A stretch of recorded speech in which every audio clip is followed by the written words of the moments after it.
Há uma Sintra que combina o mar selvagem, o vento e o cheiro a terra,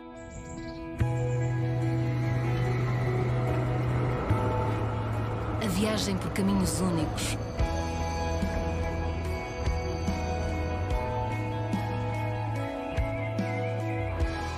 Há uma Sintra que alia sabores e tradição.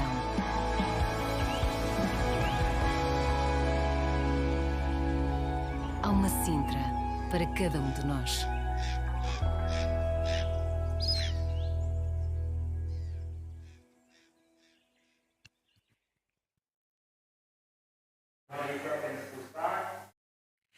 Buenos días a todos. Good morning, everyone. Bonjour.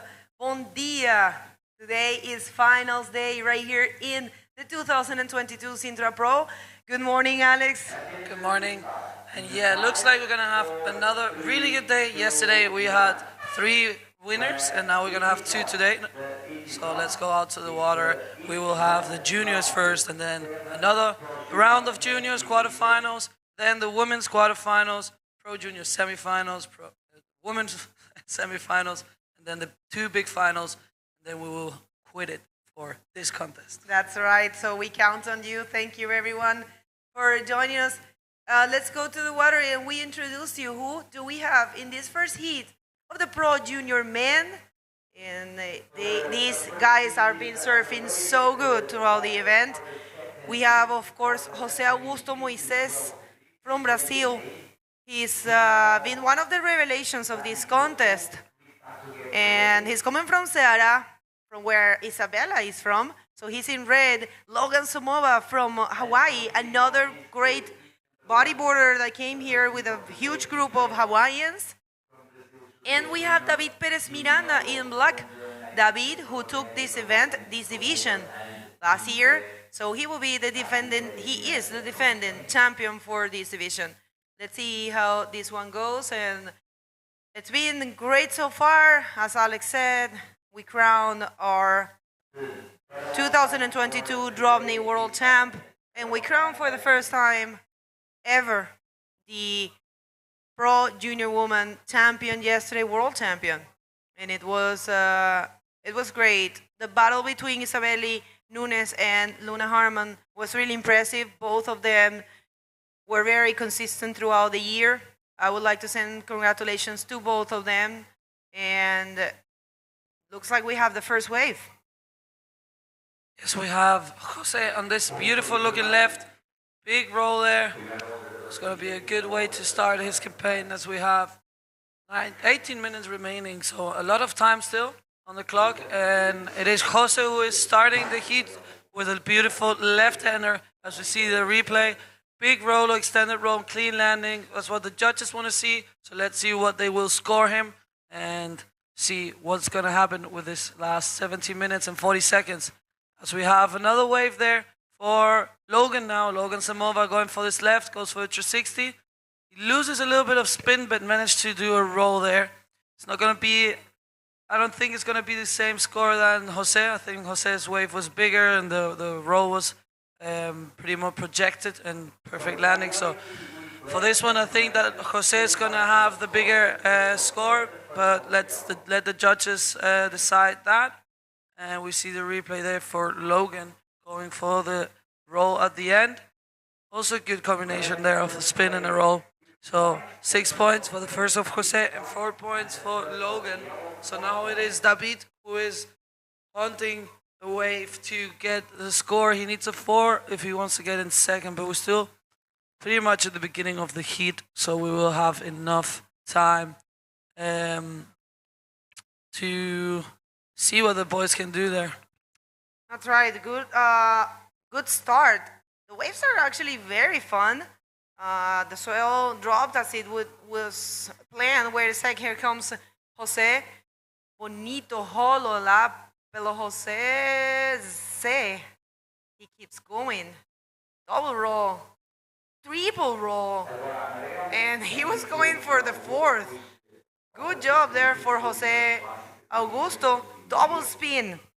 So, oh my, well, you can tell this kid knows how to work the wave.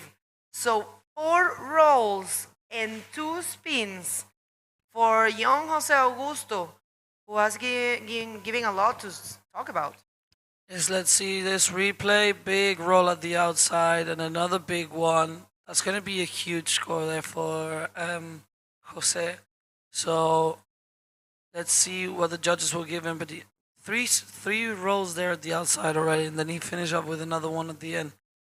That's an incredible wave there for Jose. Let's see what the judges will give him. But I think it's going to be a good score.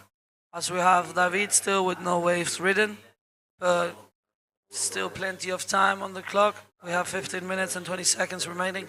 So let's see if David will start his scoring soon, starting to get some waves to get on the scoreboard and try to put that enough score to get into second. He needs a 4 now, but we're waiting also for another score for Logan. So he will be needing a bigger score for sure. 4.5 for Logan and 8 points for Jose. So Jose putting himself in first position with a solid 14-point total.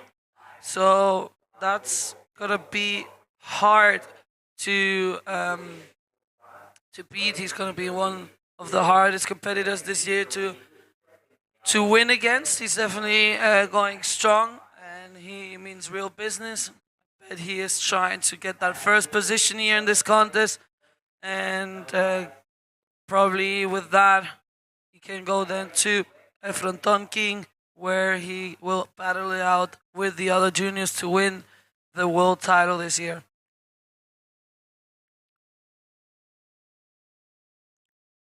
That's right, and today you are going to compete. What is your take on the waves? Yeah, definitely looks like there's some fun lefts out there. We just saw wave from Jose, and they're probably gonna be attacking those left, trying to put some big scores at the beginning. It's gonna be a really interesting heat, as I have Isabella Sosa again for the second time in this contest.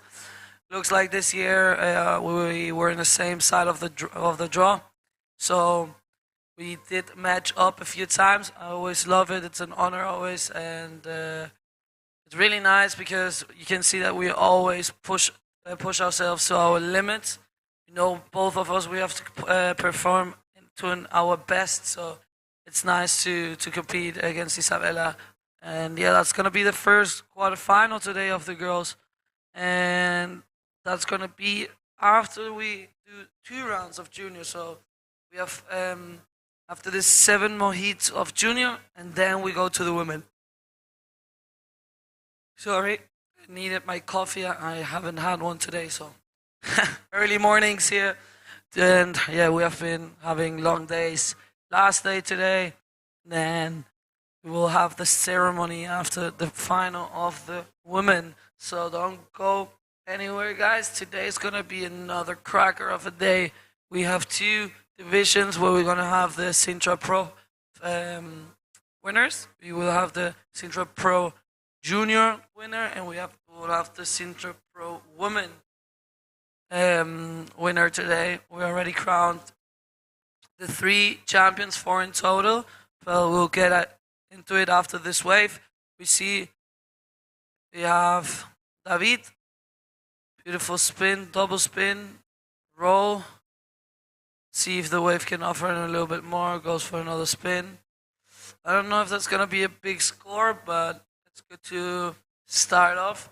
He hasn't had any wave, as we have a replay of Logan Samova with a big roll at the outside, and he decides to kick out.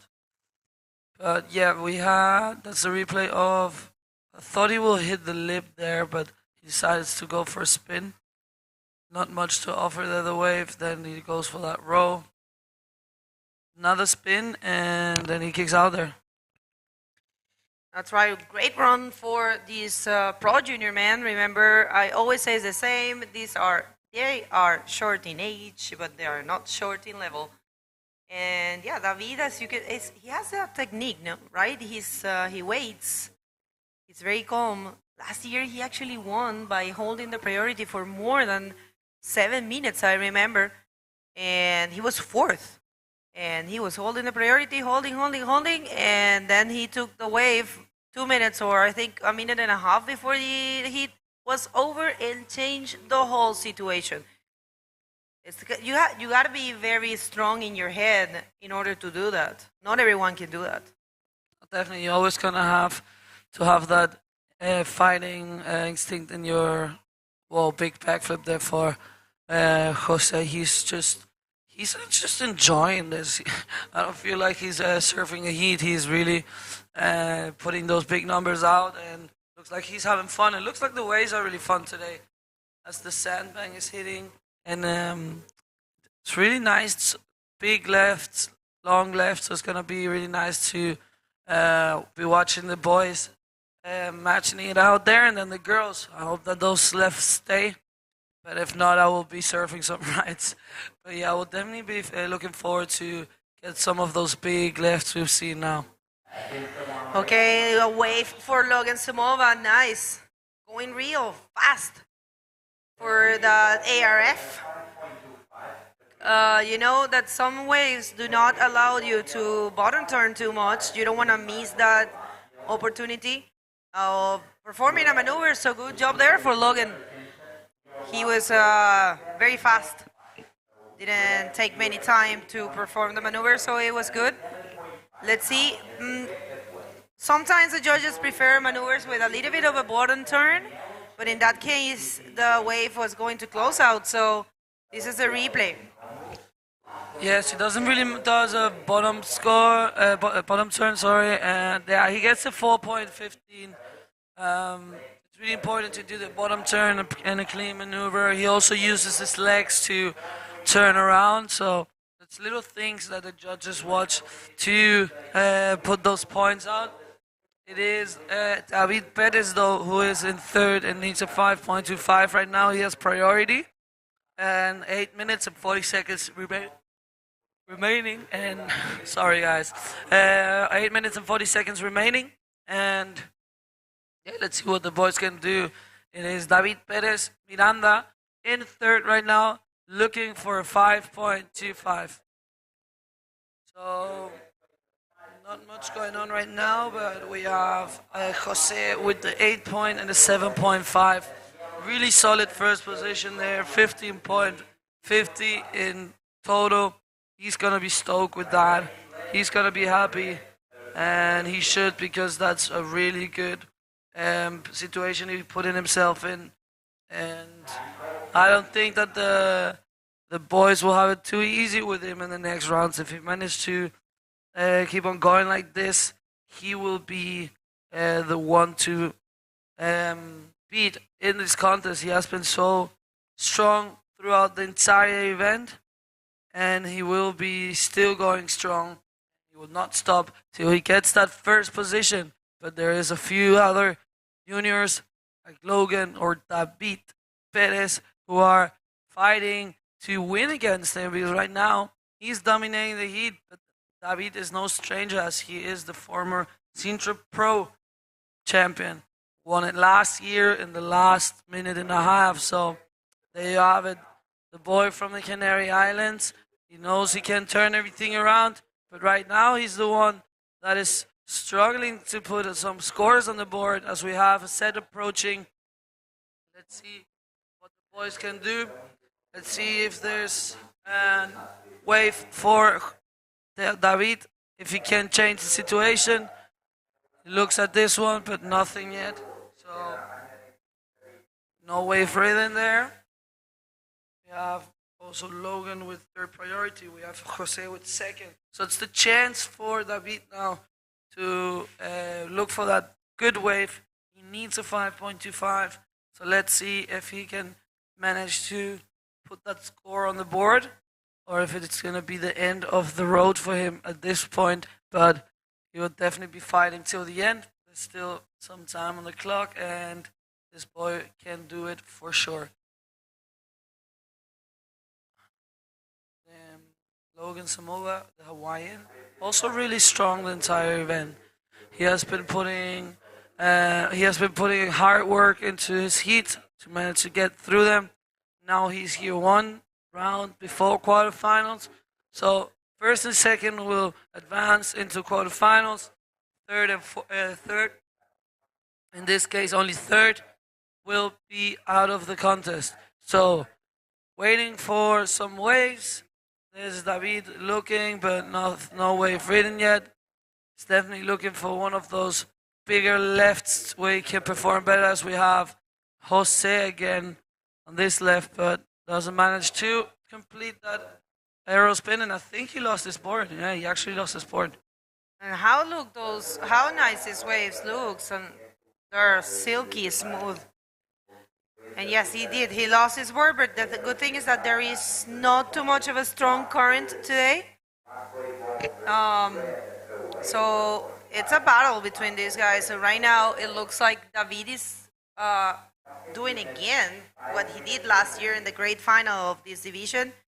He's holding the priority with only one wave, looking for a 5.25. This is really a deja vu for me.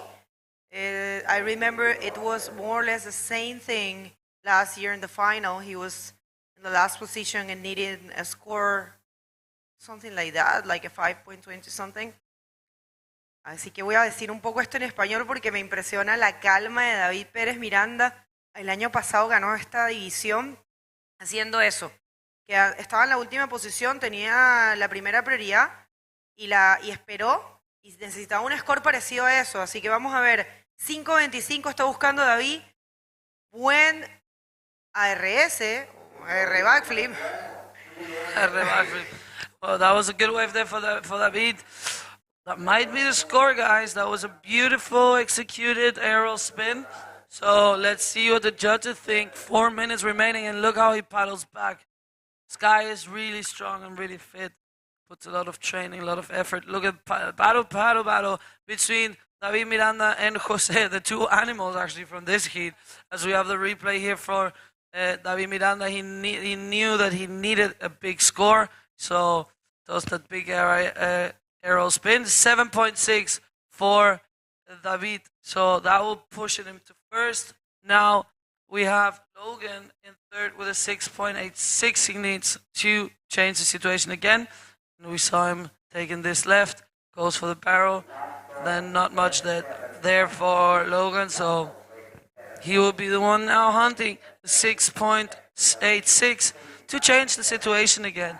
Not an easy task, but definitely possible, as we have been seeing big numbers. Beautiful lefts today, long lefts. Well, the boys can perform a lot of maneuvers, so let's see what's going to happen in this last 3 minutes. That's right, yes. Claro, hubo cambio de situación. Esa ola de David, 7.60. Bien jugado este hit para David, bastante, o sea, una técnica que es muy, muy difícil para muchas personas. Comentábamos con Alexandra al comienzo, realmente no todo el mundo tiene la cabeza para hacer eso, pero ya David prendió los motores, se le ve otra vez. Esto sí es un backflip más claro, ¿ah? Y el rolo no sé si fue muy necesario al final, pero bueno, intentó sí, maniobrar más, tal vez combinar más su ola con más maniobras, pero sí, no estaba muy contento, pero podría estar muy contento con el primer backflip, get it through the replay. That was beautiful. The waves are very good, look at that. They're very good, they have a very good shape. Yeah, they wanted to do that would have, be the cherry on the top. I think it's common that the writers offer that to the judges. The judges like to see that kind of intention and that kind of, let's say, dynamicy. And David is doing a great job. Right now he's looking for a 7.91 to take that lead from Augusto, Jose Augusto C, with another explosive flip, and keeps going. So as you can see, the waves are clear, are offering clear pockets. We haven't seen that probably too much. It's this specific moment that offer that. Beautiful backflip there for the Brazilian. That's going to be a cherry on top for him to finish this heat. Now it's 1 minute remaining. And it is Logan who needs a 8.7. That's a big score. That would have to be the biggest score of the heat. So let's see. 6.9 for Jose Augusto. Nothing's going to change. Same old same. It's still with 15.5 in the first position. We have David Perez with a 13.95 in second. So last minute, last 40 seconds actually. There's a set coming. Let's see what the boys can do. Let's see if Logan gets another chance to perform, and let's see if that's going to be enough to put himself in second position. Well, that's right. And man, look at this this right. Oh well. Oh well, what a great job there for Logan. He's asking for some support. He's got all the Hawaiian crew. And what was that? Looking for an 8.70. Take us through that replay. Yeah, beautiful barrel there with a backflip at the end. Can be a big score, but I don't know if it's going to be enough though. Like the wave wasn't the biggest, but it was a beautiful combination there. 8.7 is the score he needs, but let's see what the judges think. I don't know if that's gonna... No way. Wow. Okay, guys, what a way to advance. Congratulations to Logan Samova. He gets a 9. Huge score. And this is the way we start here in Sintra Pro. Don't go anywhere. We're going to get back here with more action of this great division.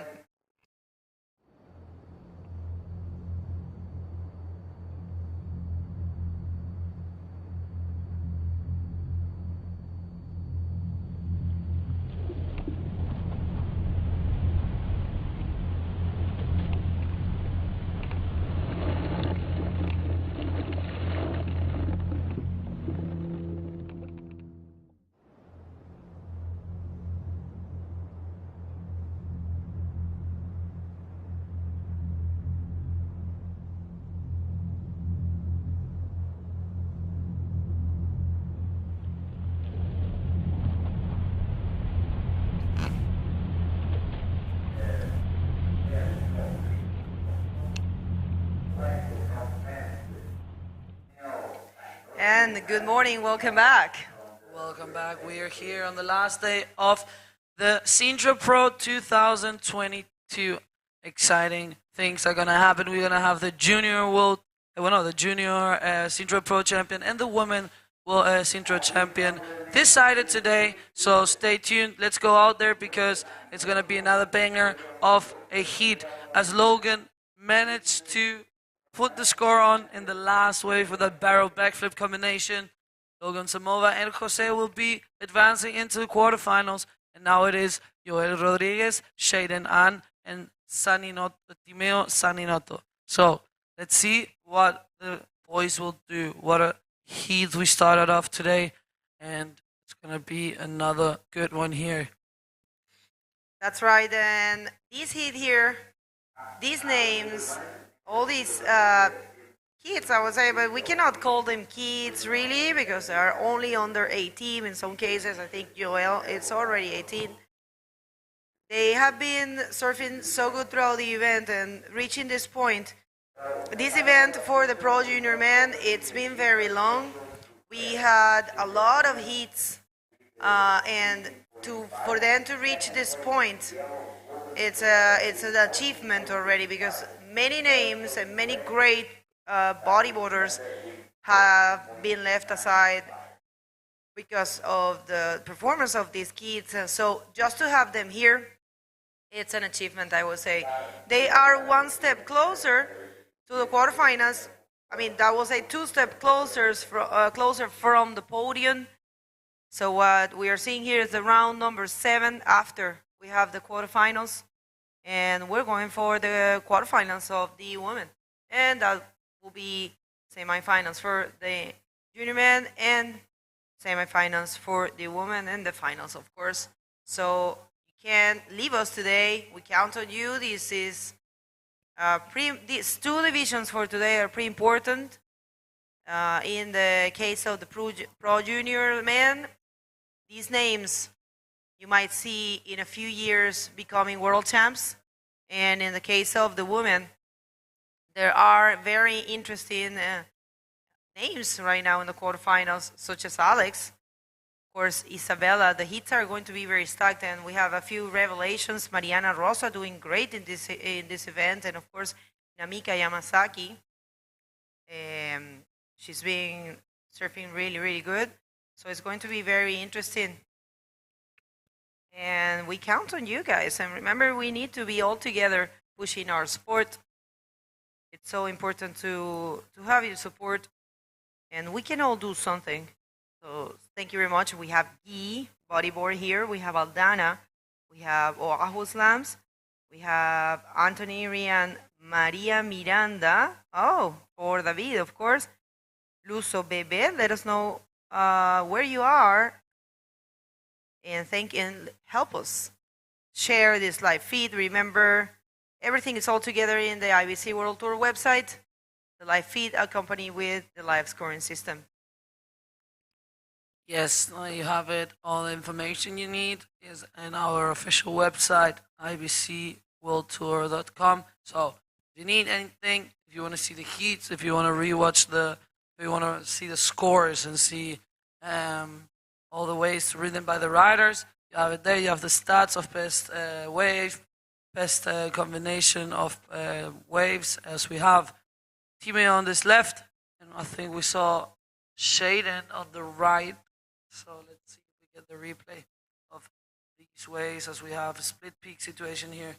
Yes, a roll for Shaden on this one, another roll for Timmy on that left. So 2 rolls to start, and it's Joel who is still waiting to put a score on the board. We have 15 minutes and 14 seconds left.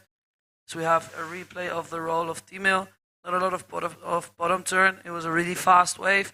So let's see what the judges think. 4 point for Shaden, 4.5 for Timmy. So Timmy starting off a little bit stronger in this one, but plenty of time there for the boys to put big scores on the board. For now, it is Timmy in first, Shaden in second, Joel Rodriguez in third. So let's see what's going to happen in this heat. Remind you, last heat, Jose and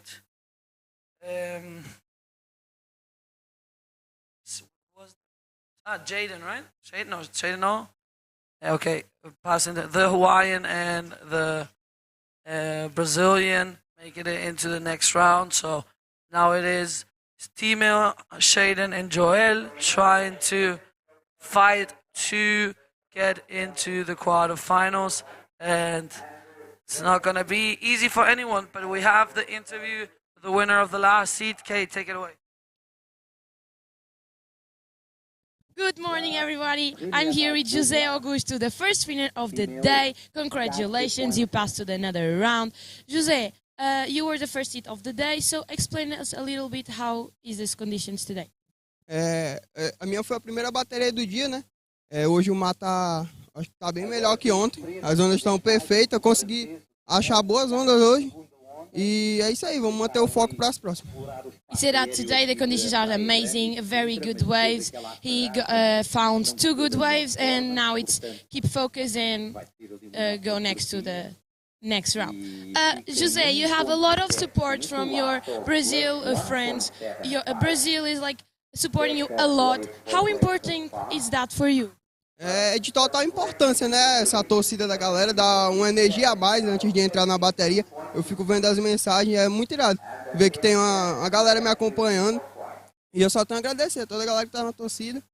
E é isso aí, galera. Obrigado.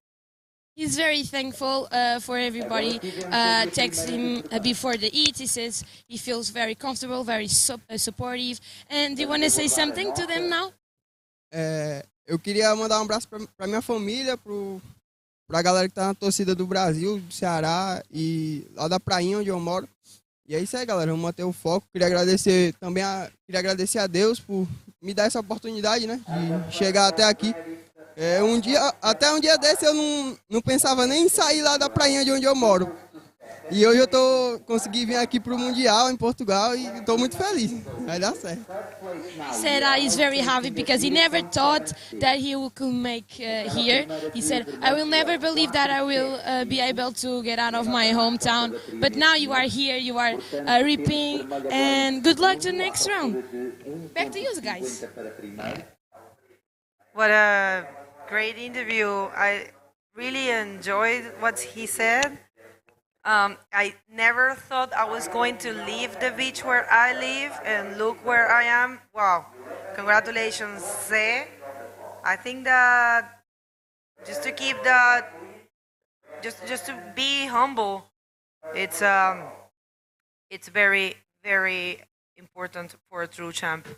So let's see how this one goes. We had a few waves during the interview. And here comes Shaden Han. This will be his backup score. He right now has a 4. And he's looking for a 0.76. Of course, he's going to get it. But we are... Well, actually, Joel has a 5.76, let's say. 75. Yes, we have here the replay for Shaden. Beautiful wave there. And yeah, it is Timeo who took the left. See what he could do there. Big roller also, but oof. Landed straight away with the front part of the board and face planted. So no completed maneuver there. Incomplete maneuver for Timeo, and we're waiting on the score for Shaden to give you a position. He gets a 4.85, puts himself into first. Now Timeo second and Joel Rodriguez third. Not the biggest scores yet in this heat, just 4s. 4 for the 5, 4.8. Not the biggest scores, but right now it's the points they need to get into the next round. But we still got halfway through this heat, so we've got 10 more minutes, and the boys will definitely be ripping it up in this last 10 minutes if they get the chance at the waves. So here's Timeo, who unfortunately did 2 maneuvers, he didn't complete it. Timeo, yeah. Luca's brother. Actually, back in the day, Timeo was a really impressive. I mean, he's still impressive. Sorry, it's just that it's amazing. I think the influence he had in his little brother, and it happens like that. You know, there are brothers in all the sports. I think it happened to you with Oliver. The little brother is influenced by the big one, and many times it passes him or achieves more. I will say in sports, of course. I know Oliver, for example, is a great sportsman. He serves really good in all kinds of crafts. But yeah, I think this might be the case. Timeo is a very good bodyboarder, but definitely had a huge influence in Luca, and he's right now showing off. I mean, 4.50 and looking for a very small score to be first. Yeah, I definitely had the influence of my brother, and he was always a really good competitor. But there was a point that he just didn't enjoy it that much anymore, so he chose to just surf for fun, and I think that's great. He's a good stand-up surfer. He is a good bodyboarder. He can do everything on a board, so big shout out there to my brother. I love him so much, and I'm gonna see him soon again, so I'm happy. I'm finally flying home on Tuesday, where I'll be spending the winter, actually helping him with his school also, so looking forward to see my big brother again, who is doing great actually. He's thinking about competing again though. What? Like, he was seeing if he will have time to go to El Frontón.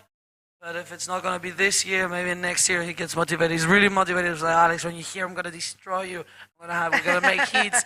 You know I'm better than you. And, you know, that's... he said that. Yeah, he always says that. He has to push himself to serve with me. But like, he's really motivated. He's training a lot. So, I don't know, maybe we see my brother traveling to some of the contests with me next year. Well, that's the case with... these two Saninoto brothers right now, but it's all about Timeo advancing, and Joel Rodriguez from here. I mean, not from this beach, he's from northern Portugal, and he became vice champ, world vice champ in this division last year. Was very close to win in Fronton. And actually, speaking of the devil, he is coming right here looking for nothing almost, a 1.50, smart move, going for a secure roll, knowing he needs a small score, so he will be building his scores step by step.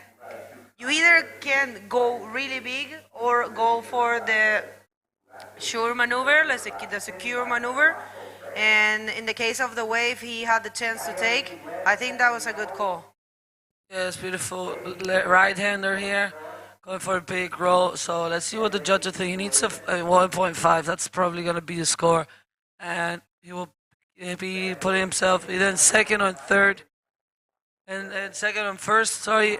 So it depends on the score he's going to get. Yes, 4.9. So he gets into first. Yeah, pretty average scores in this heat. If we compare it with the first heat of the day where we saw some 7s, we saw a 9 at the end. So let's see if these boys can also put those big scores on the table. It's going to be really interesting to watch this last 6 minutes as we have Timeo on this left. Big roll. He lands it. He's putting a lot of weight in the front of the board. So let's see what's going to happen. Joel and another right. And then he gets out there.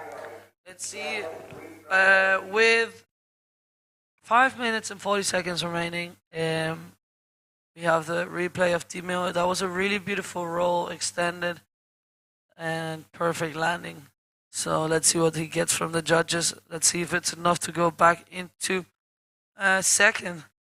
Yeah, pretty similar rolls, similar waves we have been seeing from the riders, so it's not easy for the judges.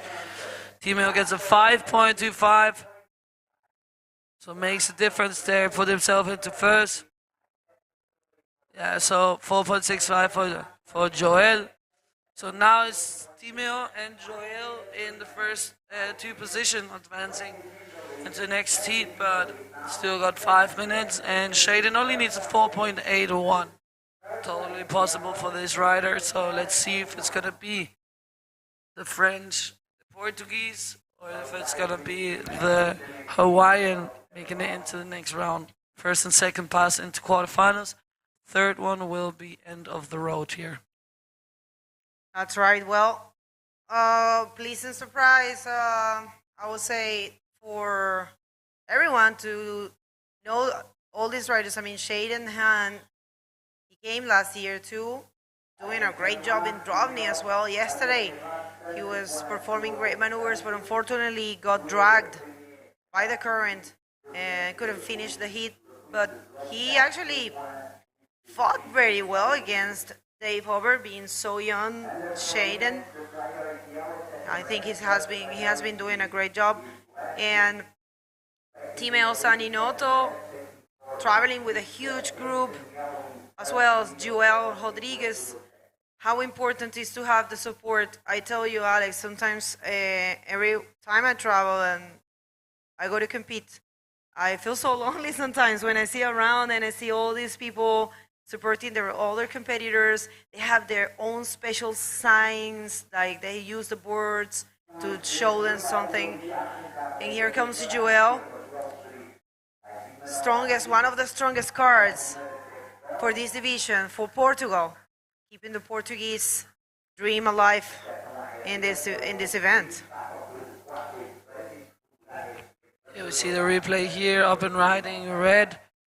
Beautiful, I'd say backflip. Yeah, looks like a backflip to me, and then kicks out of there. Let's see what he's gonna get for this.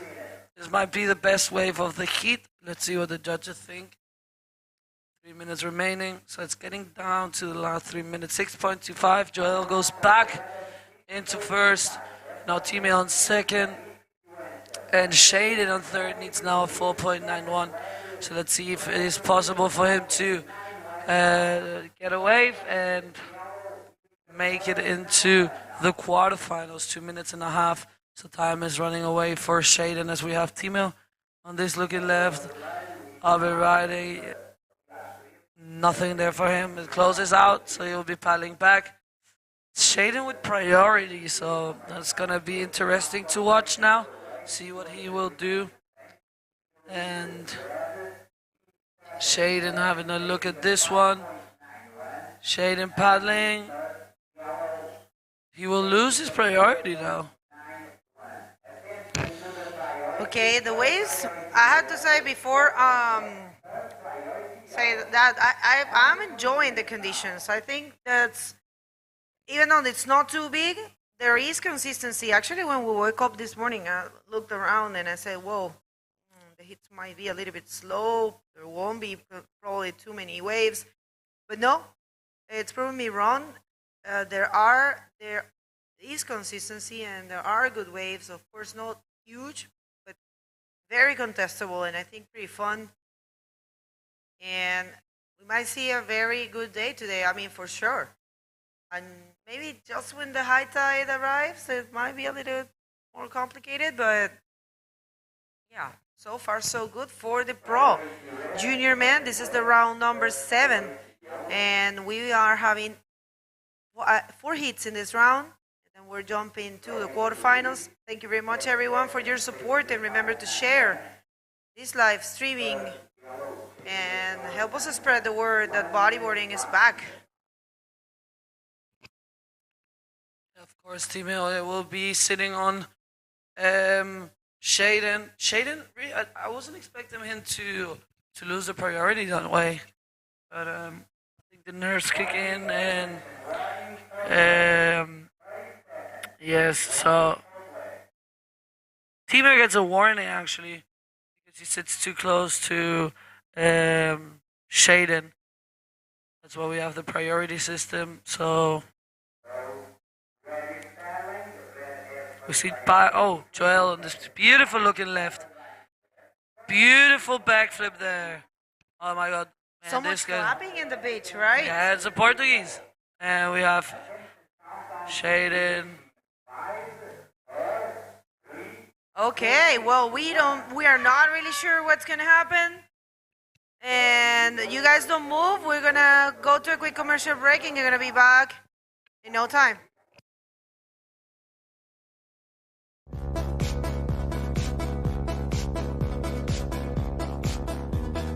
From the streets of our town,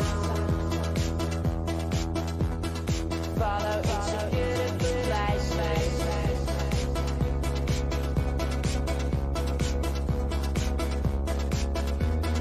Everyone around.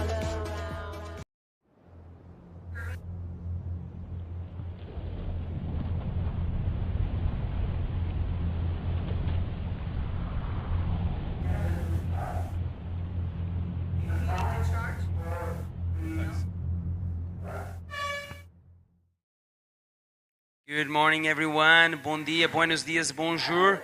I'm Nuno Cardoso. Right next to me is once again Matt Sherman from the UK. Good morning, Matt, and welcome once again to the booth. Good morning, Nuno. Yes, let's jump straight into the water because we have heat number 3 of round number 7 of the Pro Junior Division in the water. And how amazing these kids have been throughout the entire competition, Matt. Outstanding is a word that comes to mind, and the great thing is we've got some fantastic conditions out there this morning for these young men to really showcase their skill set. I agree with you, and look how groomed the conditions are today. I do believe we're yet to see the best day of this event unfold. Offshore wind, light offshore, and the swell is just on the low, and it's just perfect. The good things come after the storm. Not that we had a storm, but we had the swell coming in. And yesterday was a little bit kind of messy as the swell was pushing in into the west coast of Portugal, here in Sintra. But today, look at this. You could not ask for a better day number 7, the last day of this event. Absolutely, as we see the rider in red on the right, opening his account with a nice roll, nice and clean. Doesn't quite land it though, unfortunately for him. Yeah, Nuno, look, when I turned up this morning, I have to admit that I did really want to be in the water instead of in the commentary booth. It's 2 of us. Yeah, but thanks for stepping in, Matt. Oh, no, it's an absolute pleasure. Look at Gabriel Molina pulling into super clean barrel in this beautiful morning here in Praia Grande. The sun is already out. And wow, man, like you mentioned, Matt, I just wish I was out there because the waves are pumping all over the beach. Had you noticed that? It speaks everywhere. Yeah. And he's off again. Nice clean roll. This time he lands it. It's a good opening account. 2 waves in quick succession there. Yes, this is Luca Zaninotto, and I do believe I'm yet to see him not complete a roll. He's so effective on those ones. Ooh, Gabriel Mendoza. A little bit stuck, but he still managed to complete it. Wow. He did well. Take us through the replay, Matt. So he takes a nice high line and just pops it over early. Gets a little bit caught up in the white water, but manages to just get out in front of the wave. So that will be counted as a full completion by the judges. Let's wait and see what the score is for yellow. Youngster Gabriel Mendoza representing Spain. Also representing Spain, we have in black Gabriel Molina, as you noticed already. The typical ponytail that he does to his hair when he goes competing. There you can see them outside there on the black jersey. And with the red jersey also paddling out the back, as you can see on your screen, is Luca Zaninotto, the young Frenchman that's been turning heads since day one of competition here, being probably one of the younger competitors in this Sintra event, 13 years old. Wow. I wish I was that talented at bodyboarding when I was 13. Wow. I do believe I started bodyboarding around 12, 13, and I was just catching waves, having the time of my life with no slick bottom board. It was just, a foamy. Nice. Okay, that's a nice roll there for Gabriel Mendoza, completing one more ride. I mean, they're not messing around, the boys, this morning, are they? That's how many waves is that? Straight away, So it's less than 5 minutes of competition. That's at least 5 waves that we've seen straight away. So they're hungry. I don't blame them. Look at the conditions on offer. I would try and catch any wave that I could because I would be in the water with just 2 other guys. Yeah. This is all time. This is super cool to see the kids having this chance and having the spotlight on them in this final day of the event here. And it's all about this Pro Junior Men's Division and also about the Women's Division, the main Women's Division event. And super cool, we got the World Champions out of our way yesterday. I was about to say that. No, look, it's a fantastic opportunity for these young riders, the next generation of bodybuilders, to showcase their skills. But what a day of competition it was yesterday. I mean, if you're into bodybuilding, it was just honestly one of the best days to be a part of. Certainly since I've been involved with the sport. We crowned a new DROPKNEE world champion in Dove. And yeah, it was what an incredible day of competition it was. I agree with you. And let's see if this set will offer any more opportunity for these young riders here in this heat number 3 of round 7. Of course, this is the Pro Junior Division of the Sintra Pro 2022. Day 7, the last day, what we call the finals. Yesterday was also a finals day. Why do we have 2 finals day? Because we had 5 different divisions here in Sintra, and the entire team is exhausted at the moment, but I take my hat off for them because they did a brilliant job in this event. It was not an easy event to unfold, and it's the event with the more riders getting into competition throughout the whole year. It's been extraordinary. What a brilliant showcase for the sport over the whole week. It's fantastic to see how oversubscribed and how many riders have wanted to turn up and compete this week. And I just think it's a fantastic showcase for the sport of bodybuilding in Europe. Portugal has been the focal point for some years, and Sintra is the longest running event that we've got on the calendar, and I think everyone's done a really, really, really good job. I agree with you. Looks like we have an interview with the winner of the last heat. Katie, where you at this morning, sister? Welcome back, guys. I'm here with Joel Rodrigues, the Portuguese rider. Joel, amazing heat. Your last wave was amazing. Do you have some compliments to do these amazing flies? Eu costumo fazer alguns treinos para reforçar em casa, principalmente quando não dá para treinar. Tento treinar em casa e acho que é também importante. Said that he is used to train at home. He's conditional, physical conditional and functional, and he says that it's very important, and yes, that improve his bodyboard level. Joel, do you want to say something about your heat situation? Bem, foi um hit que entrou poucas ondas e foi um bocado difícil. De início não consegui ser o primeiro a fazer onda boa, que faz parte da minha estratégia, mas depois consegui resolver o hit mais para o fim e a última onda ajudou a manter o resultado. He said that in the beginning it was difficult because he didn't have good waves, but then he finally got one that was part of the strategy, and then the last wave that changed completely the situation. Muitos parabéns, Joel. Queres dizer alguma coisa aos teus amigos e familiares que estão aqui a apoiar? Quero agradecer a toda a gente que está a apoiar e principalmente aos meus pais e à minha irmã. Obrigado. Muito obrigada, Joel. Boa sorte para a próxima ronda. And back to you, guys. Thank you, Katie, and good morning to you, Katie. Also, good morning. Congratulations to Joel Rodrigues. Brilliant work there. He's advancing into the quarterfinals. So let's see if Joel can keep up with his dream of becoming Pro Junior World Champion. Well, he's certainly on that trajectory, for sure. Yes, indeed. Going back to the Sintra Pro 2022, you were telling us this is a really good showcase for bodyboarding in Europe, of course. And this event has been running for 27 years now. This is the 26th edition.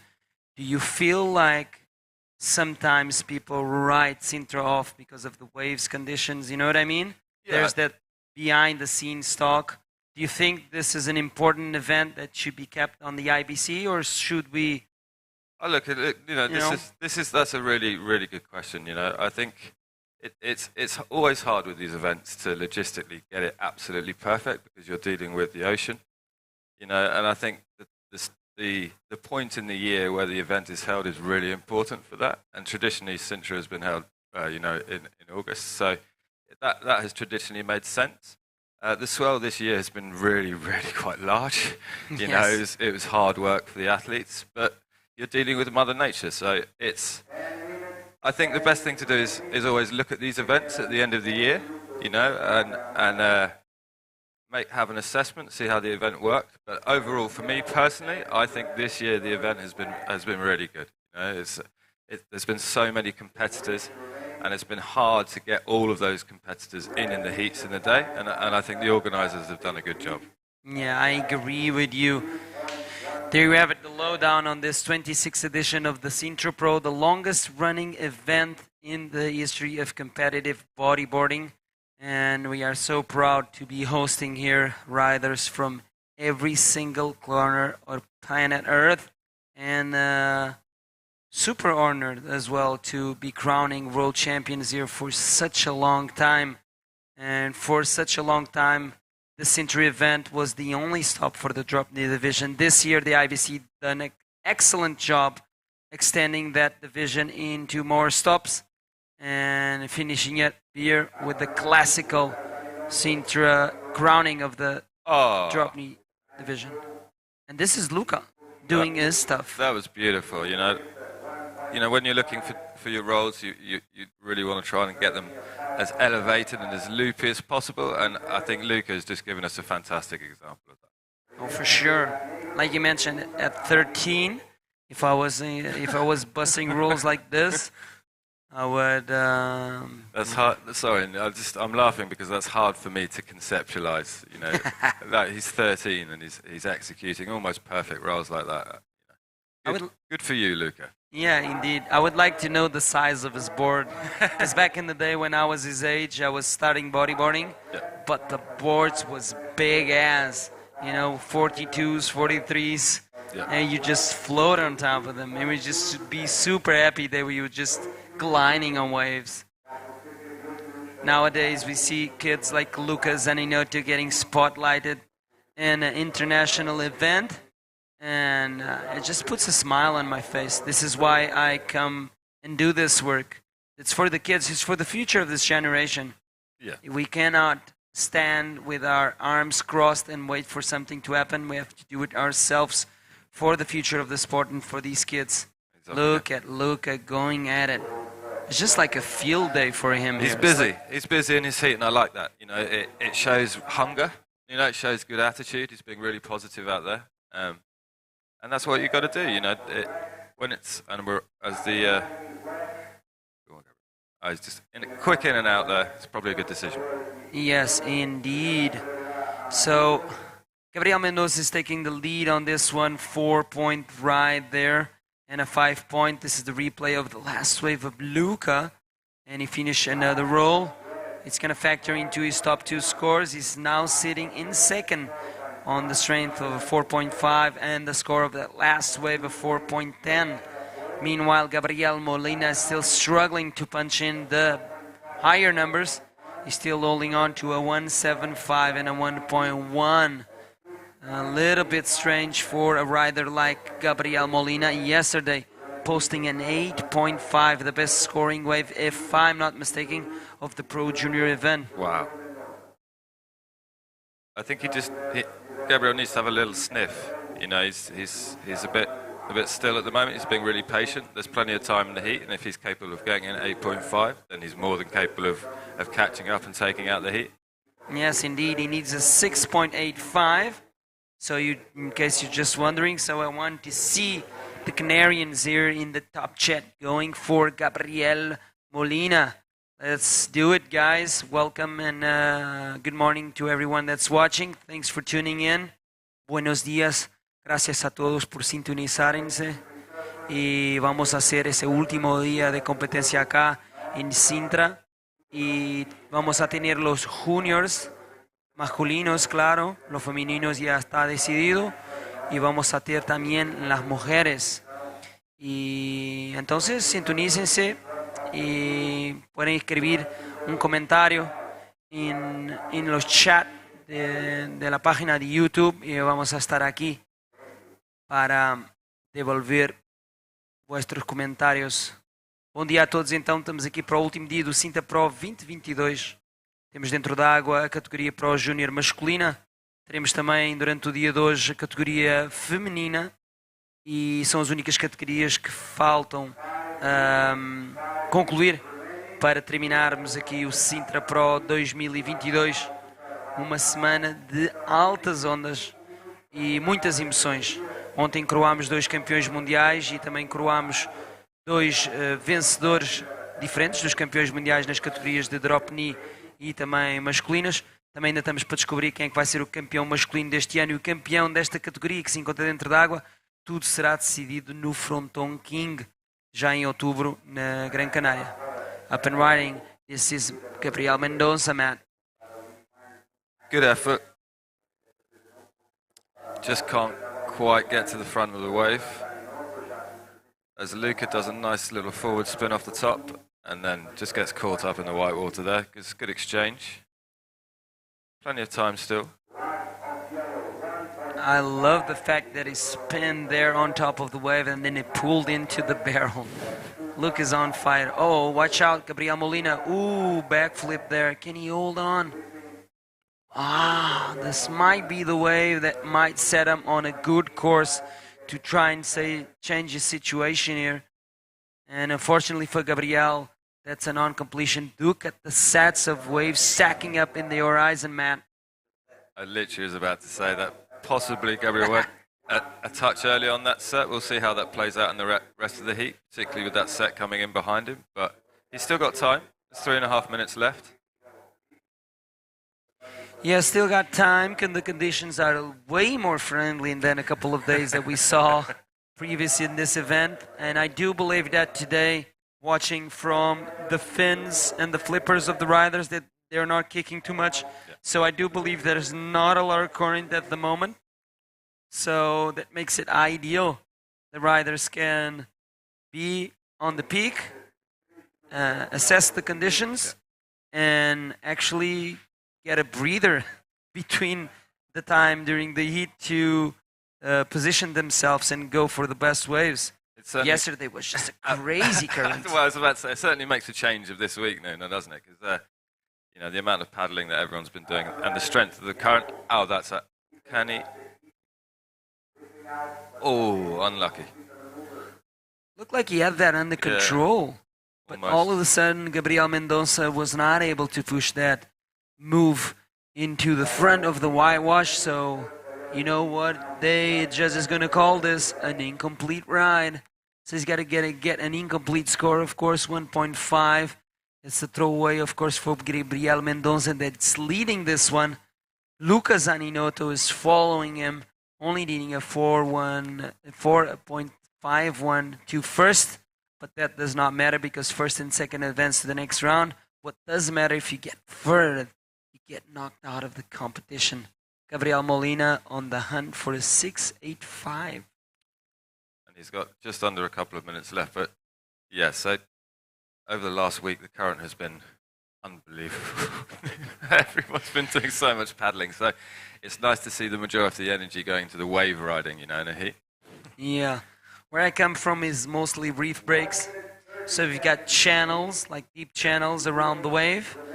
And you do get some days with current, but it's like a little bit of the unclean days or like a super big swell days where the water is moving a lot.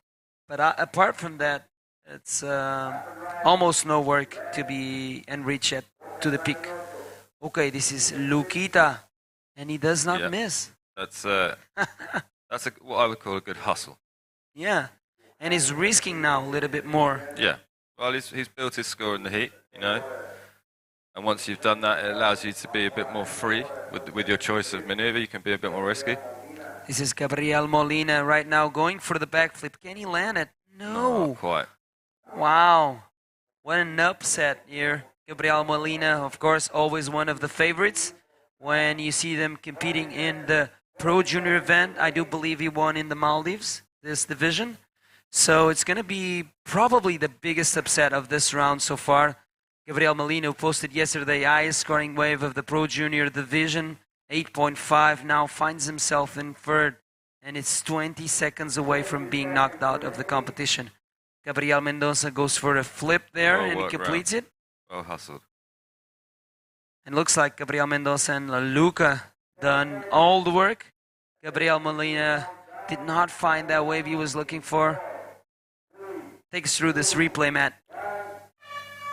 Kind of gets to the bottom of the wave, gets back up, and manages to do a flip and really hustles it back around to get in front of the white water to complete the maneuver, and he'll get a score for that. None of these last scores were accounted for the top two scores of any of these riders. Don't go anywhere as we're going to jump into a quick commercial break and ready for some more action.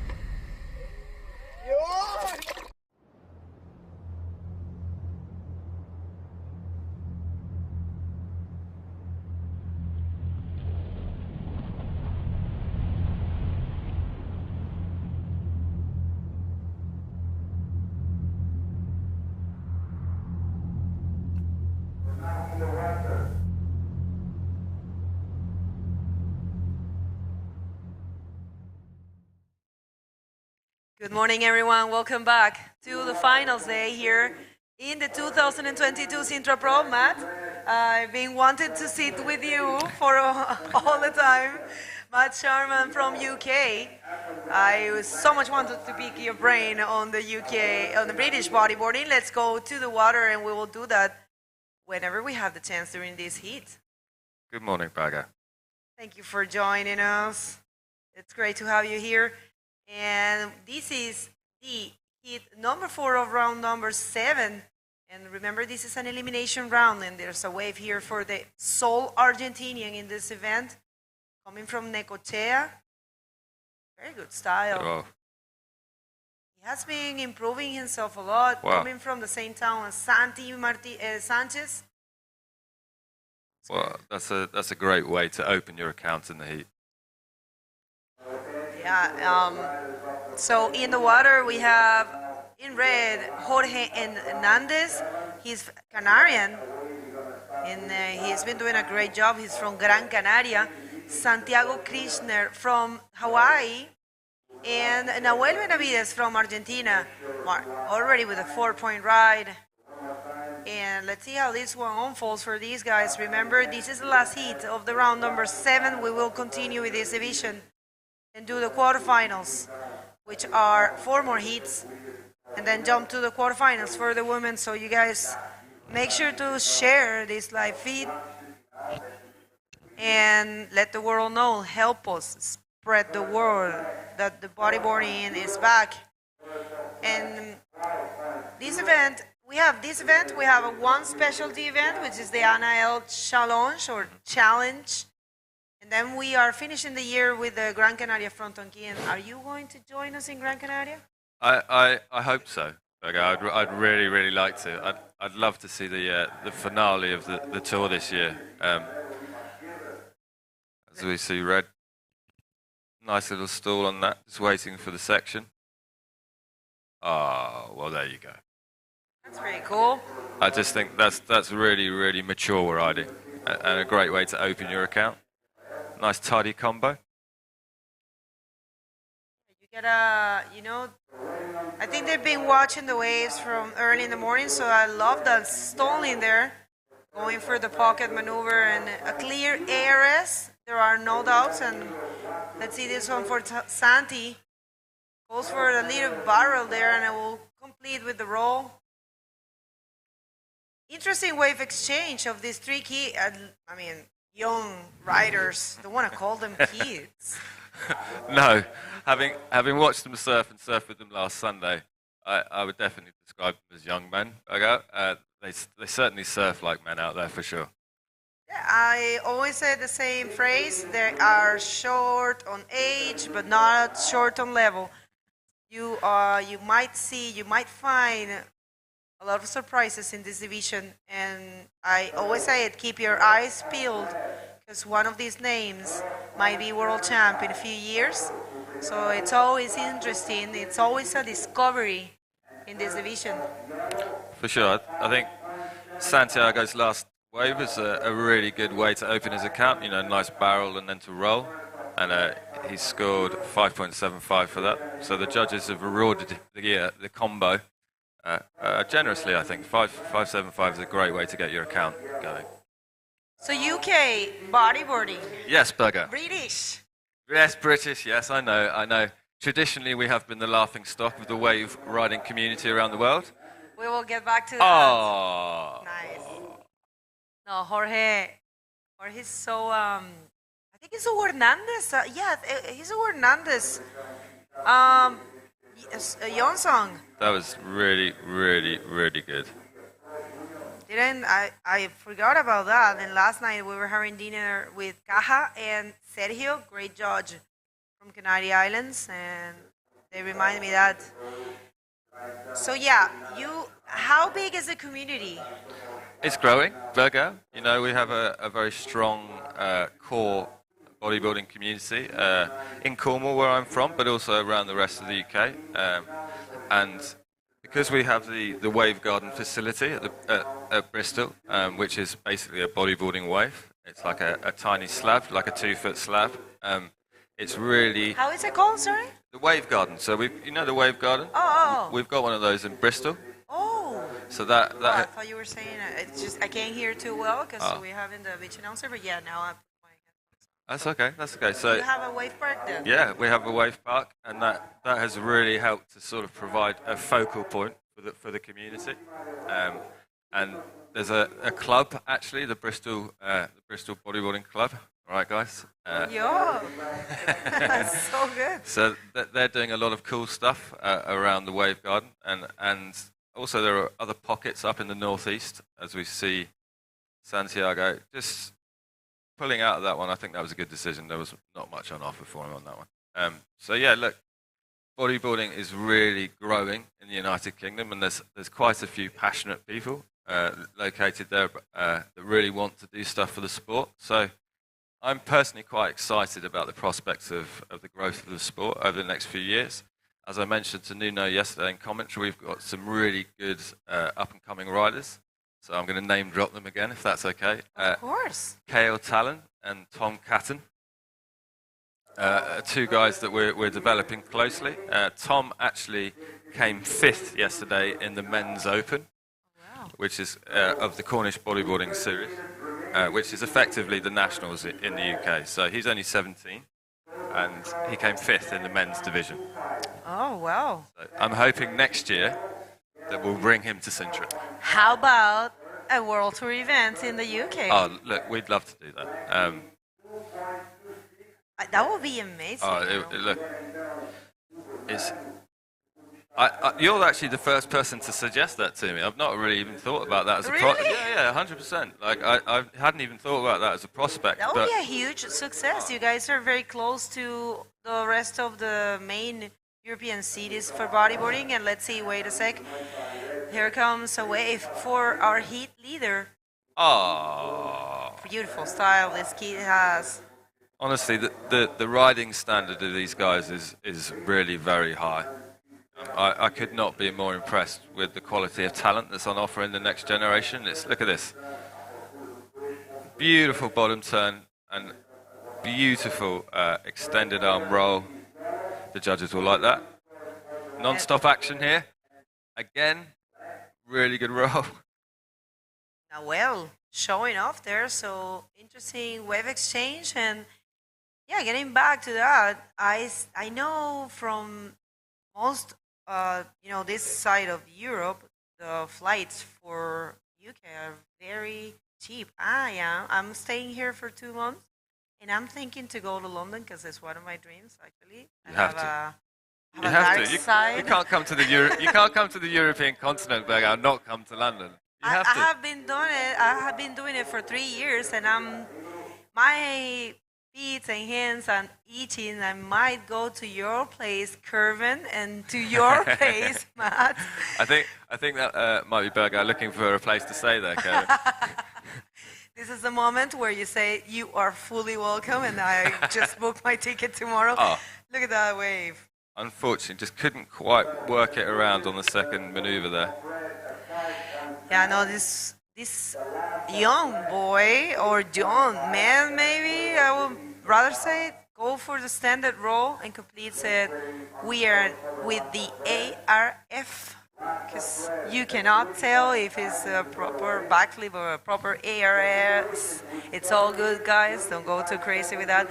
We have the interview ready. Sorry, guys. We were talking about the UK, the British bodyboarding community. Welcome back, guys. I'm here with Gabriel Mendoza, the winner of the previous heat. Gabriel, amazing job out there. The next round will be man on man. Are you nervous or more confident?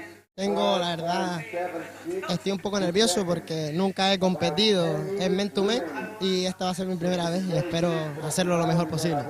Siddhar's a little bit nervous because it will be the first time competing man on man, but he hoped to do his best and have fun.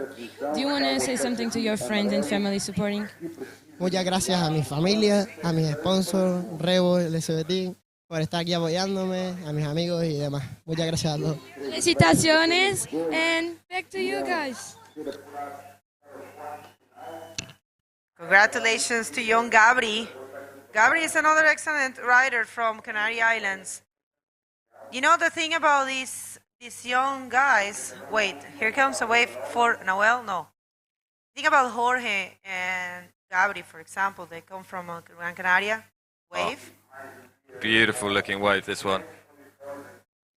Oh, it That's was a not shame. able. Yeah, not able to complete that one, but it was good looking wave. I was saying that the good thing is they're very used to surfing waves of consequences, such as fronton and la guancha. Some people might think la guancha and agujero are soft waves or softer, but they're not. Look at this.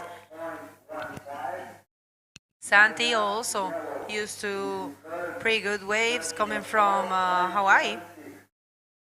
So Santi looking for a 4.76, but he doesn't get the score. I think it's at 4.15. This is a good heat, though. There's nothing in it. You know, there's only a few points between first and third. So it's really tight, and we've got just over 8 minutes to go. I think this is going to be a really, really interesting one. Back out to see who claims this. That's right. So getting back to the UK bodyboarding community, I want to talk about that. I mean, it's the only chance I have to talk to you right So now. you ask me as many questions as you like, Bergout. Or maybe you will come to Fronton and I will pick your brain there. Of course, you're going to be with me there. Beauty. And we're going to have Dion and we're going to there. I mean, sorry, but this is just, they're just going at it, the boys. This is, look, non-stop action. Double. I mean, that was Santi with an invert, the previous wave, and the immediate reply. Look at this, Santi showing his board to the judges, and immediate reply for the sole Argentinian. Another flip. I mean, sorry, another invert. Ian Campbell would say Santiago was throwing the garden furniture. That's how he would describe that. Little flick. My personal favourite, not that it matters, was Santiago's out of the two. I just thought he got a bit more elevation and a bit more style, a bit more flick on it. So, but I'm no judge. We'll see how the judges score that one. But then you know what I noticed? The wave, Santi's wave, I'm sorry, was a little bit smaller, and Noel's was a little bit bigger. So we don't know. You know, this is it takes a lot of experience and knowledge. To be able to compare the waves, you know, it's so hard. No, it's a tough job actually. It's a little bit like playing fly half in rugby. You're the first person to get blamed if things go wrong. You know, look at that. There is a difference. The judges agree with your thoughts, and Santi gets a 4. Yeah. Noel gets a 3.95. But those scores are saying something. They're saying, of course, the maneuver is a radical maneuver, but maybe the whole, I mean, because I've been saying this throughout the event, it's not just the maneuver itself, because some people said, why a radical maneuver such as an invert or reverse or, you know, backflip get a lower score than a roll, classic roll? And as we said, there are so many things to take into account.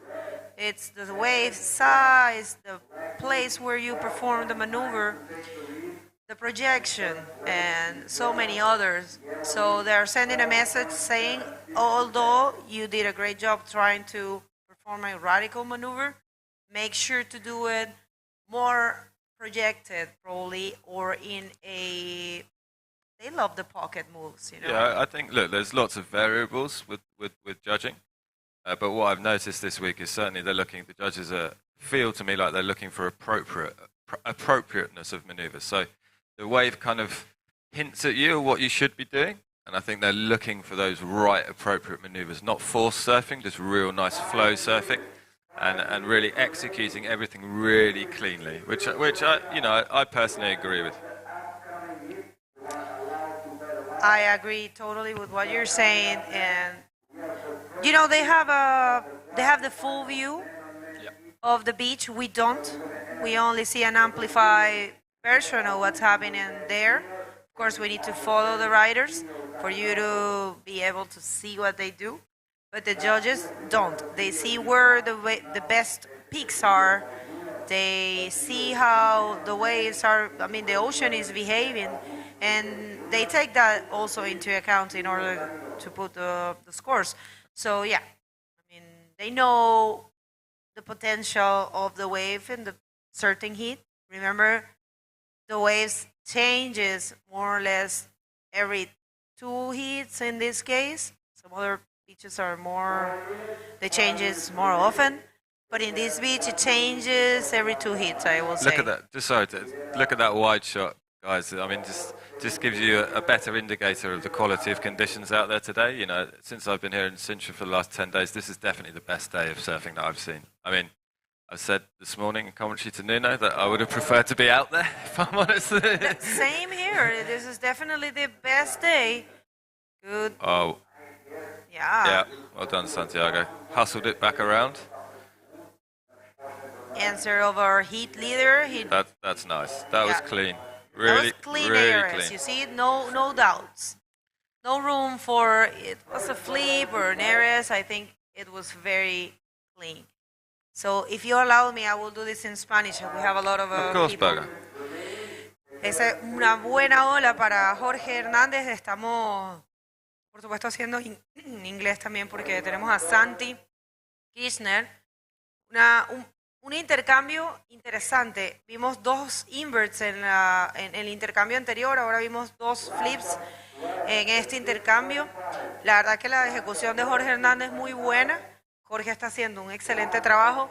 También lo debo decir para Nahuel. Nahuel tiene que darlo todo. Está buscando un 4.35 Nahuel para avanzar. Santi un 6.66. Y la última ola de Jorge un 6.50. Su mejor ola. Ahora está más sólido en la primera posición. Buen trabajo para Jorge, de verdad. Hugo debe estar muy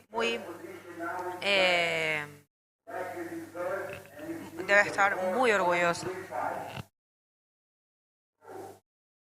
So thank you for that. I had to throw a little update. We have a lot of people tuning in, and thank you very much, everyone. So 2 minutes in this heat. So far, so good for Jorge Hernández.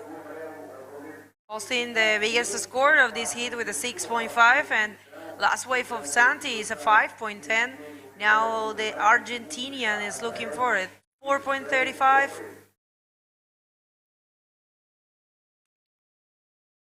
Close for sure. Going to be exciting last minute and a half.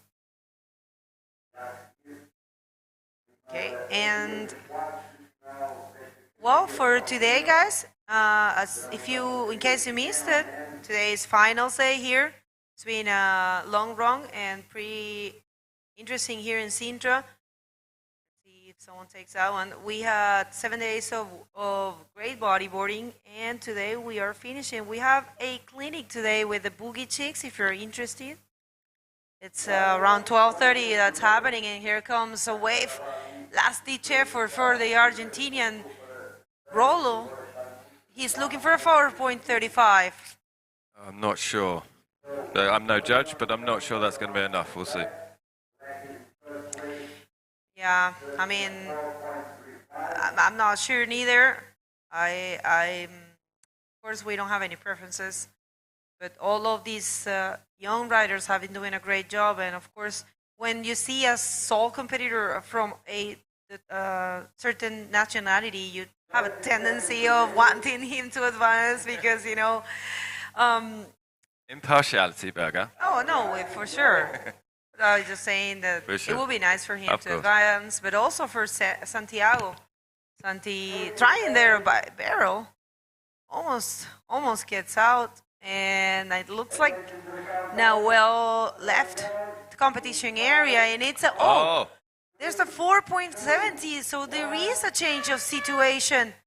And this one is not counting for Santi. Wow, muy buen trabajo para el argentino, entonces cambiando la situación. Thank you very much, Matt.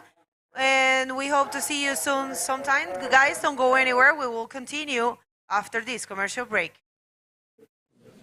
Malta, para tudo. Estou aqui a refletir e peguem nas pranchas. Está incrível na costa. Este verão descarrega a app Mel Beach Camp. Agora com mais de 150 live cams. Estás aqui, estás na praia. Não, humaniza-te.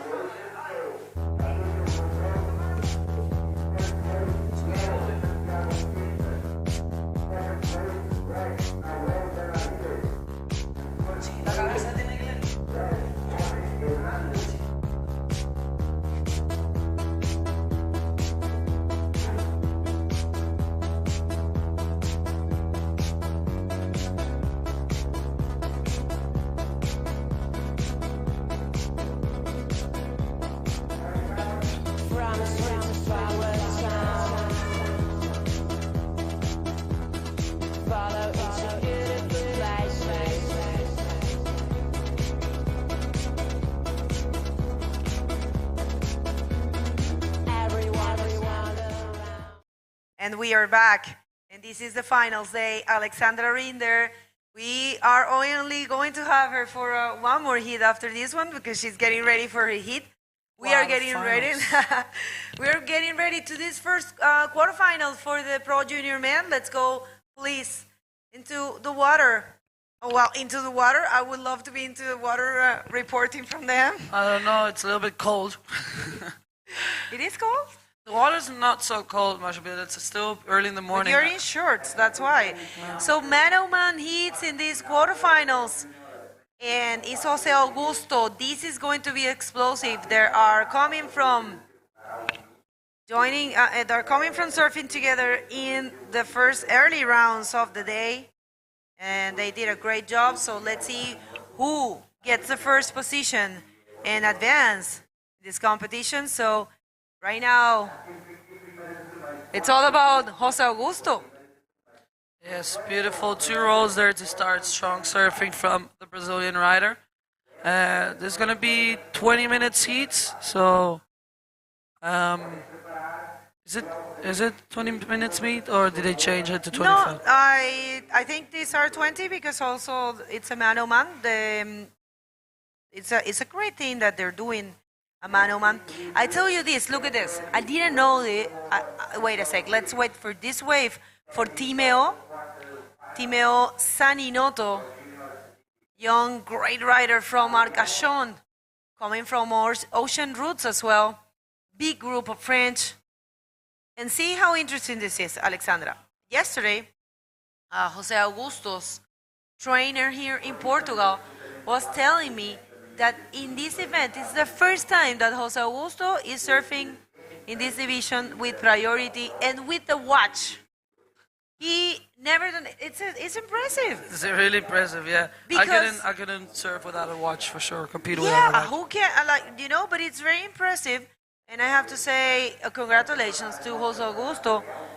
Ceará always bringing great riders. We're missing Joao Jeff. Brother, I don't know if you're tuning in, but you are an amazing rider. Isaías Ravic, of course, living here in Portugal. And, I mean, starting with the 5 times world champ going against you in the quarterfinals, Isabella Souza. And another wave here for I was going to say Luca, Timeo Saninoto. He has a 3.5, and let's see how much he gets for this one. It's definitely one of the strongest heats of the Pro Junior division. Jose is surfing incredible, and Timeo also has been doing a great job throughout the entire event. So let's see who's going to be the one making it into the podium, into semi-finals, as we have the replay of Timeo with a big roll. That's a beautiful wave there for him. Let's see what the judges think. For now, it is Jose with the biggest score. Now we have the man, the Brazilian. And looking at this left, beautiful. That was a powerful roll. That was a really powerful roll for Jose Augusto Moises Jr. His own name says his division. So, guess. Just look at this. Begoña, this is incredible. Look at the projection he has on the roll. It looks like he's on a trampoline. They say the things that on the bed. I don't know how it says. It's called in English, but his projection is incredible. 5.25, thirdly deserved score for that last wave of Jose. Looks like the tide is really low now, so the waves are really fast. And it's going to be interesting to watch the boys in these conditions and the girls also. But we still got some nice waves, so it looked like the swell was going to be smaller. So we're pretty lucky that it held on a little bit. Let's hope it holds on the entire day, that we get some good waves for the finals. That's right, so 15 minutes in the clock for this first quarterfinal. Man-oh-man. Love these type of formats. Man-oh-man, woman-on-woman are pretty fun to watch because it's a fair play, Both riders, got the chance to use the tools available in the proper way and just show their surfing. It's a matter. It's a great battle, you know. Sometimes it comes down to whoever takes or whoever picks the best wave, because the level it's not in question. If they have reached this point, it's because they have been the best in this event so far. So the level it's not a thing. It's a thing of using properly the tools available. So let's see how this one unfolds for these riders. And you back home, gente, miren, nosotros tratamos de hacer español y por supuesto portugués y todos los idiomas que podamos. Yo a veces hago un poco de francés. De hecho, ahora podría hacer un poco de francés que está tímido. Pero realmente no podemos, en un evento con tantas nacionalidades, es difícil, ¿no? Estar haciendo tanto tal vez español. No se preocupen, cuando ustedes quieran, necesiten saber algo, pidan la actualización en los comentarios y nosotros lo vamos a hacer. A wave here for Timeo Saninoto. Nice roll. Looking for 6.10 right now. He will have to do something bigger, I think. Yes, that was a good wave. But I don't know if it's going to be the score he needs. He needs a 6.1. That's a big score for Timeo. But plenty of time on the clock. We have 13 minutes and 20 seconds. So let's see what the boys can do with the conditions we're having. Some fun waves out there. It looks a little bit like the tide did drop a lot. I think the low tide is 10, so it's going to be a lot of waves closing out, but there's some fun ones there for sure. And we've seen that the boys are doing the best out of it. Jose already has a 5.25 and a 4.75. Now, Timeo got a 4.5. He needs a 5.5 if he wants to get to first position and advance into the semifinals. That is right. That is correct. Así que, yeah, we are checking here. We have the last Portuguese in this division, but we do have two Portuguese in the women.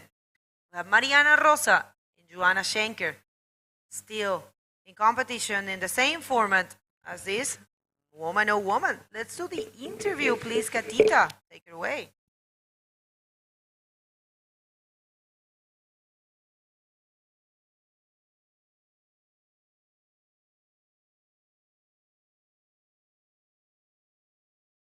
Welcome back, guys. I'm here with Jorge Hernandez. Jorge, congratulations. You are into the quarterfinals, and will be your first time competing man on man. How you feel?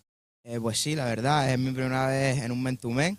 Estoy muy feliz ya de llegar a los cuartos de final y estar men-to-men contra un rival, Lucas Sanisot, y espero hacerlo lo mejor posible y ya estoy muy feliz. He said he's very, very happy because he's never been into quarterfinals of a world event, and he will against Luca. He said he's very good as well. So, guys, keep up with us to see the incredible show that these juniors are giving to us. Back to you. Thank you very much. Beautiful interview there, and congratulations once again. Let's see what's going to happen now in this last 11 minutes of the heat. It is the Brazilian right now in first position. And it's Timeo who is in the hunt of a 5.5. Totally makeable. We have been seeing those scores throughout the morning as we have Jose up and riding on this one. Looks like a beautiful left. Big backflip. That was a strong maneuver there for Jose. He's going to put the things a little bit harder for the Frenchman, who is now alone in the lineup. But look at this flip. Boom. It's a combination of a flip and a RAs, but I think in these conditions it's not so easy to perform such a big maneuver. So good job there for Jose. Let's see what the judges think. I think it's going to probably be the biggest score of the heat, as it was a really good projection. The wave was not of the smaller ones, it was one of the set waves. So let's see what the judges will give Jose and what Timeo will need to take that first spot away from the Brazilian. He has been surfing so good. It's incredible. I think he's one of the strongest, one of the ones that you really have to watch out in this contest. 6-point ride. Now, Timeo needs a 6.75. He can totally do it, so let's see what's going to happen in this last 9 minutes and 40 seconds. So half of the heat is already done. Now we have Timeo, and there's some waves coming at the back. Let's see if one of those is good enough for Timeo to perform his best, and maybe showing that the Frenchmen are here to win. And let's see if it's possible for Timeo to make it into the next round.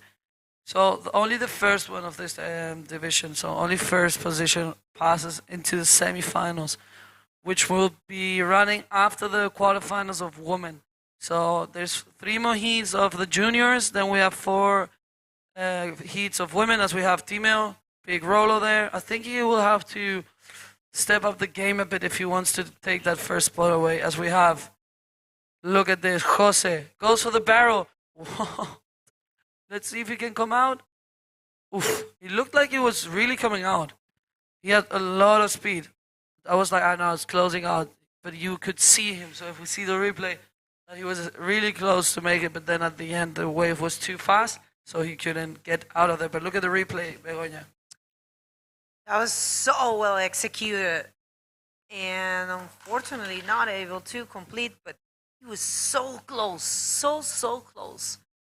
He would have, I don't know how much he would have get, but close to the highest score maybe. We saw, was it Shaden, right? No. Was the Hawaiian? Yeah, no, Logan. Logan yeah. Samova doing great in his first heat, changing the situation with a huge, well, not huge, but a very well ridden barrel coming out with the flip, and it was really fun to watch. Had to say, I take my hat off for these kids. I don't want to call them kids. I'm sorry, guys, for these young riders. ¿Dónde está la gente? Les cuento un poquito a todos los que me piden la actualización en español. Perico no. Nahuel sí se despidió de competencia, pero lo hizo muy bien. Muy bien. Lo descalificaron. Ah, no, mentira. Es que estoy hablando. Nahuel cambió la situación. Discúlpame. Estoy aquí revisando. Chicos, si ustedes quieren ver los resultados, que es lo mismo que estoy haciendo yo en este momento, ustedes lo pueden hacer. Vayan a la página de la IBC, ibc.worldtour.com. Tienen un cuadradito que dice Watch Live, que es mirar en vivo. Le dan ahí y los lleva a esta transmisión. Y abajo de la transmisión tienen el sistema de puntuaciones. Y ahí pueden ver los resultados de los hits anteriores, de absolutamente todos los hits de la competencia, lo que viene, las estadísticas. Y ahí entonces pueden saber. Y obviamente pueden echar para atrás la transmisión y ver. Disculpen ahí. Sí pasó. Está en cuartos de finales Nahuel Benavides junto a... Acá está Gabriel Mendoza, que es un canario muy bueno. Va a estar muy buena esa, ¿eh? Las semifinales es Joel Rodríguez con Logan Samoa, la que viene. Gabriel Mendoza con Nahuel Benavides y Jorge Hernández con Lucas Aninoto. Eso es lo que vamos a tener. So sorry guys, I was giving this update because there's a few people asking who advanced and who didn't.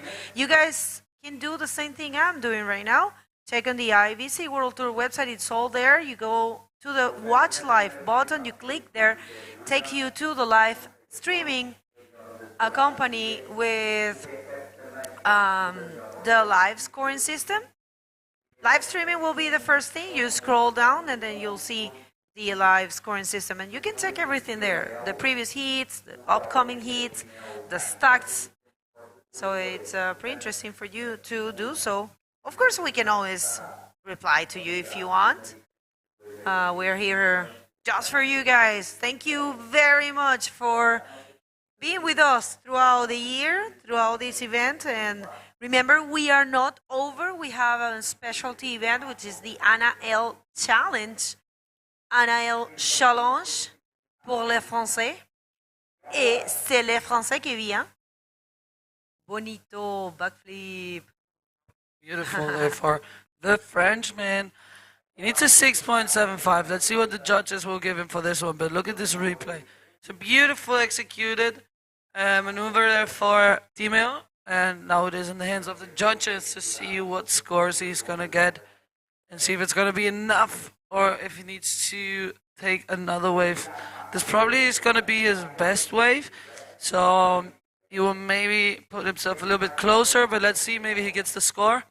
It was a really beautiful maneuver and clean landing, so probably gonna get a good score for this one. Yeah, let's see. And 4 minutes and 10 seconds to go. So far is José Augusto Moisés ou Zé Augusto from Brazil, from Ceará. José taking this heat. Surfing really consistent throughout the event, but the first have to go over Timeo Saninoto, who gets a 6.10, and it's getting closer. Timeo, he needs a 5.15 now. Good job there for the French from Arcachon. La Salie, on sent le français. Il y a Mathieu. Je sais pas qui. Gets carried away there for the Frenchman. He needs a 5.50 now, so he is closer to Jose. But Jose will definitely be taking. He's gonna be watching every move Timeo does. Yes, he's out. 3 minutes remaining, and it's totally possible to make that score. So let's see what's going to happen. It's going to be an interesting 2 minutes and 50 seconds. So I think that it looks like there is a set approaching. So let's see what's going to happen. Is it going to be Jose or is it going to be Timeo? We will know in the next 2 minutes and 30 seconds. It is for now Jose Augusto leading through the entire heat, but it's Timeo in second, and he only needs a 5.15, so totally possible for the French rider. We have been seeing him performing really good through the entire event, so I wouldn't be surprised if he gets another wave and puts that score in. Oui, il y a une chance pour Timeo parce qu'il a besoin seulement de 5.15. Oui, 5.15. And here it comes José Augusto. Let's see. The way he projected in that bottom turn was really good.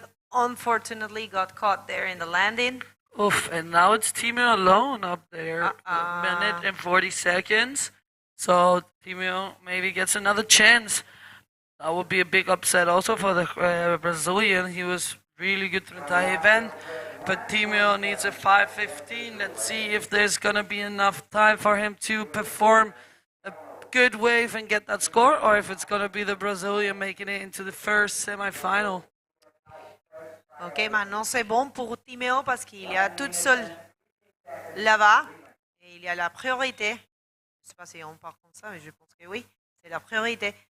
Et il a besoin de 5.15. C'est complètement possible. Possible pour lui. Et on verra qu'est-ce qui se passe. Mais c'est maintenant ou nunca. It's now or never. Oh my God. It's the the French is so final awesome. countdown. Now or never for Timeo Saninoto, looking for a 5.15. Completely possible. There's a set approaching, eh? Well, and he's coming very close to José Augusto. Could Timeo take this heat in these last 30 seconds? This is the last chance, people. Attention, la France. Attention. Nice roll. 5.15. I'm not really sure what's going to happen. And last wave for C. Alexander is thinking about her heat. That was a good roll too. Wait, so we have no idea what's going to happen. This is the replay for Timeo. And Timeo, really good big roll there. But then Also, Jose coming with that one. I think that was a little bit bigger actually. Let's see what the judges think. Don't go anywhere. We will be back and we'll give you the official result of the heat.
Welcome back and welcome back, Nuno.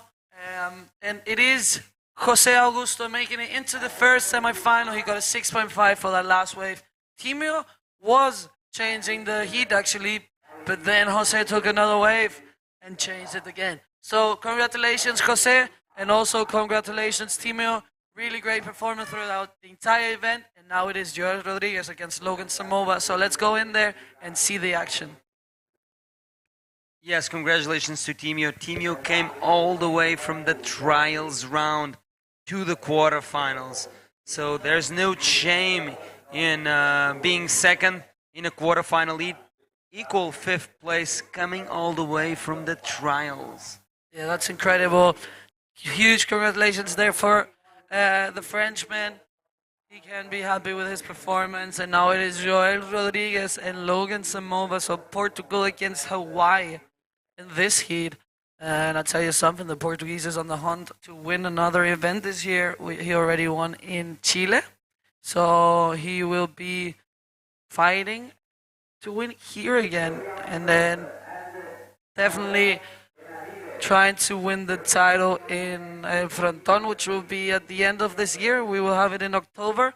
And let's see who's going to be the winner here in Sintra Pro.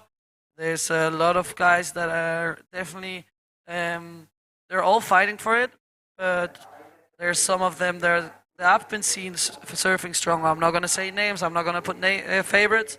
I'm going to keep it for me. But throughout the event, I've been watching the kids, and there's some riders that are being outstanding and really strong. But all the juniors have really surprised. No, they didn't surprise me. I know they were good. I mean, like, they're really, how do you say, like, I was really impressed by the riding of all of these kids. Kids, teenagers, young adults. Yes, yeah, definitely. Yeah, grommet. It's incredible to see the level of these riders. That's the future of bodyboarding, and it looks bright. Tell you that. There's so many from everywhere around the world. There's so many nationalities here. It's great. Yes. Last year, Joel became a vice champion of this pro junior men's division, and he had to battle it out in a fronton, beating a lot of the locals and going all the way to the final, only to lose for the champion, of course.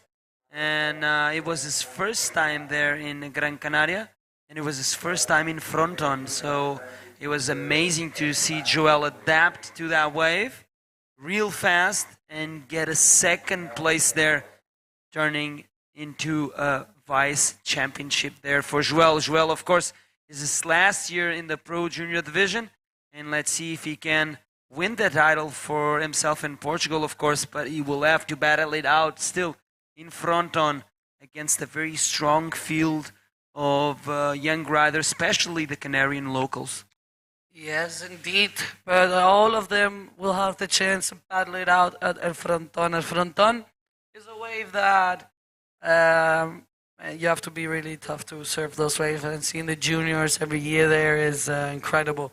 So huge respect for everyone that surfs that waves. And and I'm gonna love to see the juniors battling it out to win the title this year in Gran Canaria.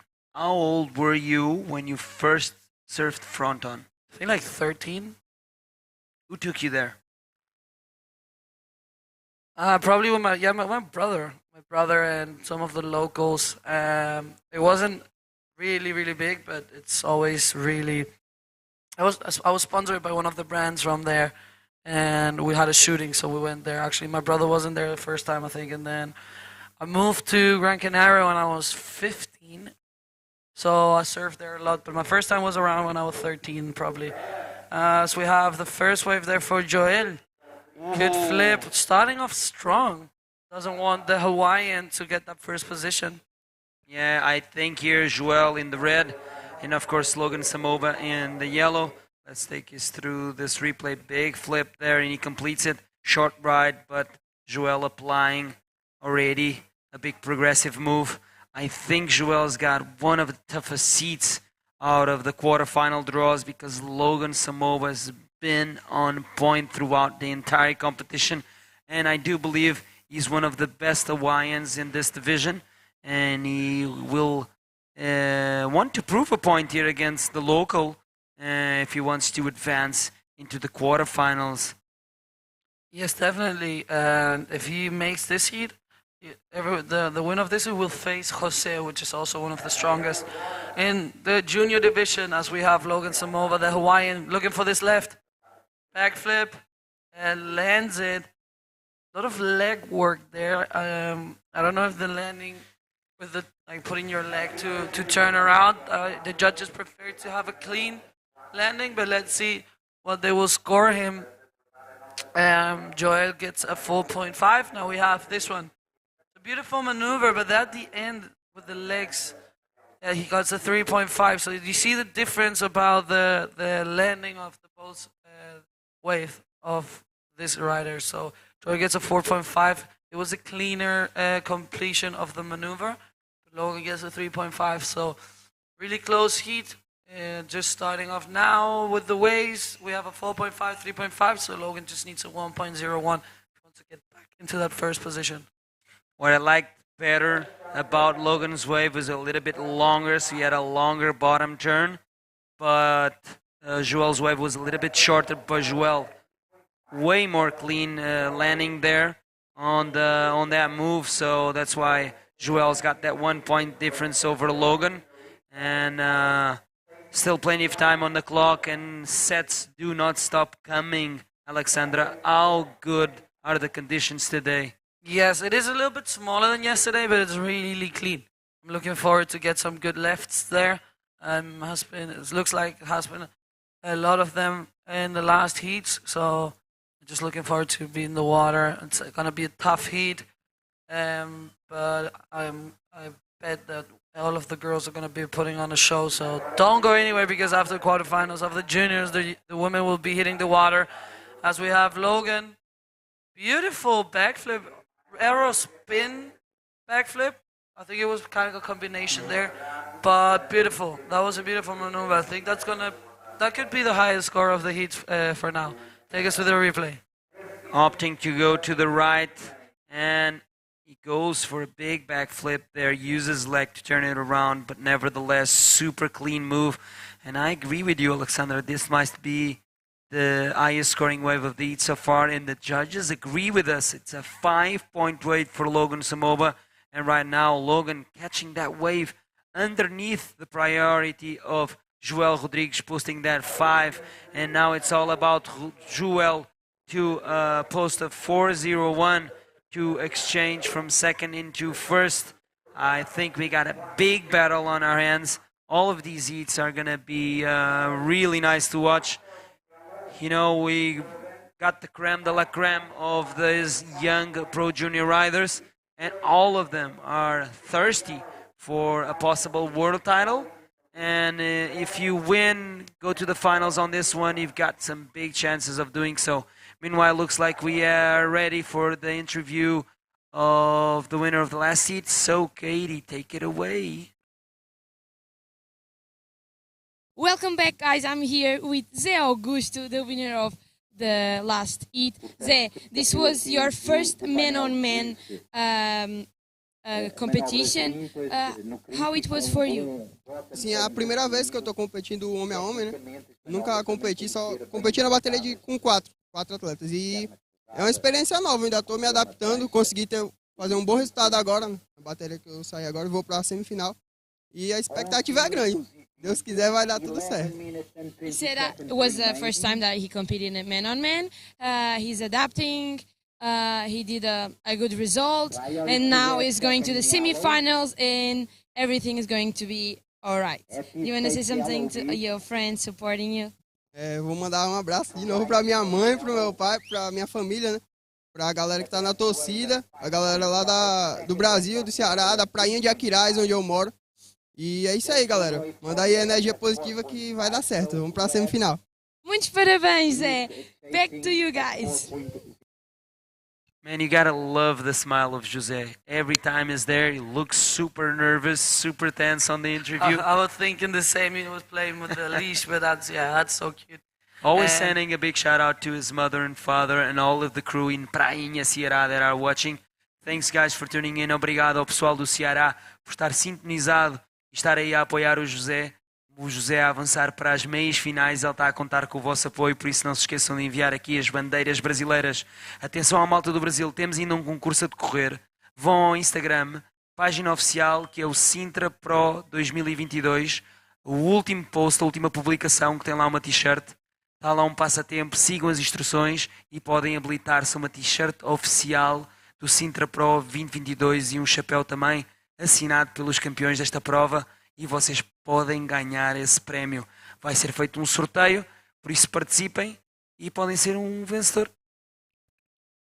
Yes, they got it. There is a, how you call it? Giveaway. Yeah, giveaway. Sorry.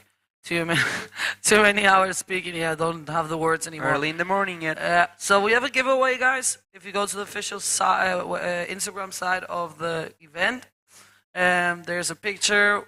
And the only thing is you have to follow the instruction and you can win a t-shirt and the official cap of the Sintra Pro signed by the winners of this event. Amazing. I want to give a big shout out to Raz George. Raz George, you are always out there, man. Thank you so much for tuning in. Good morning to you too. Kim Cocky Bodyboarders from South Puerto Rico. You're a legend, Jorge. Looks like Joel Rodrigues having a go at this wave. Big roll there, and he completes it. Let's wait and see what the judges think about that one. If it's the 401 that he needs, utilize this priority in this wave. Joel felt that he need to get going on this heat. And the first set wave that came in, he got it and went for this big roll. What do you think about this wave, Alexandra? Beautiful wave there, and he gets the biggest score, 5.35. So now Logan is in the hunt for 4.86. Plenty of time on the clock to do the score, but time is also running away from the boys.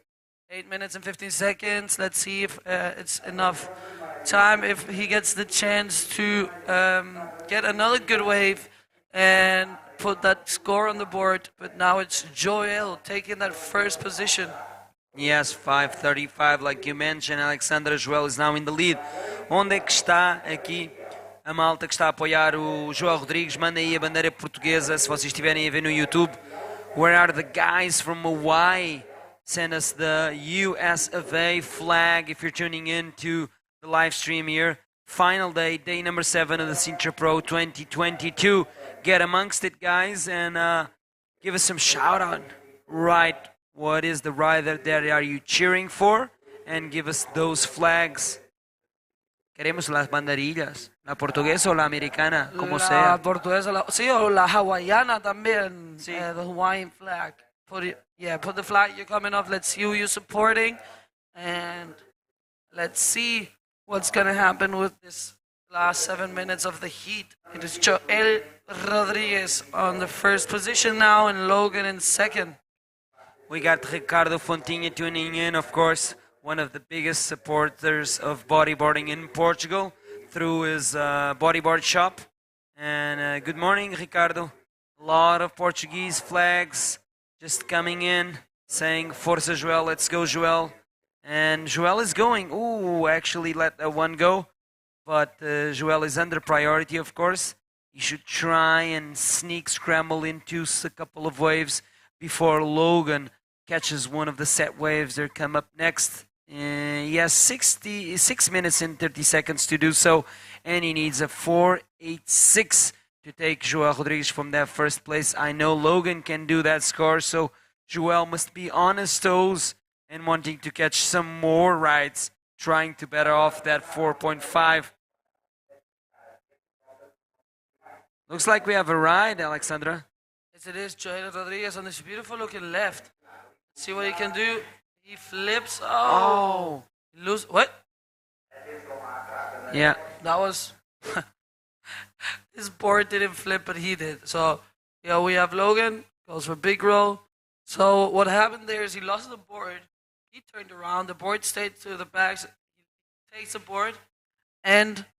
well, he finalizes, he completes this maneuver, but look at this. So he gets the speed, gets the line, loses the board, so he turns, but the board, you see that the board is the other way? Yeah. But good effort for landing that maneuver, as we have the replay of yellow. He goes for a roll of 3.9 there for... and there you have it, 175 for that Joel's wave. I was about to say that judges don't like to see you losing your board and landing with the board facing the wrong way, and that's why Joel got that 175 and 3.9 for Logan Samoba. Not enough. Now Joel Rodrigues is out the back with first priority, 5 minutes remaining. I do think that Logan made a mistake in letting Joel go on that first set wave. That was a good looking wave. Joel went for the back flip, unfortunately not landing it properly. He did complete the ride, but not landing it properly. That's why that said 175. And Logan went on the second wave of the set because he might seen that there was no more waves there. And he posted a 3.9, but he's looking for a 4.86. So not enough for the young Hawaiian to take Joel Rodrigues out from that first fight. A lot of Portuguese flags are flying into the top chat. Obrigado a todos por sintonizarem neste último dia e estarem aqui a apoiar o Joel Rodrigues. Thank you for tuning in and supporting your favorite rider. We do have Rodrigo Reynoso putting on the Argentinian flag. We'll be seeing the young Argentinian rider going for his heat. I don't know if it's the next one or heat number 4, but we do have the solo Argentinian in the entire competition here in this Pro Junior men's division. And he did quite a good job yesterday advancing into the quarterfinals. And we've got a very good field of riders from every single corner of planet Earth. We got Hawaiians, Argentinians, Brazilians, Portuguese, Canarians, which are Spanish and French. Yes, really international contest here of people coming from everywhere. It's the record of inscriptions, I think, actually, we're talking about it. So 201. Of course, we have we have a lot of divisions here, so that makes sense that a lot of people would reach out and try to be a part of this Sintra Pro. And it's good. It's good for the sport, and it's good to see that bodyboarding is alive, especially because this is the first stop of the IBC in the European leg, which is the final stretch of the World Tour. This is the first stop, like I was mentioning. We are in Portugal, and then the last stop is going to go to Spain, the Canary Islands, where we're finishing off this very long year of competition for the IBC Bodyboarding World Tour. And since I have you here, Alexandra, what are some of the highlights for you? I know you mentioned already the Maldives competition, and what other highlights can you give us apart from the Maldives for you, in your opinion? Winning Chile this year was really important for me also.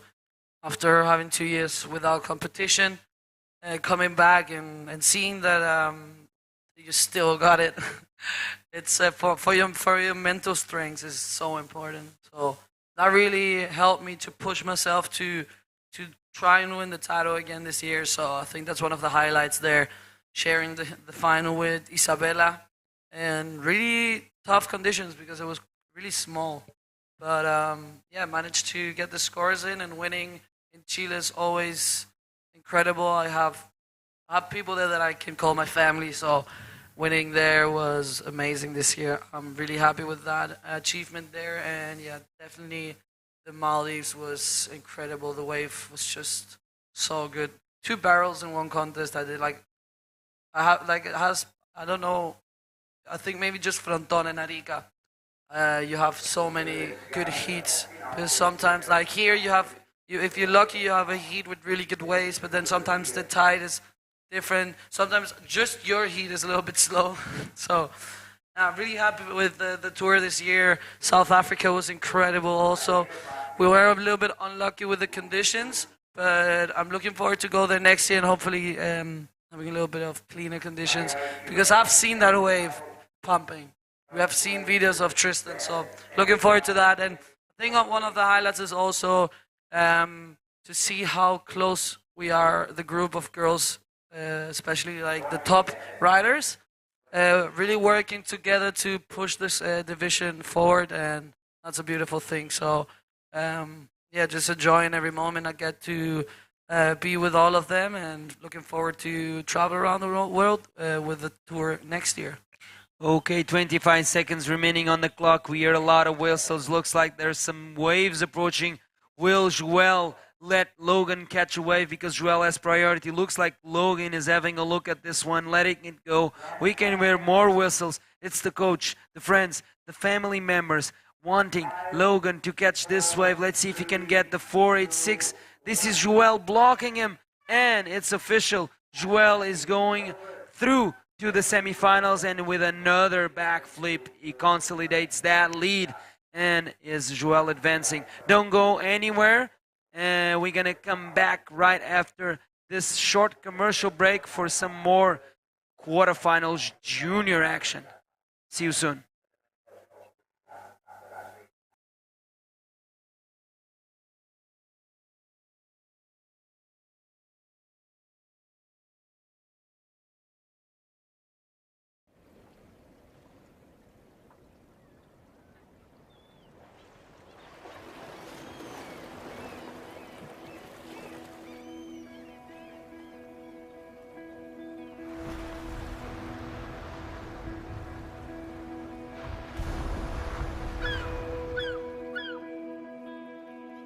Há uma Sintra que combina o mar selvagem, o vento e o cheiro a terra,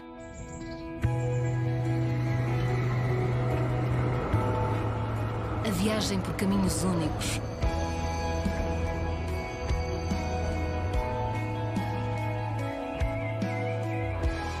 há uma Sintra que alia sabores e tradição.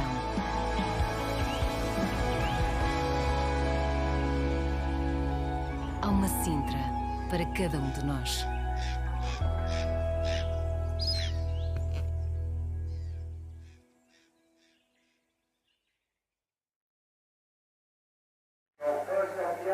Welcome back, everyone, and welcome back. Bego Martinez back in the booth with me, ready to comment on the heat number 3 of the quarterfinals of the junior men's division. Bom dia, Bego. Bom dia, Nuno. Bom dia a todo mundo.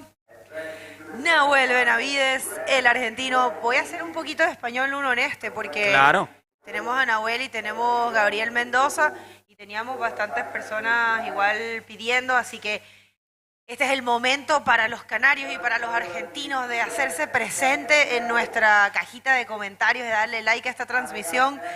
¿Dónde están y a quién le van en este evento? Aquí viene la primera ola también de Gabri Mendoza. Estado bastante compuesto durante este evento con un rolo, y así empieza este hit. ¿Qué puedes decirnos sobre Gabriel Mendoza? Bueno, Gabri es un chico bastante joven de Gran Canaria. Vamos a ver esta repetición. Es uno de los chicos maravilla que viene dando muchísimo de qué hablar. Yo la primera vez que fui a Gran Canaria fue en el 2020 y él era pequeñín y ya estaba surfeando increíble el frontón y la guancha, que son olas de consecuencias, ¿sabes? Olas difíciles, peligrosas. Y Gabri ya estaba desde pequeño entrando al frontón, que yo creo que eso pasa mucho en Canarias, ¿no? tú te diferencias, tú como que prácticamente, no quiero que suene mal, pero como que te haces maduro, vamos a decirlo así, en el bodyboard, cuando puedes correr bien el frontón y cuando vas avanzando en el tamaño, por lo que me han contado. Corres el frontón chiquito primero, después vas corriendo lo medianito y ya cuando tú ves, cuando ya el frontón está grande y ves que ahí se ven quiénes son los riders que sabes que están avanzando. Son pocos los juniors, aunque cada vez son más. Maurito también está corriendo muy bien el frontón, por supuesto el marrajo, pero cuando ya el frontón está en punto, puede que veas a Gabriel Mendoza. De hecho, ya en esta edad ya lo ves más seguido. Y Nahuel Benavides viene de un área de Argentina que se llama Necochea, que tienen olas muy buenas, es un poco más pequeño que Mar del Plata, pero ha sido una cantera, un área, una concentración de Argentina fuerte para el bodyboard. De ahí viene Santiago Sánchez, Tomás Manoli, bueno, muchos riders muy buenos de allá. No quiero empezar a nombrar y dejar a nadie afuera, pero hay muchos. La novia de Tristan Roberts, Victoria, es de allá. No sé si viste a Tristan, que está acompañado de una chica argentina. Ella es de Necochea, entonces y es un lado de Argentina en donde el bodyboard se vive muy fuerte. Mira, tenemos ahí muchos argentinos. Está Martín Iribarne. Martín, tanto tiempo, amigo. Un abrazo gigante a todos los argentinos. Un abrazo gigante a... Mira, Water Photography. Pecho, saludo a Bego y a Nunito. Gracias. Vamos a ver esta ola del argentino, Nuno. Good roll there for Nahuel Benavides. And he opts of that wave because there's not much there, but good roll on the pocket. Let's see what kind of score Nahuel gets. 3.75 for his first ride, and this is the replay of his second ride. There you have it.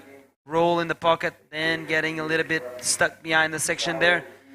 Not a chance to do a lot more there, so Noel concludes that wave and he will wait for the score.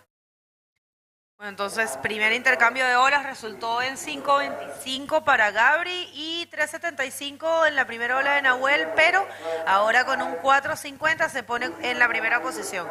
Momentos importantes para ellos ahora que están con scores bajos, de tratar de cambiar las notas, porque realmente esto y con hits de hombre a hombre, todo se reduce a la ola que agarres. Prácticamente cada ola que agarre, cada rider va a cambiar la situación. Con esos scores bajos, ¿no? Cuando están tan cerca. Por eso ellos tienen que buscar ahora diferenciarse, buscar hacer algo grande, conseguir un score más arriba de lo mediano, tirando hacia lo excelente, para poder realmente hacer una diferenciación. Eso ya lo veíamos mucho en la categoría masculina, con los hits de hombre a hombre, es así. Pero bueno, ha sido un buen comienzo de hit también. What is Bago is saying in Spanish is every single rider is going wave for wave, and it's really hard to tell them apart score-wise. He's been watching throughout this today's competition, and last wave for Nahuel was a 4.5, so they are a lot close together, the scores there. Gabriel Mendoza now needs a 3-point. Gabriel can do that in his sleep. And probably on the next set wave, Gabriel will get that 3-point wave if he completes a ride, and he will go into first place. So it's always exchange between positions in this heat, and it's been like that throughout today's competition. All these riders are looking so much on point. All of them want to keep the dream alive of becoming an IBC Bodyboarding World Tour Pro Junior Man World Champion. And this is what's at stake here. Of course, Sintra is just one of the stops for this Pro Junior Men's division, and you will need to count in the Fronton King. It's a mandatory event if you want to become Pro Junior Men's champ. Looks like we have an interview with the winner of the last heat. Katie, take it away.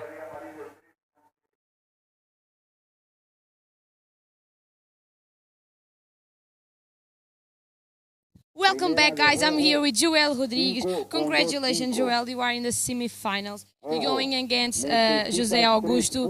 He's passing it in first place, heat after heat. Do you feel nervous or you are okay? Estou bem, acredito no meu potencial e vou dar o meu melhor para ganhar. Também acho que estou um pouco mais aliviado também por não ser importante para o meu título, esta etapa, mas vou dar o meu melhor e o objetivo é o mesmo, vencer. He said that he's very chilled. He really wants to have fun because this event it's not important for his world title. That will be a discount in the Fronton King.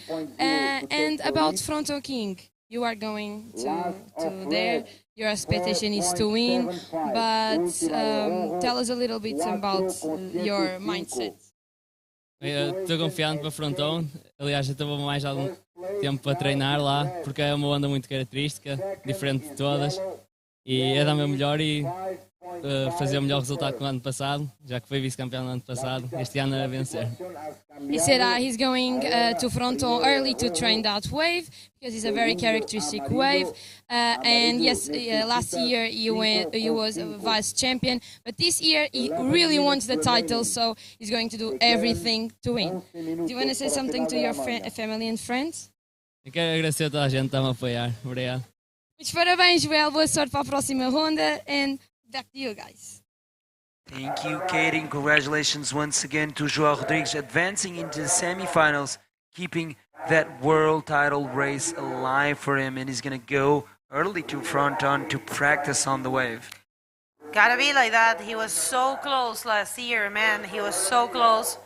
And wave for Gabri Mendoza comenzando rápido con un 360 y marcando un rolo. Está bien, hay que hacer el trabajo, ¿eh?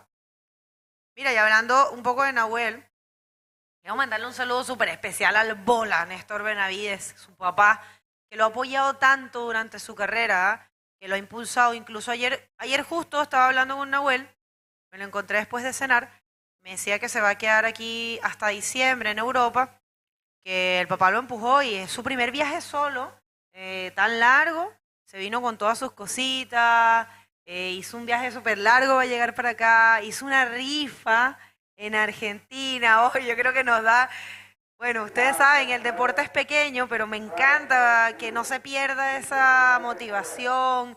A veces nos podemos sentar a quejarnos que no tenemos apoyo, pero ¿por qué no mejor entender que, bueno, que es un deporte pequeño y que mejor nos movemos para lograr las cosas? Nahuel, que tiene un negocio de ropa con su padre, él está tomó bastante las riendas del negocio, me estaba contando ayer, y bueno, creo, o sea, lo ayuda muchísimo al papá, y me está diciendo que les va bien, gracias a Dios, y nada, creo, es su propia rifa, junto a su platita, me dice que se está pagando con su platita este viaje, ¿ah? A mí me encanta la creatividad de la rifa y poner las ideas en la mesa y preparar esa campaña en esa pierna en Europa de IBC. Por eso un gran saludo y felicitaciones por toda tu creatividad y dedicación a lo deporte y en el futuro que lo pueda lograr todo lo que aportaste acá. Y que eso, que también, o sea, se ha dedicado desde muy temprano, me dice que trabaja desde bien joven y se ha dedicado, yo sé que de verdad Néstor ha estado mucho detrás de eso, es un gran trabajo, amigo, y siempre ahí, Néstor, que siempre ha querido tener la oportunidad de comentar y nunca hemos podido tener, digamos, eso. En Arica estuvo Néstor, y ahí te debo un hit para comentar, amigo, a lo que podamos vernos de vuelta, lo tienes. Y un gran entusiasta del bodyboard, es que hay una pasión muy grande en Argentina por el bodyboard. Bueno, tú sabes que Argentina es un país con mucha pasión, ¿no? Y se vive así el bodyboard. Aquí viene Néstor, Nahuel. The lone Argentinian in this competition going for the backflip there and completes it. He is on the hunt for a 5.5. Let's see if the judges think that's the 5.5 that he needs. And what we're talking in Spanish is that Nahuel really got creative on getting endorsements to come traveling to Europe. He's going to stay here until December, being the part of this European leg of the IBC Bodyboarding World Tour. And he did a raffle back in his home country so he could get some more money to pay off this trip coming all the way from Argentina, long travel. And he's going to be here, first time traveling alone, and he's going to be here until December because he wants to go to, of course, Fronton to compete in this Pro Junior division. So good on you, Noel, and congratulations to everyone that helped Noel getting here, especially his father. So that's what's about here in the Pro Junior division, getting the support from the family, from the sponsors, from the friends. Get creative and get people behind you to support you and help you out in your world title campaign. Noel is still in the world title race, of course. If he does a good result here and it brings it to Fronton, he might be one of the world title contenders. So let's wait and see how this heat unfolds. So far, so good for the Canary Islander, Gabriel Mendonça, in the red in your screen. He's leading this one on the strength of a 5.25 and a 4.75. That last wave of Noel just came in as a 3.75, so it's not enough. He still needs that 5.5 to go into first. 6 minutes remaining, and this is heat number 3 of the quarterfinals of the Pro Junior Men's Division. The last day of competition here of this Sintra Pro 2022. We would like to thank our main sponsors: Câmara Municipal de Sintra, Junta de Freguesia de Colares, Instituto de Desporto e Juventude Português e também, obviamente, a Federação Portuguesa de Surf. Obrigado a todos por fazerem parte deste Sintra Pro 2020. Thank you to our sponsors for making this Sintra Pro happening this year once again. The 26th edition of this prestigious event here in Portugal. We would like also to thank Meo Beach Camp, ADP Publicidade, Vert Magazine, Mega Hits, Spoticar, F Marques e Feeds Limitada, always present here in Sintra. Arriba Sintra Hotel, always present in Sintra as well. The beautiful hotel here in Praia Grande since 1966, if I'm not mistaken. So it's a real classical landmark here in Praia Grande. CC Board Center, always having a little store here in Praia Grande. If you have the chance to visit Praia Grande, go check them out here at the beach. Escola Boogie Chicks, of course, Catarina Souza and her big team of ladies are a part of this too. Refresh Bodyboards, my good friends Barella and Gato, one of a kind, two of a kind, really good people from Peniche that still are hand-shaping custom bodyboards. If you are in the area and if you need a custom bodyboard, please visit them in Peniche. It's an open factory. Go check them out. And then they have this cool new system called Exaflex, and it's patent pending, and it's one of a kind in the world. And yeah, this is those types of innovations that you can find at the Refresh factory. And also, last but not least, Cruz Vermelha Portuguesa Amadora, thank you so much for your support here to the Sintra Pro 2022. 5 divisions within 7 days of competition. Our smallest day time frame wise was 10 hours plus, and we've been doing live feeds of 11 hours plus, almost 12 hours of live transmission just for you guys to be wherever you are tuning in to the Sintra Pro, watching all of these 5 divisions unfolding: men, women, drop knee, junior men, junior women. We crowned drop knee world champion, junior women world champion, and we yet to find out who's the man and junior man world champions. That is going to happen in Fronton. And of course, the women's champion was crowned in South Africa, the last stop of the IBC World Tour, and the Walker Bay Pro, and Isabella Souza won there and became world champion. That's Right. Thank you for that great update, and thank you to all of our sponsors as well and everyone involved, the organization in this event. Y un saludo, me parece que Aldana Ramírez es la mamá de Nahue. Gracias, Micaela, Aldana. Nosotros somos bien sensibles también aquí. Yo creo que cada vez que vemos alguna historia así, se nos cierra un poquito la garganta, ¿no? Como que nos ponemos, yo leo los mensajes de eso y yo también me emociono rapidito. Mi mamá es argentina y tengo esa sangre argentina, Caliente. sí, esa sangre como... Ahorita hace más sentido. Mi mamá es argentina y mi papá es español, así que imagínate. Mi papá, o sea, ahora tenemos aquí un español y un argentino. Estoy aquí sintiendo mis raíces a full. Yo nací en Venezuela, me crié en Venezuela, y vivo en Chile. Es mi segunda casa ahora, 10 años en Chile. Pero tengo que decir que cuando uno es inmigrante es un poquito triste a veces porque no tienes patria. Atención, una bonita ola, buen rolo, bien ejecutado para Gabri.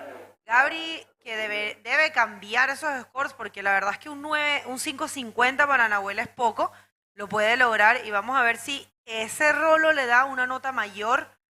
Saludo también a todos los canarios que están sintonizándonos. Algo me lo imaginaban uno, pero claro, no lo quería decir, ¿no? Puede ser un error por parte de Gabriel Mendoza perder su primera prioridad aquí en los últimos minutos, dejando a Nahuel afuera completamente solo, necesitando solo un 5.50. Una historia súper inspiradora por parte de Nahuel, a venir de Argentina a competir aquí en Portugal. Espera un poco, Gabriel Mendoza, otra ola. Buen backflip conectado con un giro, pero viene la respuesta de Nahue, un rolo, no lo logra completar. La cosa se pone difícil para el único argentino en competencia, sin importar los resultados. La verdad que felicitaciones. Y parece que Gabri va a conseguir una mejor nota después de ese backflip que combinó con un giro. Quedan 20 segundos. Y bueno, el trabajo del canario, claro que sí, 6 puntos. Ahora Nahuel, que tiene la primera prioridad, está solo, quedan 15 segundos, pero está buscando una nota alta, Nuno. 6.75. Vamos a ver, ¿esta ola cuenta, Nuno? ¿Esta ola cuenta? Últimos segundos. Nahuel con todo en ese backflip, pero no completa. Lo dio todo, ¿ah? Con muchas felicitaciones a Nahuel. Muy buen resultado. Felicitaciones gigantes a Gabri. Nosotros vamos a un corte comercial. No se vayan, que seguimos con más del Sintra Pro.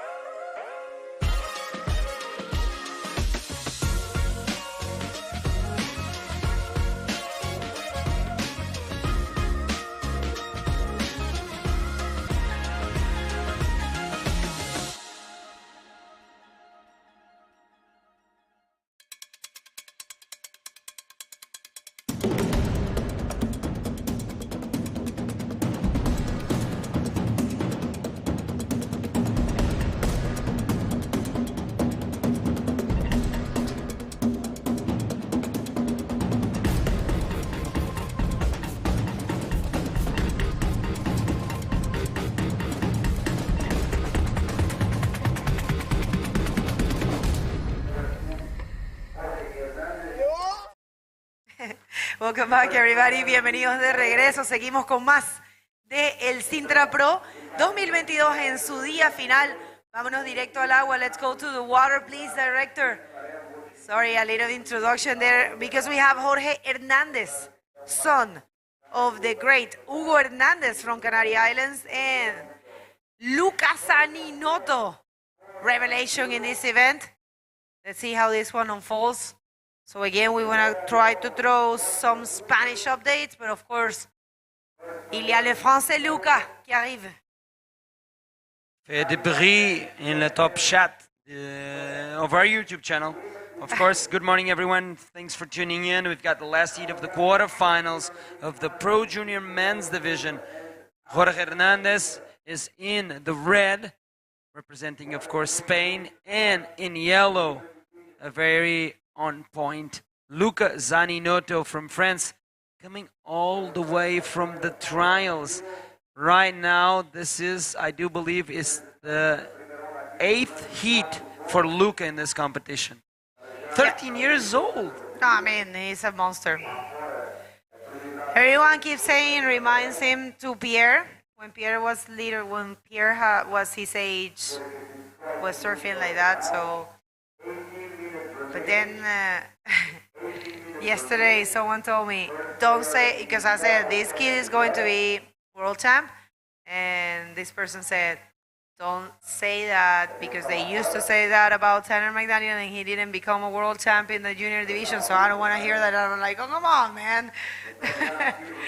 It was a tough one for Tanner. Socrates Santana won both years there, and it was a close call, and you cannot take away the merit from Socrates Santana. Socrates is an absolute beast.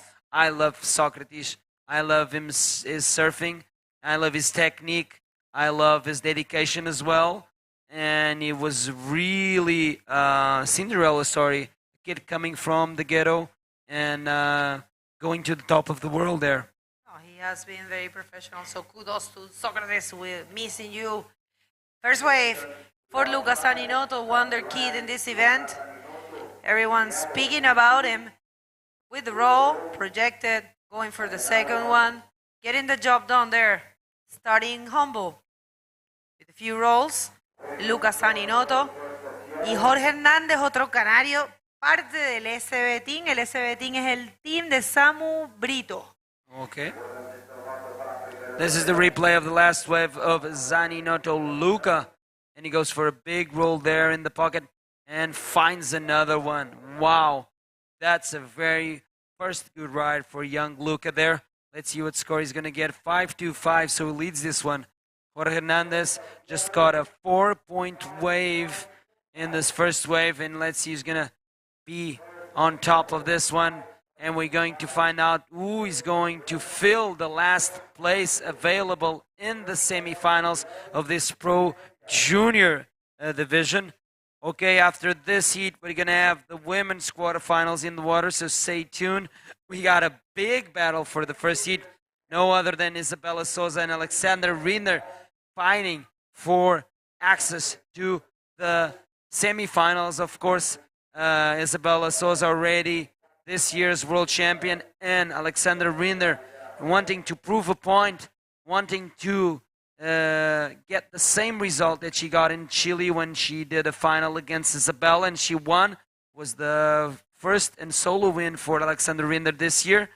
And let's see, the first heat of the quarterfinals of the woman is going to be a banger.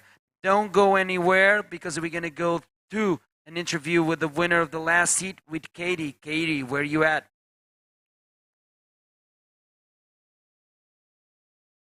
Welcome back, guys. I'm here with Gabriel Mendonça, the winner of the previous heat. Congratulations, you are now into the semifinals.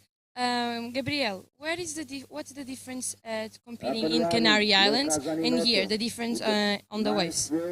La verdad que la gran diferencia es el agua, porque aquí realmente está muy fría comparado con Canarias. Y también el frontón no es lo mismo que una playa de arena, tiene más potencial, pero está muy bien, la verdad, competir aquí. Está muy divertido. You say that the big difference is the temperature of the water, because here is very cold, and the wave in fronton, it have a lot of potential, and here is not that.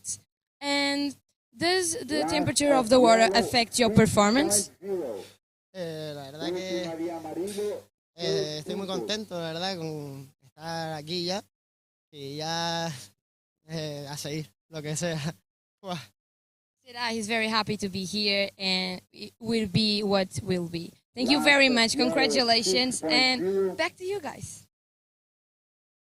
Thank you, Katie, and congratulations there to Gabriel Mendonça winning that last quarterfinal heat number 3. And we will see Gabriel battling it out on the semis against the winner of this heat. During the break, we saw Saninotto going for a big roll there, and then Luca now going for the backflip. And this is what the Frenchies were talking about, saying, so far Luca has been playing it safe. You already only saw rolls, but Luca can flip both ways. And they were telling me at some practice sessions Luca, out of the blue, is putting backflips left and right. But right now, this is Jordan Hernandez going for a backflip of his own and completing it. Whoa, we've got a big battle on our hands and whistles and screams from the beach. We got a great team of supporters here, both for Luca and for Jorge. Let's see who's going to come out on top of this wave exchange, Bego. Bueno, la cosa se está poniendo buenísima aquí en este hit. Escuché a la gente en la playa gritando por esta última ola de Jorgito. Samu Brito debe estarse comiendo las uñas en este momento. Muy buen backflip para Jorge, que está buscando el 6.41 ahora porque Luca obtuvo un 6.50. Y la verdad que muy buen trabajo para esa escuela. Yo quería hablar de eso porque Samu es un excelente bodyboarder canario y tomó esta iniciativa de hacer esta escuela que trabajan bien diferente. Ellos buscan en dónde surfear en diferentes spots de Canarias, no surfean solamente en un sitio. Normalmente las escuelas de Gran Canaria, ¿no? Normalmente las escuelas surfean en un solo sitio, son de una playa, pero Samu los mueve, los va llevando a diferentes lugares. Va viendo dónde es mejor. Buena suerte, Alexandra. Estamos aquí viendo cómo Alex, nuestra compañera en este evento, va a competir pronto. Vamos a ver. Aquí va la muestra de un buen entrenamiento con Jorge. Otro más. No logra completar. Mira, Jorge recibió un 6.10. Es una muy buena nota, pero no le alcanzó. Buscaba un 6.41. Exacto. Last wave for Jorge Hernandez is a 6.1, so he got his best scoring wave, improved on his overall score, but still not enough to take Luca from the lead, because Luca just went big on that backflip and got a 6.5. Each one of these riders got a big backflip, but Luca got a bigger score, and I kind of agree because Luca's backflip was a little bit bigger and a little bit more cleaner, so that's that 0.4 difference. Meanwhile, Luca is leading and Jorge is on the hunt for that 6.41 if he wants to take the lead. Still plenty of time of the clock on this one. We're not even halfway through the heat and Luca already posting some big scores, and also Jorge with that 6.10. So I'm foreseeing a big battle between these two guys. Right now, Luca is holding on to priority. So the next set wave, he gets to pick and choose which ride he wants to take. And Jorge will pray that this next set wave, more waves will come, so he can try and post that 6.41 that he needs to take the lead. Así es. Bueno, Jorge ahora buscando 6.41. La verdad que Luca con dos muy buenos scores. Y bueno, si estás en la playa, if you're here in the beach, today we are having a special class or clinic with Boogie Chicks. And it's happening at around 12:30. They're going to meet in the Boogie Chicks stand. It's right here. And it's everyone's welcome. All levels and all ages, so make sure to get yourself there because Cata Sosa and their team is they're really cool and they work really good, so you guys you don't miss this chance, you know. It's so good to have a clinic with someone that knows so much about the sport. It's a good chance. E todos que estão aqui sintonizados, vocês têm a hipótese de ter uma aula grátis com a escola Boogie Chicks. Essa aula vai acontecer ao 12h30. O ponto de encontro é a tenda da Boogie Chicks, que fica do lado direito da nossa estrutura. Se estiverem virados para o mar, se estiverem na praia, fica do lado esquerdo da estrutura. Há ali um conjunto de tendas e uma dessas tendas é a tenda da Boogie Chicks. E hoje, ao 12h30, uma aula de bodyboard grátis. Qualquer nível e idade é aceitada para esta aula. Numa prancha aprendes sobre ti, sobre o mar e sobre o ambiente. Este é o lema da escola Boogie Chicks. Juntem-se à Catarina Souza e à sua equipa, o Bernardo Esparteiro e o Tiago Leitão, também conhecido como Cocas. Um grandes nomes da praça do bodyboard ali da Praia de Carcavelos, que em conjunto com a Catarina iniciam muitos atletas no desporto e depois também os acompanham para outros voos maiores, como a competição aqui em Sintra. Everyone that is listening, if you are by any chance near Praia Grande and if you want to attend a free bodyboarding class, please do so today at 12:30 at the Boogie Chic stand. Okay, looks like Luca is having a go on this first wave of the set, going for a big backflip, and he completes it. Wow, I've been warned about this. The Frenchies have been telling me, Luca so far has been playing it safe. You haven't seen anything. And I was like, what the hell are you talking about? And they said, he's playing it safe. The rolls he's been making are just a safeguard.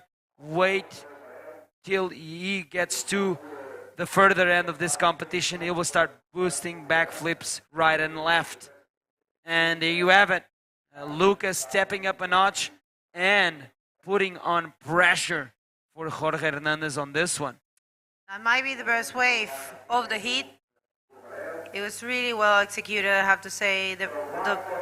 He chose the, 5.75. See how we don't know anything about judging? That's it's really good. But yeah, he chose, the judges know better. I probably were too distracted with the previous wave. Actually, I didn't see the 6.5 because I was running around giving the key of the room for the judges. So I think I missed that one. But remember, guys, the judges compare. The only comparison that they do is in the heat.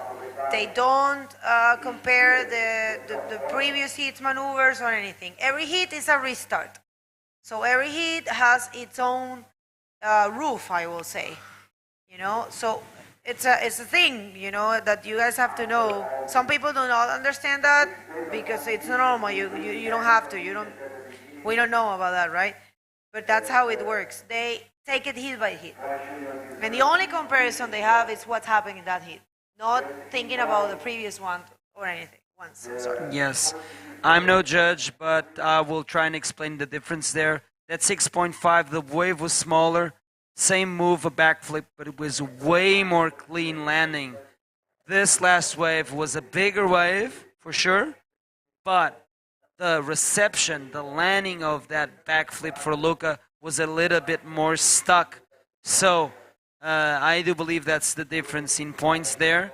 And that's why you only got a 5.75 for a very assumingly look-alike wave. But at the end, what matters is how smooth and how clean the landing is. And that's where the difference at. At 6.5, the previous backflip, like I mentioned, yes, smaller wave, but super cleaner move, super cleaner reception and landing and completion. And the last one, you could see that it got a little bit stuck on the turning around, going into the front of the wave, in front of the whitewash. It took a little bit of time, but the judges saw that, and there is a very clinical analysis on that landing between the first backflip and the second backflip.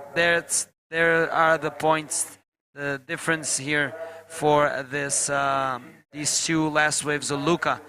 Meanwhile, 4 minutes and 20 seconds remaining.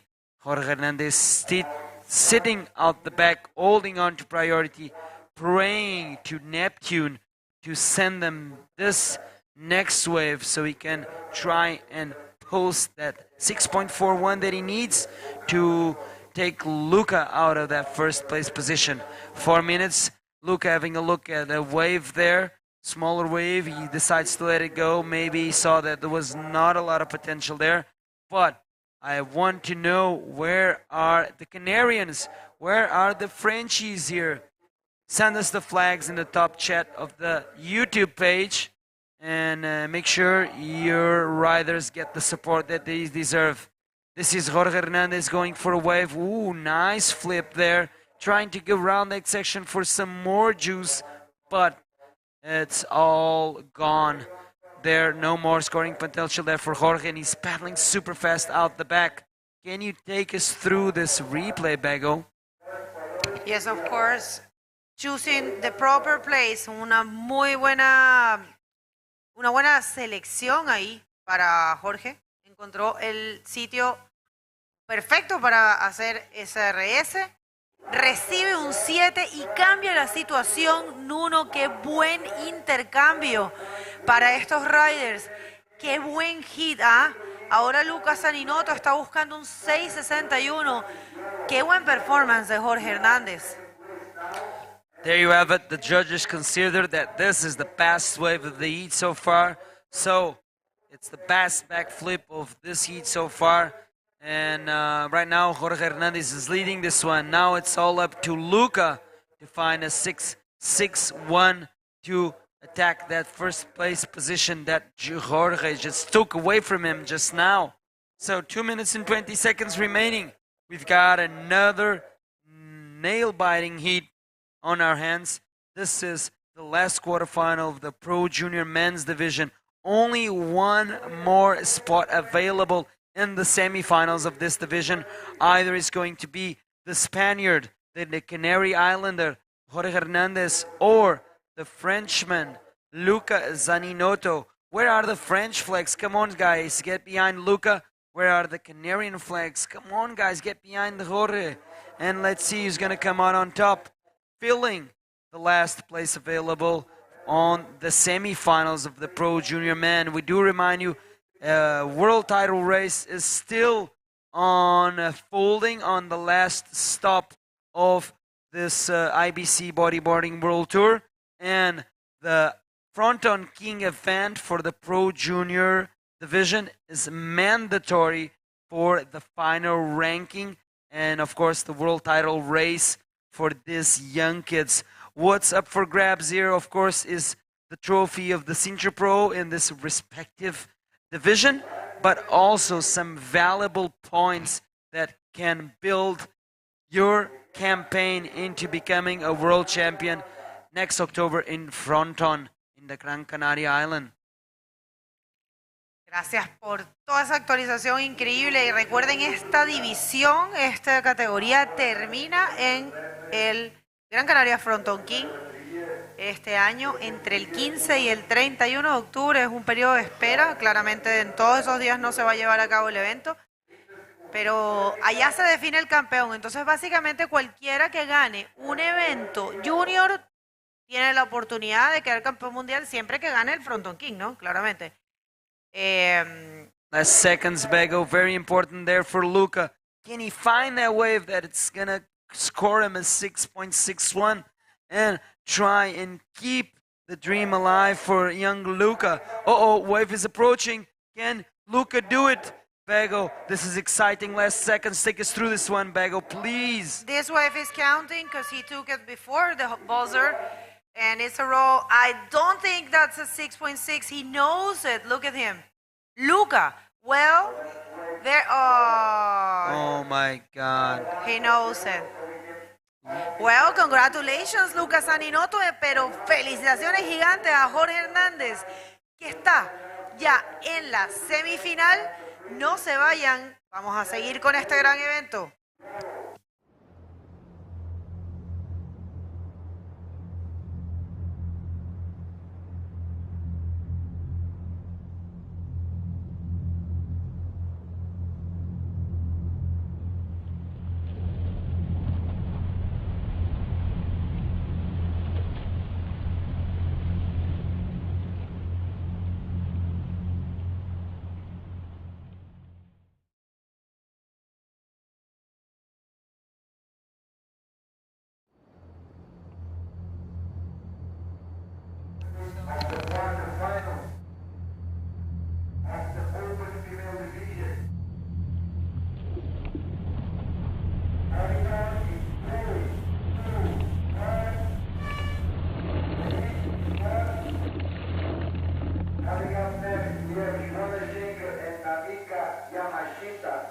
Welcome back, everybody. We are about to start the first quarterfinals for the women division.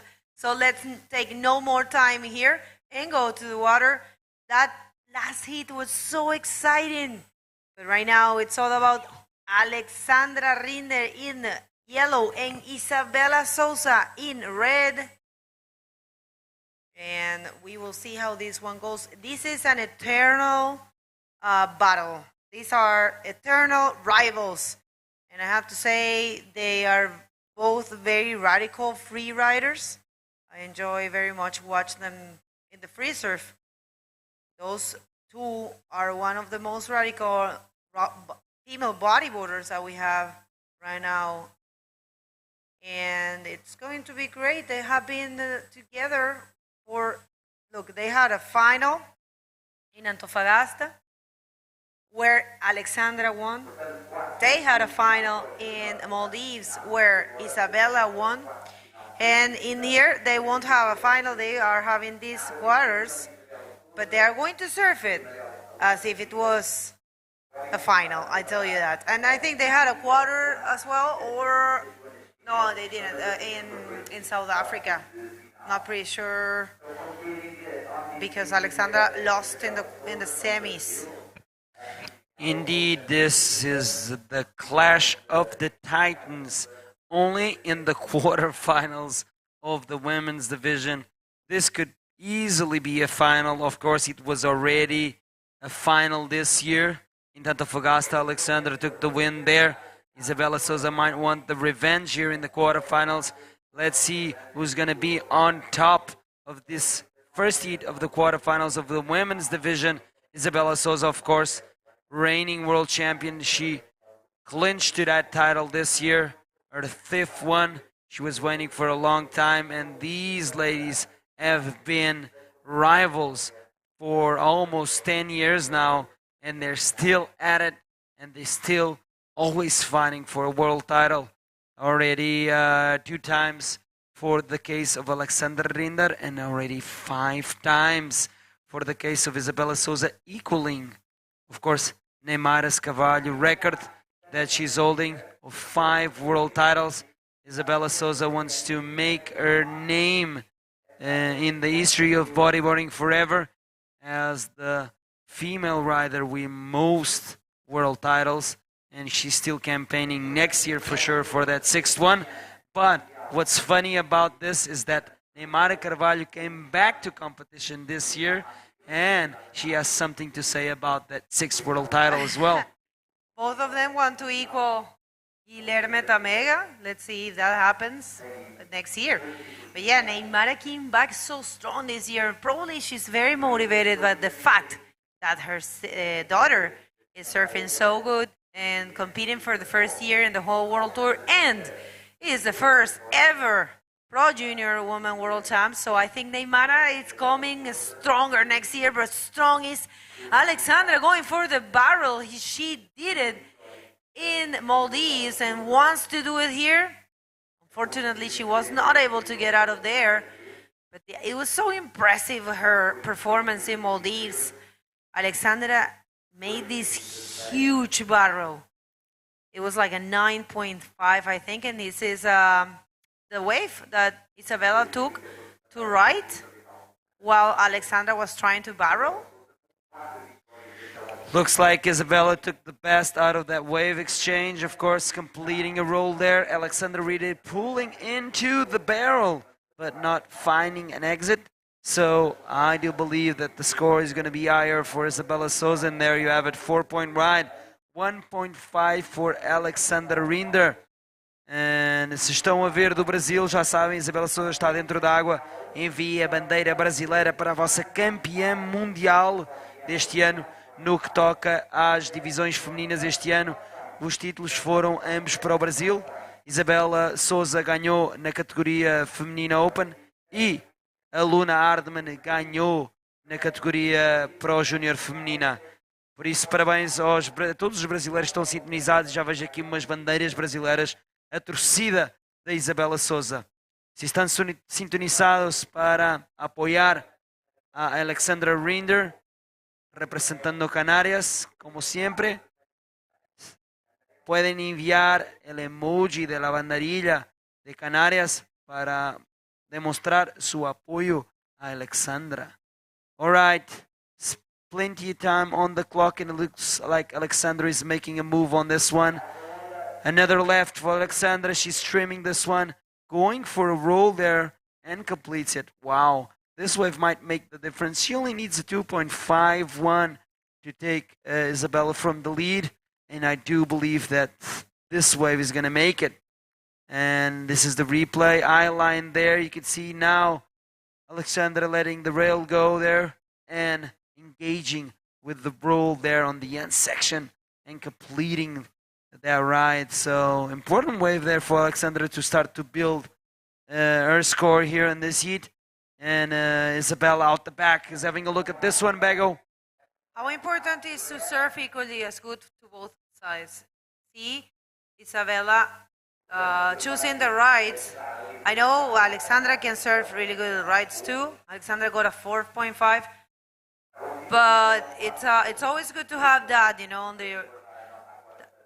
that ability of serve equally as good to both sides, especially in man-on-man and woman-on-woman heats, because you have that chance of remaining one peak and just do your surfing, you know, don't even think about the other. We have the interview with the great Jorgito taking that last heat in a great fashion.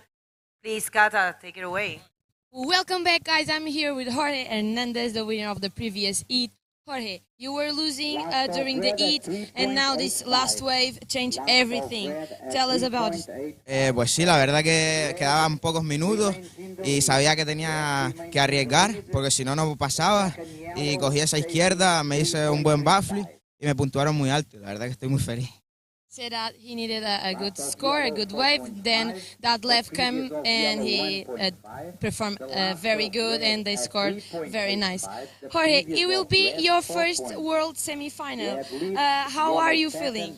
La verdad que estoy demasiado feliz, no me lo estoy creyendo todavía, no me lo creo. Y ya con llegar a la semifinal ya estoy muy feliz y que pase lo que pase. Said that he's super happy. Is very, very happy, and what happened will happen, and he will be focused to the semi-final, guys. So keep up with us, don't leave us. And do you want to say something to your crew here supporting and your friends back home? Sí, gracias a mi sponsor Link por todo el material que me da, al SB Team, Samu Brito, que vino a Orihuela, a mi hermano que me estará viendo y a toda mi familia y a todos los canarios que me están apoyando. Thank you. Muita sorte para tus semifinales. Back to you guys. Thank you, Katie. Congratulations. Felicitaciones, Jorge. And also felicitaciones to the entire team that's getting behind Jorge there. We can hear the screams and the whistles and the clapping. Meanwhile, it's all about ladies in the water. And this is the replay of the last wave of both Alexandra Rinder and Isabella Souza. So it's, wow, 4.5 the previous wave of Alexandra, so she took the lead for a moment there, and then Isabella got that right, and she got a 3.85 back into the lead, Isabella Souza. And right now, a wave exchange between these two riders. Let's see who's going to come on top. Alexandra is looking for a 3.35. I do believe she's going to get the score, but also Isabella went for a wave, and it's all about the scores that are being dropped for these last two rides of these two super talented riders and former world champions, of course, Alexandra Rinder, and reigning world champion Isabella Souza. Isabella getting a 5.5 on her last ride, so she remains in the lead. Let's see if Alexandra gets the 5.01 that she needs, but no, 3.9, so not enough for Alexandra to move up the ladder here in this heat. So far, so good for the Brazilian, and Alexandra needs to find this 5.01 to beat Isabella from that first place position. Right now, Isabella played it smart, went for the roll and the spin there, got out of the wave super quick, making sure she paddled out the back and regain first priority, which that's what she's holding at the moment. And Alexandra Rinder has to hold on to second priority, of course. These are women on women heats. The first heat of the quarterfinals of the women's division, and we are yet to crown the women's Sintra champion, of course, the Pro Junior Sintra champion, And the World Championship is in the hands of the rider in red in your screen, Isabella Souza from Brazil. And the Pro Junior man will have to battle it out in the fronton king to see who's going to be the new Pro Junior World Champion of 2022 alongside the men's main division. Of course, it's all gonna unfold in the beautiful wave of El Fronton.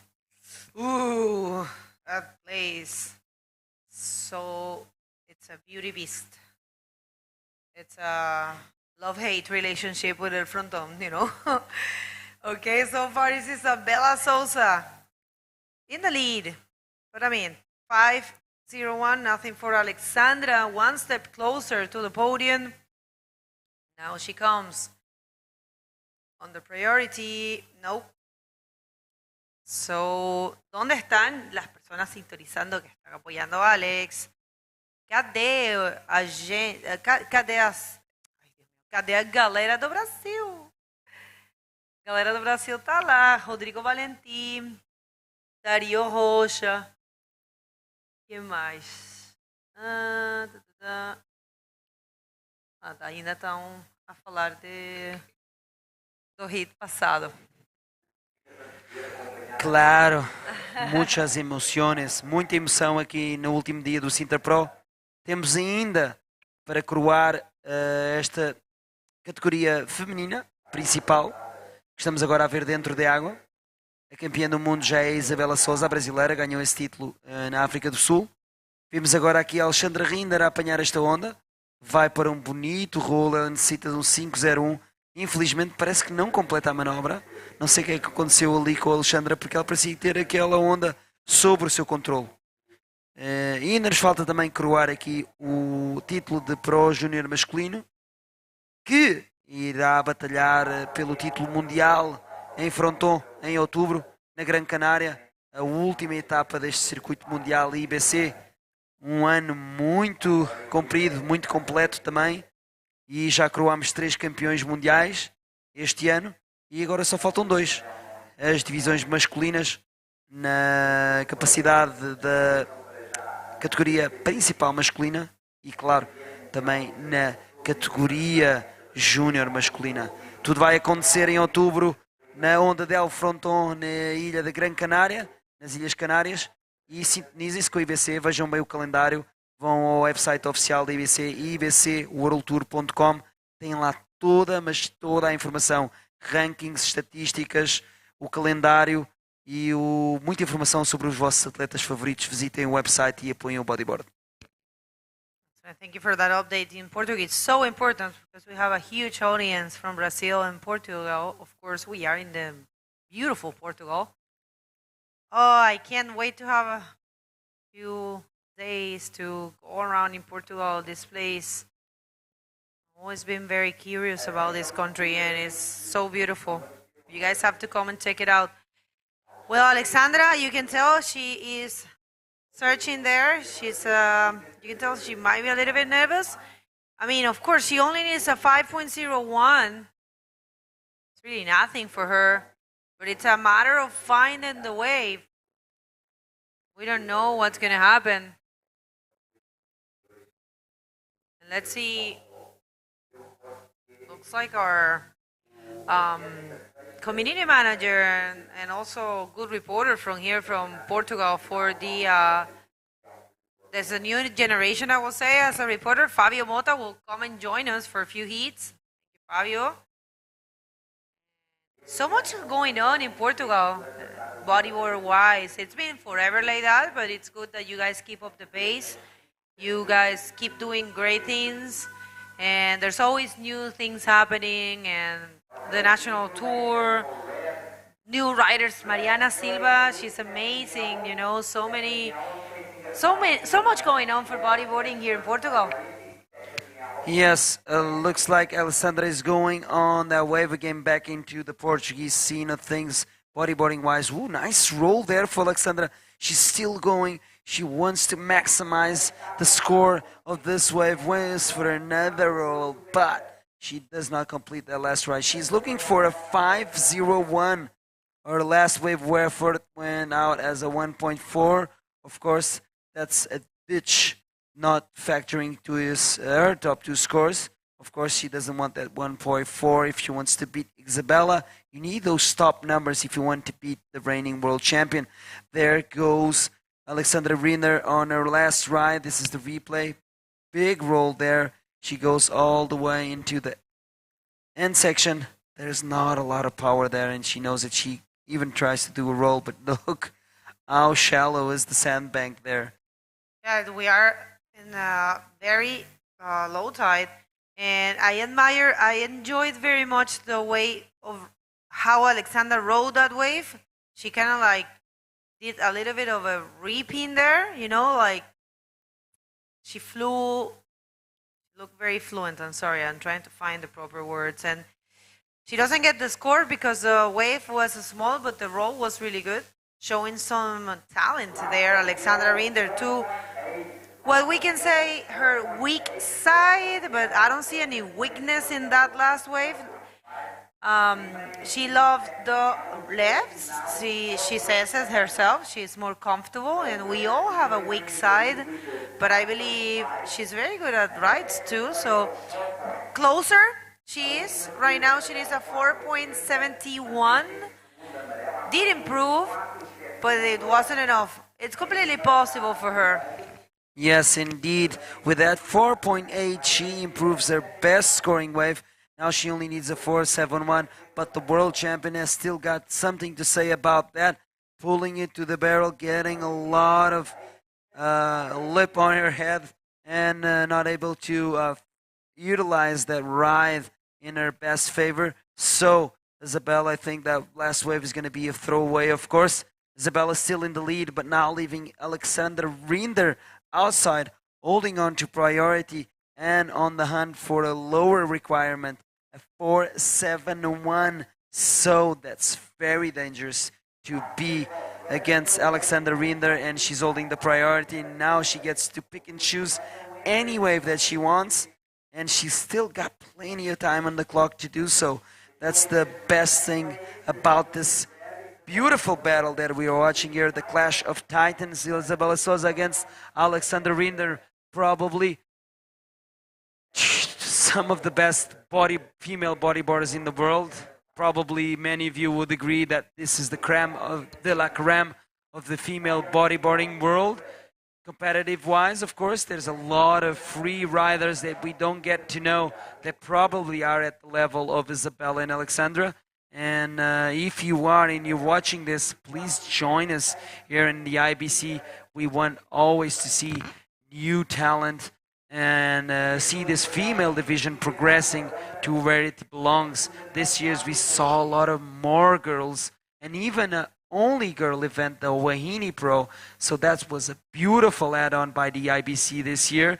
And it's good to see that the girls, like always, are super united and found a way to make an entire all-woman event with masters, juniors, and a regular female open division. But the masters, it was a super cool add-on, and we see some real classical riders from the old days competing there. 53 competitors.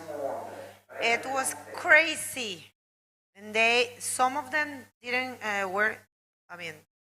didn't compete for 10 years, and that was a comeback, and it was so beautiful. Emotional, though. You know, we cried every day. Every day there was a reason to cry. It was so part beautiful. Of the activities, a crying session, letting the emotions go. Just kidding. You're going to get in trouble with the audience. Yeah, no, I'm telling you, the press conference, oh, well, you have no idea. The whole room crying. The whole, it was so emotional. It was beautiful. It was the biggest table on the press main table that I have seen. We have all the champions, the pioneers in bodyboarding in the state, the pioneer, that was Raquel Brandão. We have the pioneer, the first female bodyboarder from Brazil as well present. And then we have the reigning world champ. We have Isabella, Neymara, Luna. Wow, it was so impressive. What a place. And Arcero Olmital, who actually was the main sponsor, did a great job as well. So thank you, and we're counting with the Wahine Bodyboard Pro next year. And guys, today we are finishing this event. So what's planned is to run the quarterfinals for the women right now, 4 heats.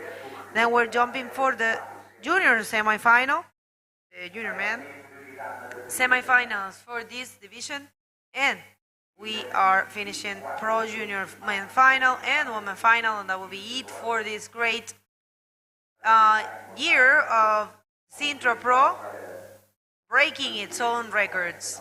And look at that, getting into the water is the Barbie, the bodyboarding Barbie, Joanna Schenker. That's Joanna, right? Yeah, of course. Yes, Joanna and Namika Yamashita, the young Japanese samurai. Look at them, right? That's the nickname I'm giving her, because she's been slashing with those rolls. With her samurai sword, some of the best rides of this event so far, and some of the best riders of this event so far is being knocked out by Namika. Let's see if Namika can slice away Joanna Schenker in the next heat, or Joanna Schenker keep on representing Portugal in this women's division. I do believe it's only Joanna and Mariana Rosa in this event. Yes. So it's only them and João. Yeah, and Joel, yeah.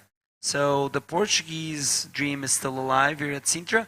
Let's see if they can turn it into reality. It would be pretty cool to watch the Portuguese advance into the final. But we don't know what's going to, to the semis, at least to the podiums. And we don't know anything because nothing is really set up. Right now it's Alexandra with the first priority, looking for a tiny score for her, a 4.71. And where is the support for the female division, for the women division? Throw some flags there, throw some support. ¿Dónde están las chicas bodyboarders? Where are the women, the bodyboarders? I was talking to Claudia Ferrari the other day, and she said she wants to get back to tour. Claudia, we are missing you. Where are all those great riders? You guys have to tune in and help us spread the word. Push the division. Look at those numbers today, guys. Come on. And I do believe that was Mariana Nogueira taking out that master division at the Wahine Pro in Brazil. And for you to have some kind of notion in the history of bodyboarding, Mariana Nogueira won her first world title back in 1988. I'm going to repeat it. 1988. That was, my God, 12 plus 22. So, no. How old were you? I was actually 11 years old. 11? 11. I was born, no. I was 9. How old are you? I was born in 1979. 42. 43. Oh, really? Yeah. Oh, so you were 40. 41. Not yet there, but thanks for the compliment. Not yet there. no. Mariana Nogueira won that one again. I was 7. And Mariana Nogueira won that one back in 92. So there's another world title 30 years ago. Going to repeat it 30 years ago. And it was so cool to watch then Mariana Nogueira win another world title in 98. And then Mariana Nogueira looked like she disappeared from competition. No more world titles. She was competing for quite a while still.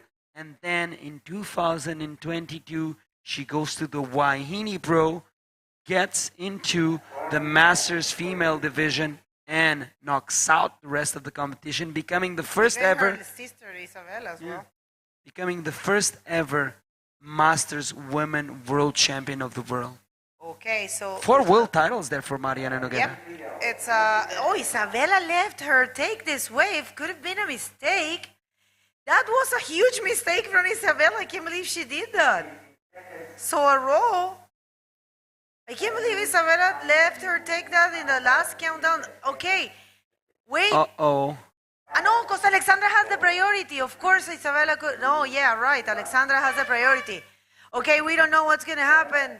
These are key moments for Alexandra, looking for a 4.71, and no, that is not the score. So congratulations to Isabella Souza for advancing. We are going to get back to you in a bit. Don't go anywhere. Malta, para tudo. Estou aqui a refletir e peguem nas pranchas. Está incrível na costa. Este verão descarrega a app Mel Beach Cam. Agora com mais de 150 live cams. Estás aqui, estás na praia. Mel, humaniza-te.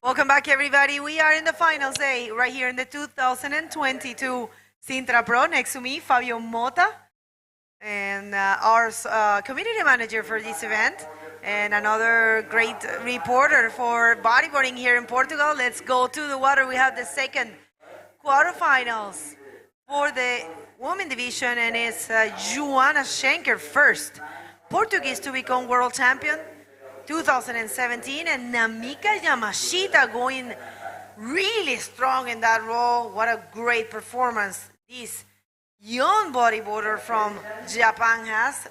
What was that?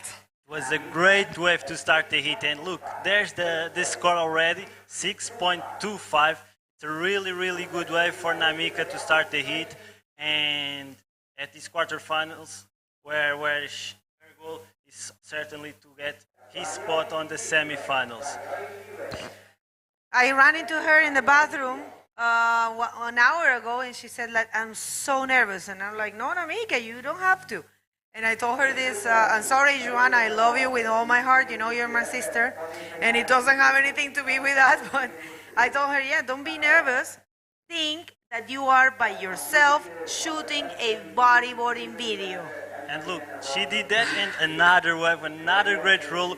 I love that first one, 3 maneuver combo, and then here for the backup score, another really good roll. So she will start his campaign really, really good. Here's the replay by going. Yeah, you can tell that style that they have and the use of the head, of the neck, is so important in bodyboarding, because you know what they say? The body follows the head. So if you use your head for the maneuvers, which I don't do, and I don't know why I never remember, but I so much admire that. And look at that. Early in the heat, Joanna Schenker in combo situation. Nothing for her, of course. Joanna is a very calm, composed rider. I will say she's probably the most elegant bodyboarder that there is. It's elegant, you know. Her And bodyboarding is... And she's super confident of her surfing. So there's 22 minutes remaining, and I'm sure Joanna will get the scores and get out of that combo situation. And maybe here's a wave. She's pending. No, she's not going. Maybe Namika. And yeah, another wave for Namika. Namika is totally on fire. She lost a little bit of momentum in there, but she regained and went for a bigger role. You know, Namika is doing the work. Like, she's getting the job done early in the heat. Look at that. And I'm sure Namika is following your advice, because she looks really, really confident. 3 waves. And let's see if he can better his score with this one. What do you think, Begoña? I was like, Namika, don't do what you did in the previous heats, because you weighed too much, you know? And she was like, and I was like, are you understanding? And she's like, yes, yes. And don't weigh too much. In the first 5 minutes of the heat, marked big scores. And she was like, yes, 5 minutes, 5 minutes. And look at that, man. I'm not saying she's doing that because of me, but look. And here, Joanna, as you said, super elegant with a big roll. Will she make it? I don't think so. And she gotta get the outside again and try again and start his campaign in a better way. I don't know. There is in Spanish we have a difference of gentleman and lady, right? That's in English, but you guys say lady, and in English you say ladies for for many things, but how would you say that in Portuguese? La dama y el caballero. La dama del bodyboard. A dama do bodyboard. Exactly. A dama do bodyboard. Elegance. Yeah. As you said about the, she's the surfing royalty, for you know, the queen. I think she's so beautiful and so elegant. And even when you see her around in the competitions, she's always the best dressed. She has such a like. She's always on point with fashion. Like she's always wearing different things. So always so elegant. You know, it's all about that for her. But she's not only that. I keep saying that every heat. She's very smart. She does her project, environmental project, and doing a double function there because she is pushing the sports with the youth and also teaching and spreading a very important message to take care about the environment. Yeah. So, good job there for Joanna Schenker. Yeah, Joanna gives a lot of importance to our oceans and to the cleaning of our oceans, and yeah, it's super humble. And when she's surfing, she's super strong, and I love her surfing. And these conditions are super good for the surf she likes to present us. So I'm sure she will get some better scores for sure throughout this next 18 minutes remaining for the heat. Namika, she came with Sari Ohara, so she hangs out with the best riders, as she's another one of the best riders. So I'm sure we have a really good heat on our hands. Well, I mean, Joanna, 7 times Portuguese champion for a number of years. I remember nobody could take Joanna down. Exactly. Actually, before those 7, she won, but she didn't have the nationality, so it doesn't count. But so she's even more than 7 times national champion. And obviously 2017 world champion. She's the number says it. She's the best Portuguese rider ever at the women's division. Yes, statistic do not lie. So 4 times also European champion and 2017 world champ. She's from Sagres. And we saw her pedaling, but she didn't win in this wave. Maybe she will lose her priority. Let's see what the judges think about that. Oh, she has the second priority. So Namika is leading the heat. She has the priority. So I'm pretty sure she's comfortable right now. Not totally comfortable because she's against Joanna Schenker, and you never know what can happen. Wow. 17 minutes remaining. And Namika doing a great job, I have to say. In the first 5 minutes of the heat, before those 5 minutes, she was doing the scores. But wait a second, here it comes. Joanna, of course, completing you saw how perfect that roll was. And as we have here another roll for Namika completed. I'm curious to see the wave for Joanna. It wasn't the biggest wave, but the bottom was super clean and she hit the lip at the right moment. She was well projected, so I think she will have now, yes, a good score to start her campaign here.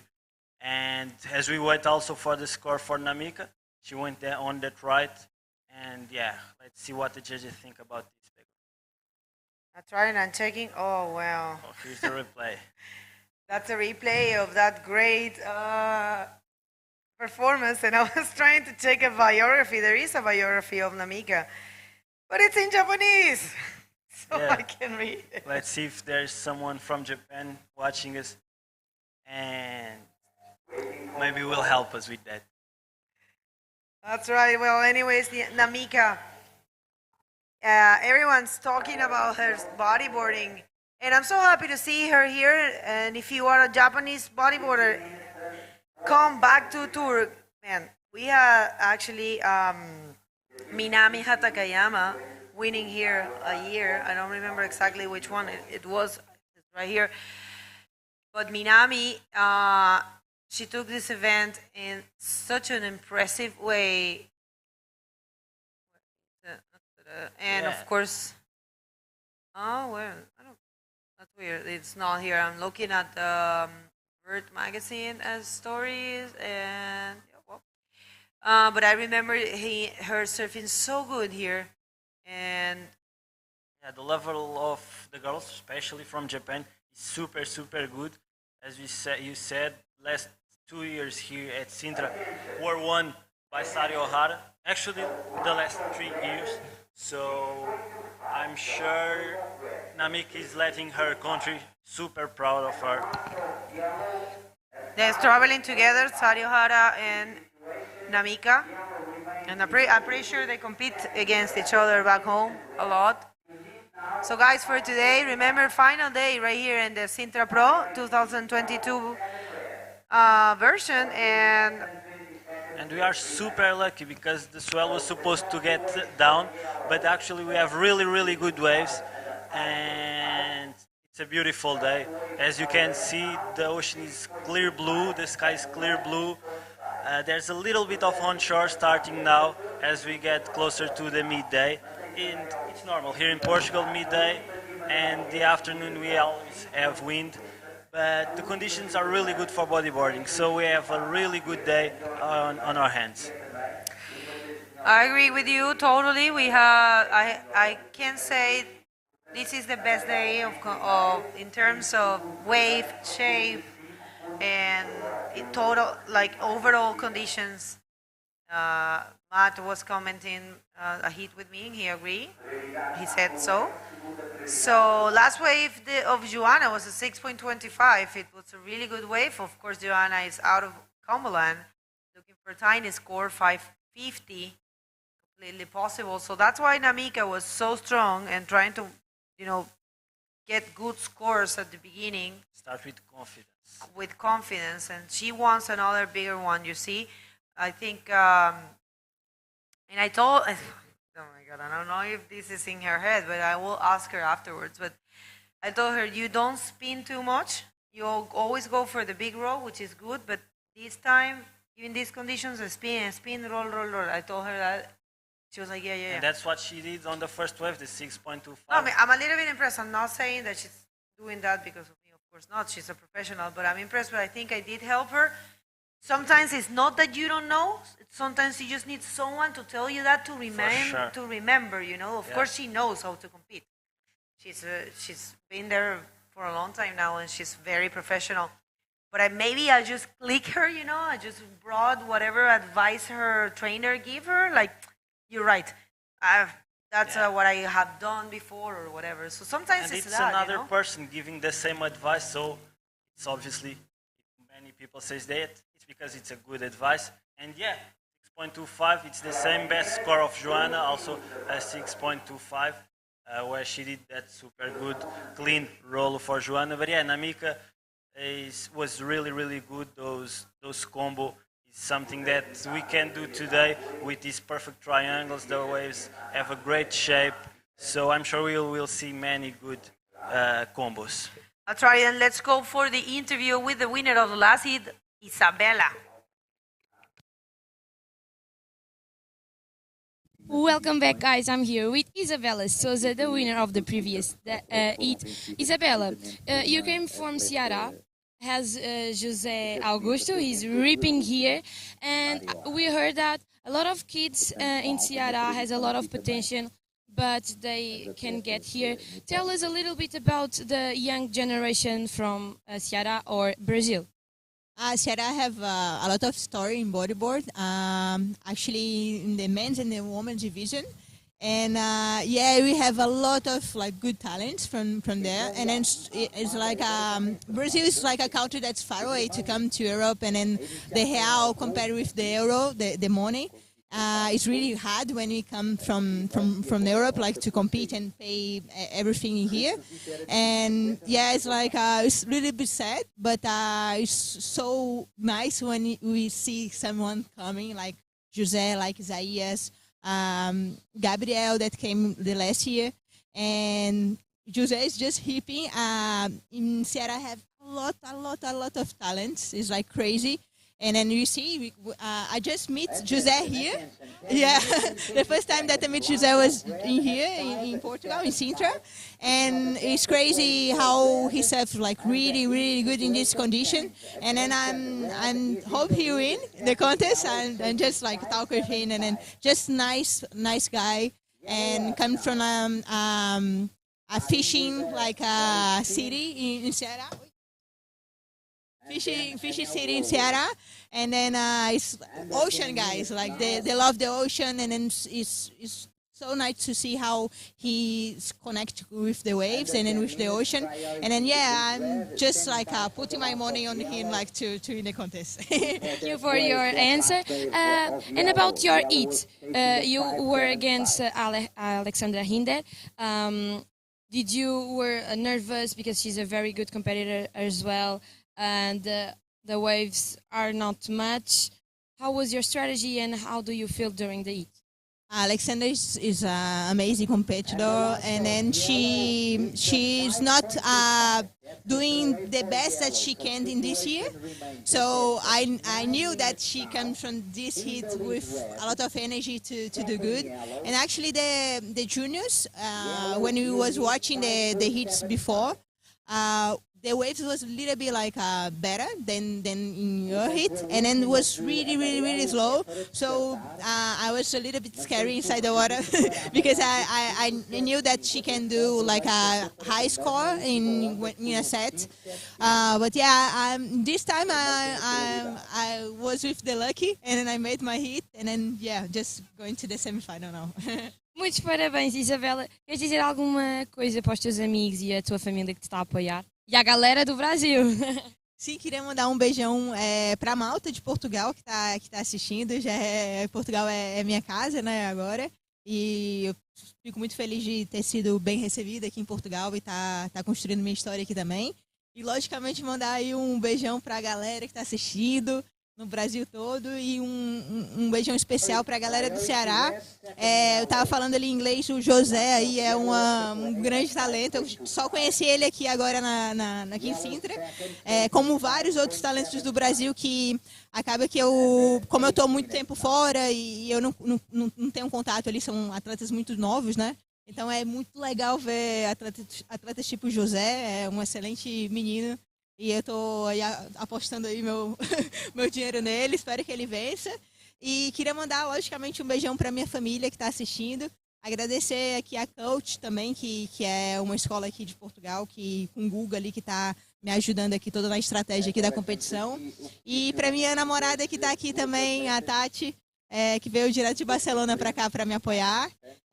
Mandar um beijão para ela, que ela vai assistir, ela sempre assiste depois do campeonato. E obrigado, galera. Tamo junto e até aí espero que eu faça outra entrevista na semifinal. Muito obrigada pelo teu tempo, Bella. And back to you guys. Thank you very much. A long interview there. Thank you. That was Isabela Souza, our current world champ. She just made it this year. Congratulations for making it in this heat, and of course for being the 2022 world champion in the women division. Yeah, it was a beautiful win for Isabel, but now in our hands, Joanna during the interview changed the lead of the heat. She's now in first. She did that big roll and combo that with a little reverse and got the 5.75. Now Namika is needing the same score, 5.75. And Begonha, if Namika gets that 5.75, they will have the same points. So how you want to do that tie? Oh, I don't know. I don't know. I'm not a judge. Do you know? Well, I guess they go for the third score because No, but they have the if same not, scores. and probably they go see the third wave because if not, Namika so was only needing, Namika. yeah, because if not, Namika will need a 5.76 and not a 5.75. It will be Namika then, because she's got a lot of scores. Yes. Actually. She has a 5.25, so yeah. Okay, interesting. Yeah. See, you need to stay more hits here commentating. You see different things. We are burned out, and you I are agree very with that awake. for sure. And as you see, no, but yeah, Yes, a wave for yellow. Namika. 5.75 is hard. You know, the thing is that how can you get that score? You need to choose a bigger wave, but there are no bigger waves, you know, so what can you do?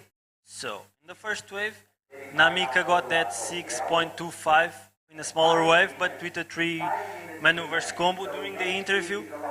Namika did a 5.5 with 2 maneuver combos. So, if she can get another long wave to get 3 maneuvers in, she probably will get the score. Or, as Joanna did on her first good score, the 6.25, a really good roll on a bigger wave.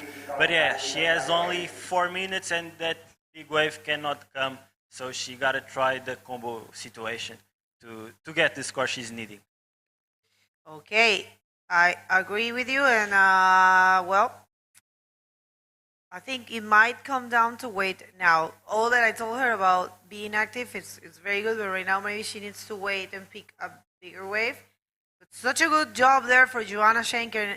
She was never let herself go into pressure by the start of the heat of Namika. She was okay, you're doing your thing there, no worries, I'm gonna do mine. And this is the beauty of the woman-on-woman heats, you know.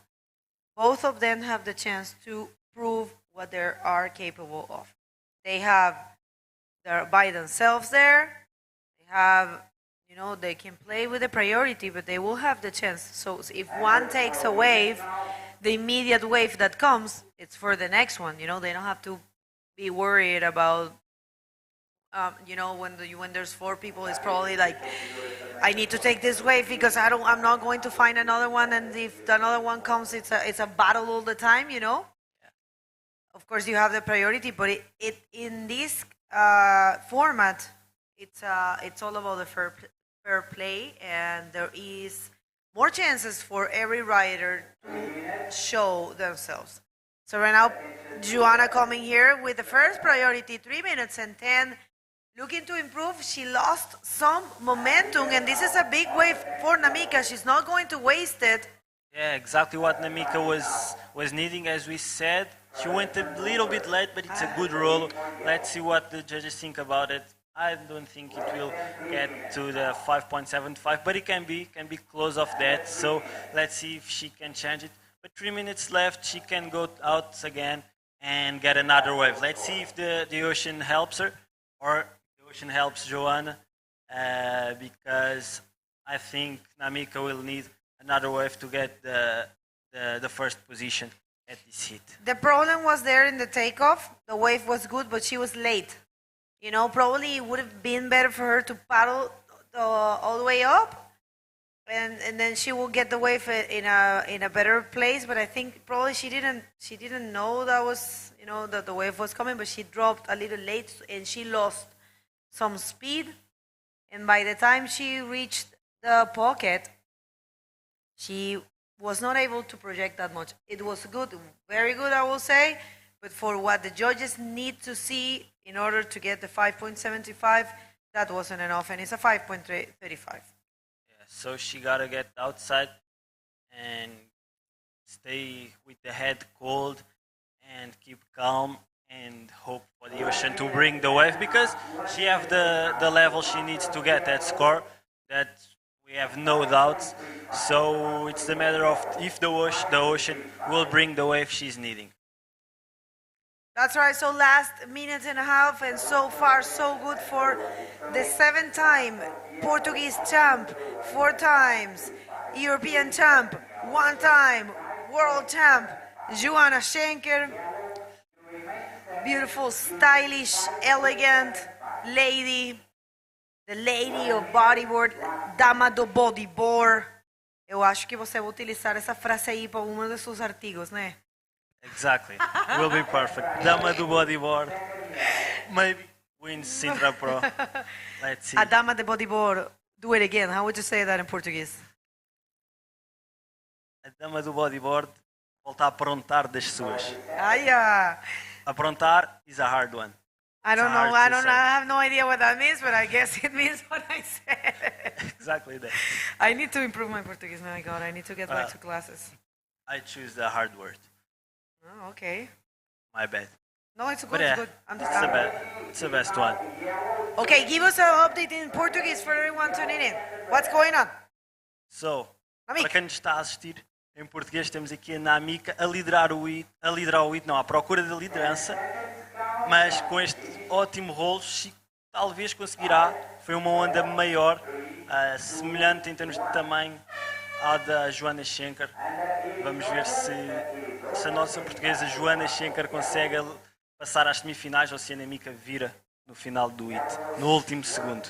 While we're waiting for the last score for Namika, we don't know what's going to happen, guys. And fortunately, we have no too much time to wait for that. We are going to hit the commercial break, and we're going to be back in no time with those results.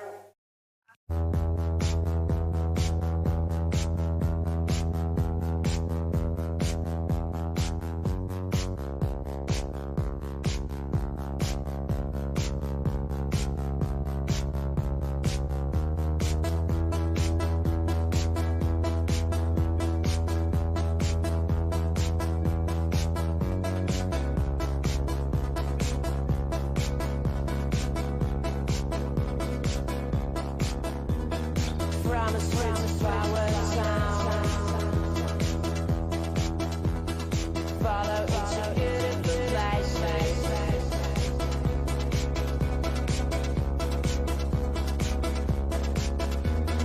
Everyone around.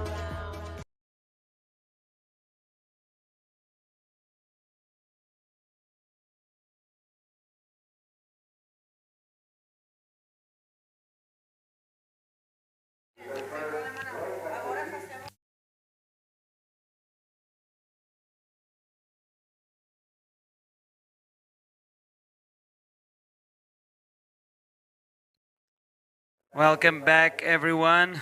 Looks like we have heat number 3 of the quarterfinals unfolding here already. And this is Teresa Miranda and Mariana Rosa. I don't know why the time is not ticking down on the clock.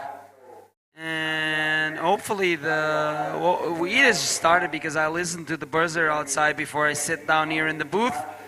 And this is the first wave exchange between red, of course, Teresa Miranda, representing Spain, Canary Islands, hailing from the island of Tenerife, and Mariana Rosa, of course, representing Portugal in the yellow.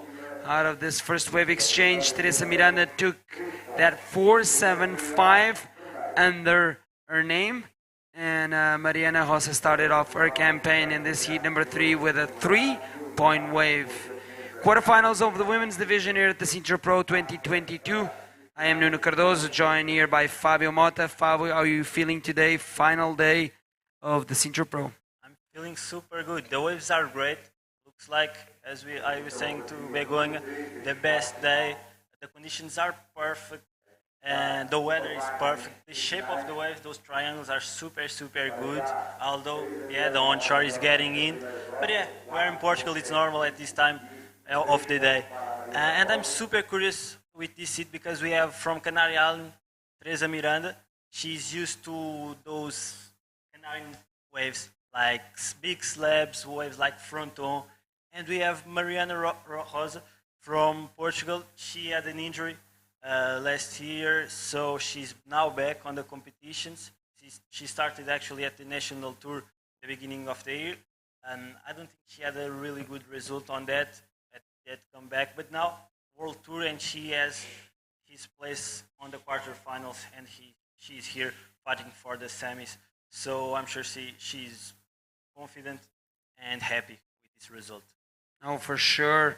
Mariana Rosa did get a 3rd place equal score last year in Sintra. She wants at least to equal that result or even go higher. But for that, Mariana has to go through a very on-form Teresa Miranda. Like you mentioned, Teresa is used to the slabby waves of the Gran Canary Islands, but she actually comes from a beach break in Tenerife called Playa Socorro. One of the few beach breaks that you can find in that island. But her and his brother, which is David Perez Miranda, also competing in the pro men's division, come from that Socorro, Playa Socorro Beach.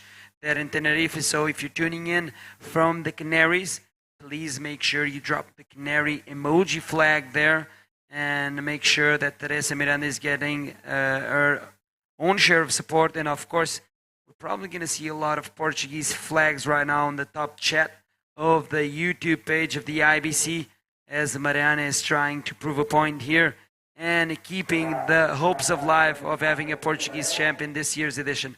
Nice spin there for Mariana. Unfortunately, the wave was just too fast and she was not able to pull another move there. Yeah, Mariana was maybe looking for a combo wave with the smaller one. We saw in the previous heat, Namika didn't make the hit, but got a really, really good score, plus 6 points with a 3-maneuver combination. So maybe Mariana was looking for that too.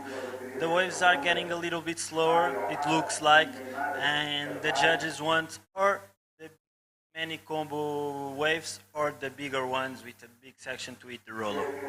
Yes, looks like the swell is decreasing in size. We were expecting that a little bit throughout the day.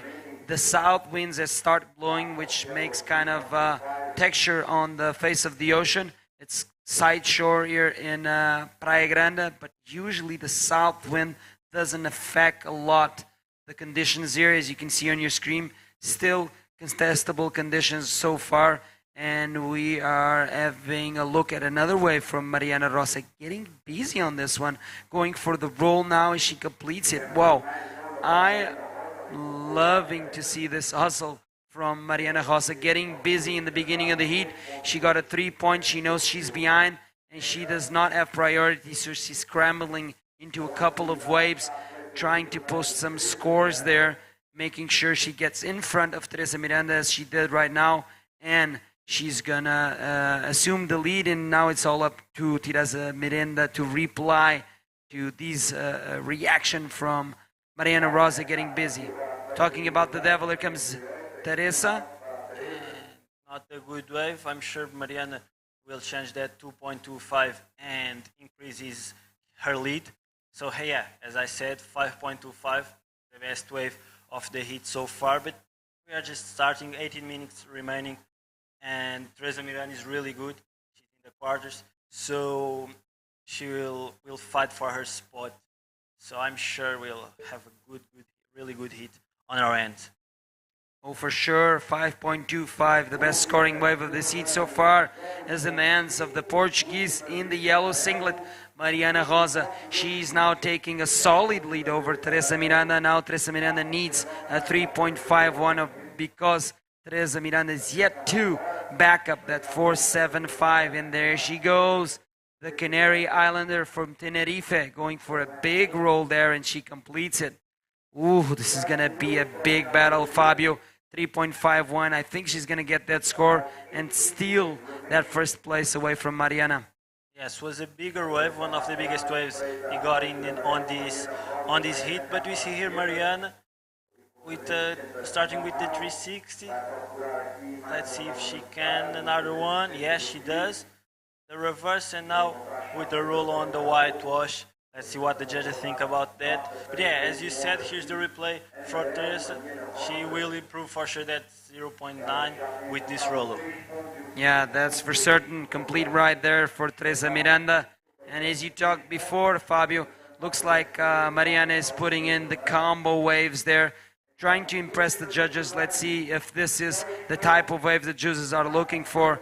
A nice spin there off the top, almost loses the wave, goes for a reverse spin, and then she completes that ride with the roll there. Smaller wave, a little bit of foam on the face, a little bit of a frothy wave. Nevertheless, 3.8.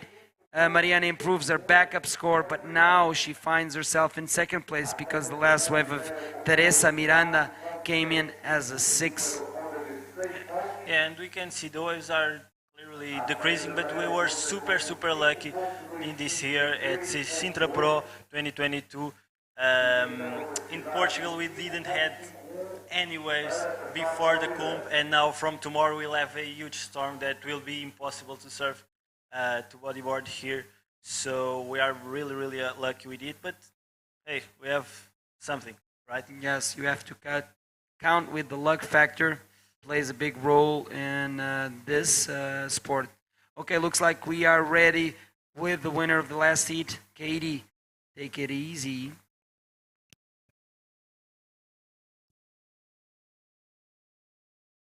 Welcome back, guys. I'm here with Joanna Schenker, the Portuguese rider. Joanna, congratulations. You are now in the semifinals. This year have been rough.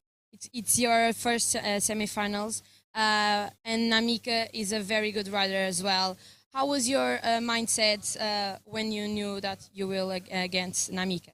Yes, it's difficult to explain because Namika, she isn't on the tour, but I know she surfs really well. I have seen her for many years, and especially in this type of condition when small and you need to be really fast maneuvering all these little waves. So I knew she was one of the most difficult heats of these quarterfinals, and well, I tried my best. It was enough, and I'm really happy to make it through the quarterfinals because this year I have had a lot of fifth places, but no podium so far, and I'm really happy to be on the podium, especially here in Sintra, which is like my, you know, my, yeah, I know, my country, my favorite event. I've been coming here since the very first time I started bodyboarding, which is 2001, was the first time I came here.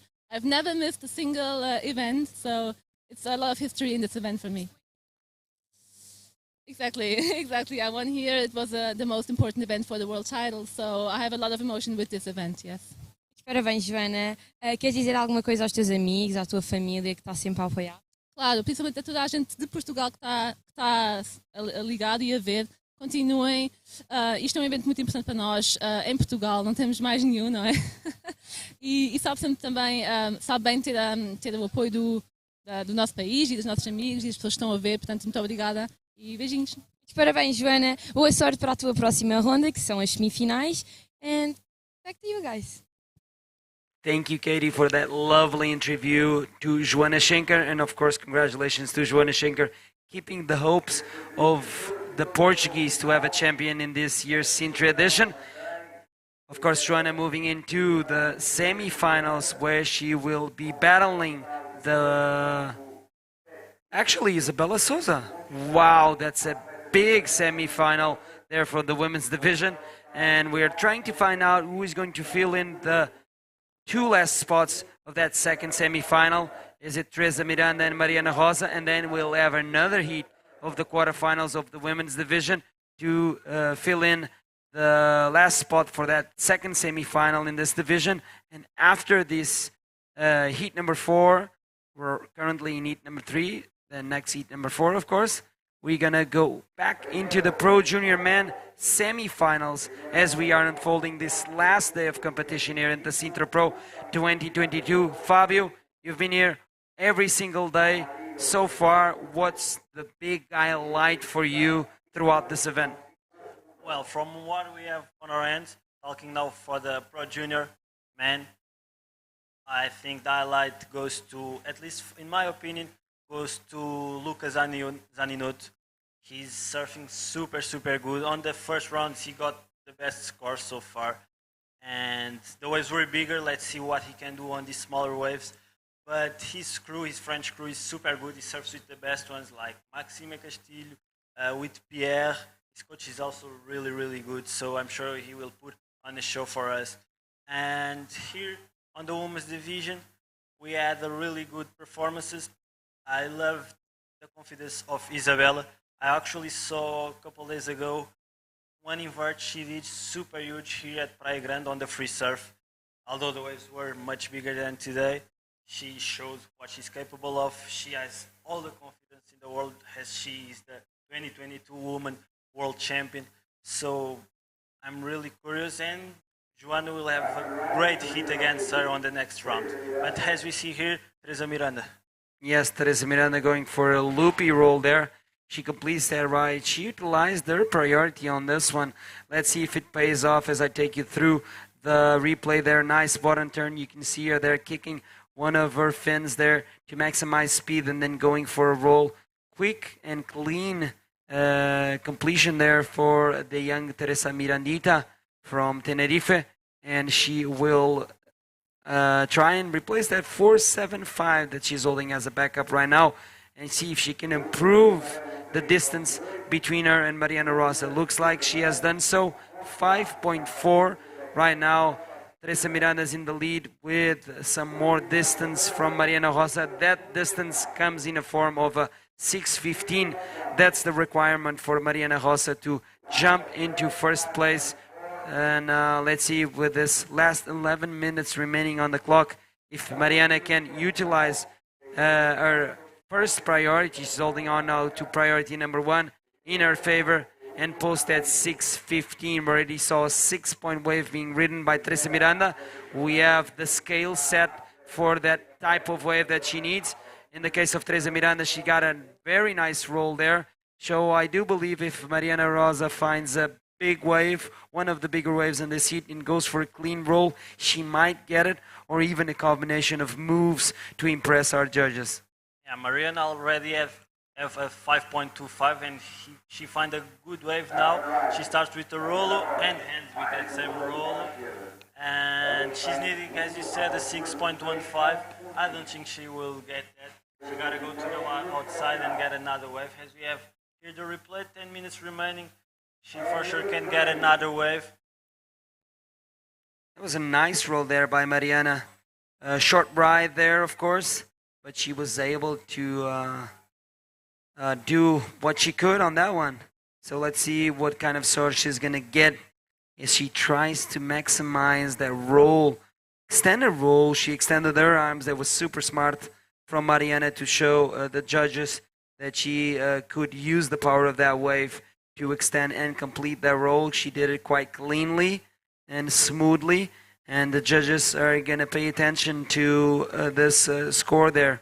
Okay, 4.4, not enough for Mariana to take the lead here. She still needs that 6:15 or try and improve her best scoring wave so she can lower that requirement and be more closer to attacking that first place position from Teresa Miranda. 9 minutes and 10 seconds remaining in the clock. Still plenty of time on the clock for these two young ladies to perform here in the heat number 3 of the quarterfinals of the women's division. We would like to take time to thank our main sponsors, Câmara Municipal de Sintra, Instituto Português de Desporto e Juventude, of course, Federação Portuguesa de Surf and Junta de Freguesia de Colares, as we are having Mariana kicking out of that wave. She had a look at that left-hander, but decided that's not the wave she's looking for. Right now, Teresa Miranda is holding on to first priority, and second priority is with Mariana Rosa.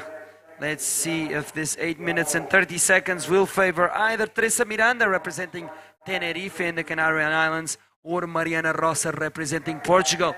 We saw on the previous heat Joana Schenker going through into the semifinals, so the Portuguese flag is still waving up way in the air, and also João Rodrigues in the Pro Junior Men's Division is in the semifinals, so we can still get to see a Portuguese being crowned here in Sintra for the respective division. As we see here, Teresa Miranda on the right.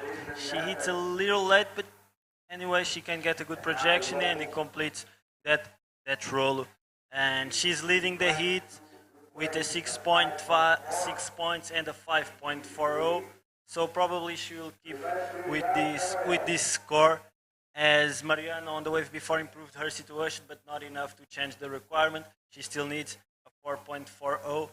So let's wait for the score for Teresa Miranda. As we wait for four more waves, and for this last score of Teresa, Nuno, let me ask you, for you, and as we got to the end of the comp, for you, what is the best moment, the highlight from this year's Sintra Pro?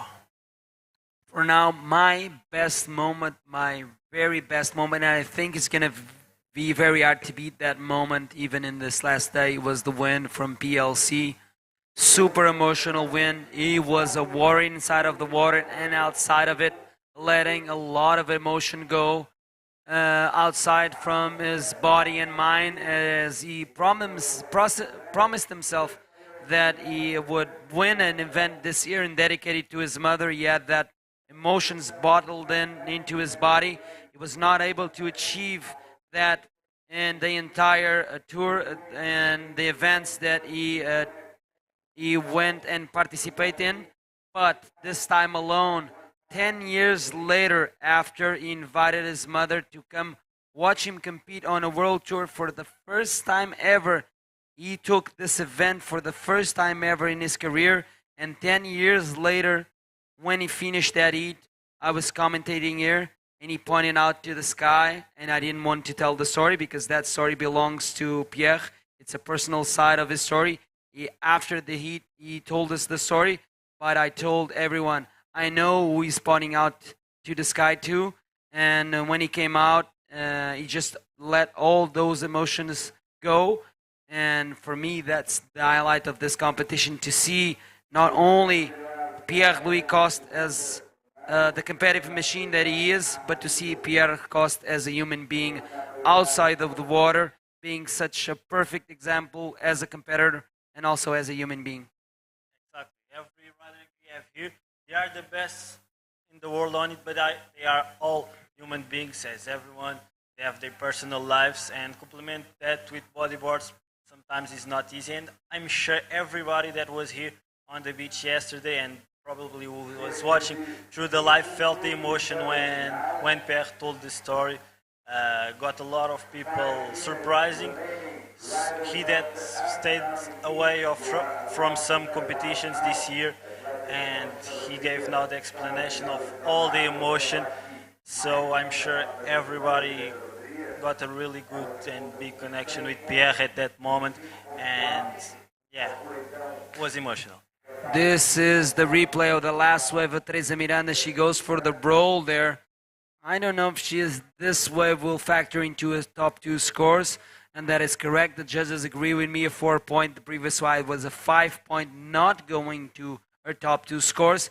So situation remains in the position and score-wise as well. Mariana Rosa is still on the hunt for that 6:15 that she needs to really to post that 6:15 or a combination of 2 waves that will allow her to get out of this requirement situation, which is a very tall order, having in consideration the top scoring waves in this heat.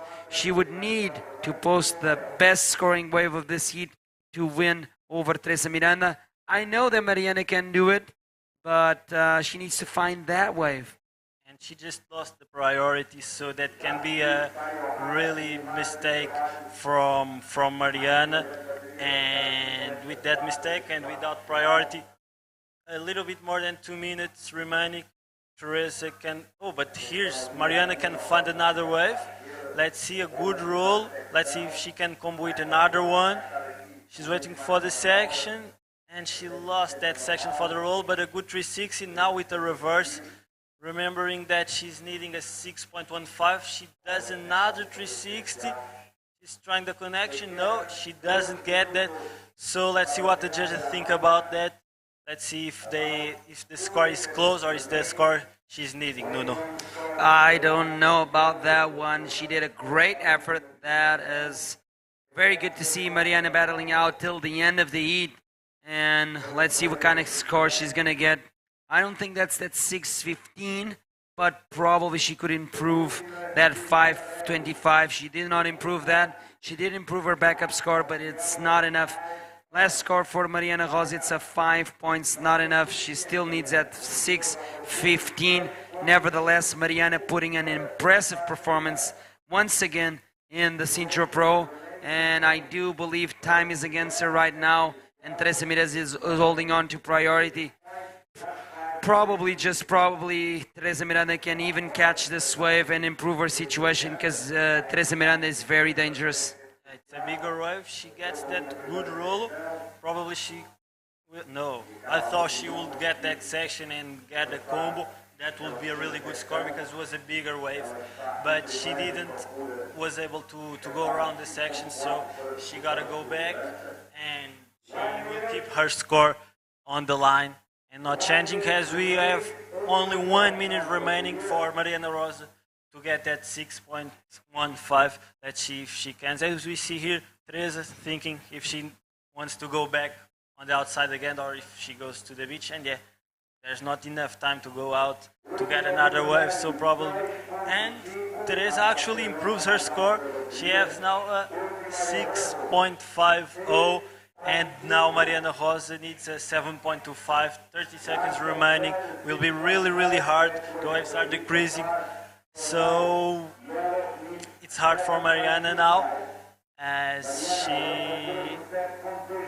I think Mariana just left the water as well. I think I saw Teresa having a look, trying to see where Mariana was. And probably Teresa realized that Mariana is not even going on to the outside in time. And there you have it. The winner of heat number 3 of the quarterfinals of the women's division is Teresa Mariana, advancing into the semis. Don't go anywhere, as we're going to go jump into a quick commercial break and come back for heat number 4 of the quarterfinals. Stay tuned.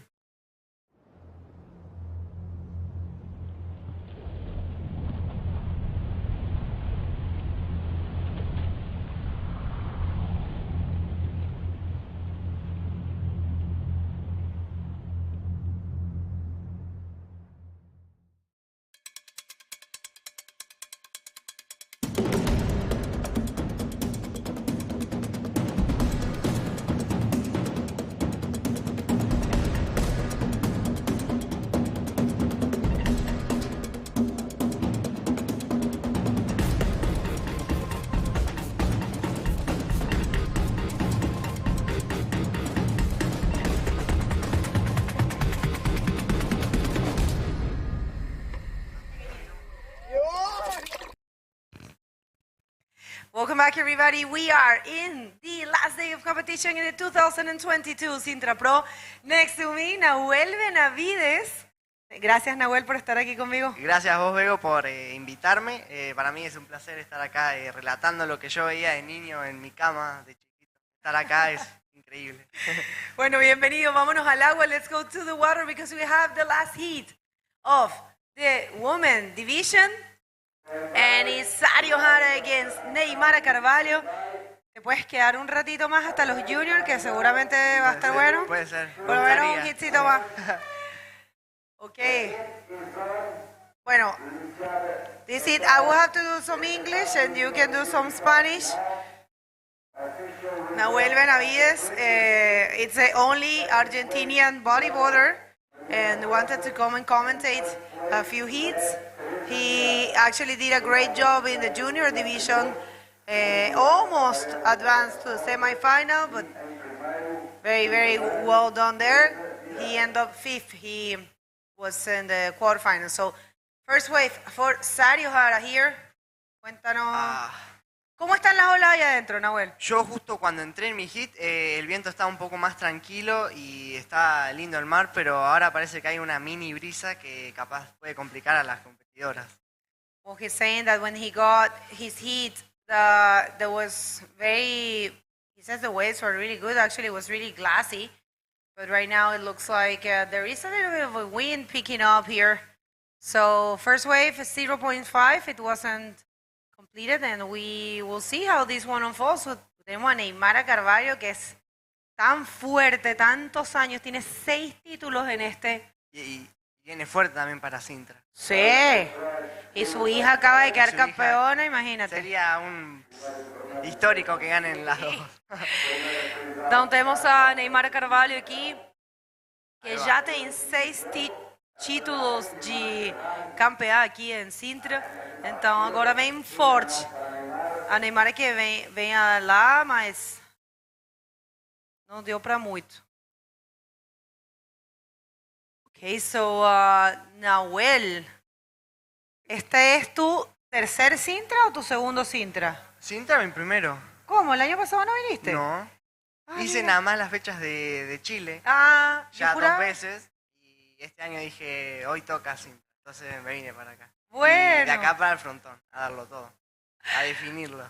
¡Wow! ¡Qué bien! Bueno, felicitaciones por tu performance, la verdad, muy bien. Y nada, a darlo todo, a seguir.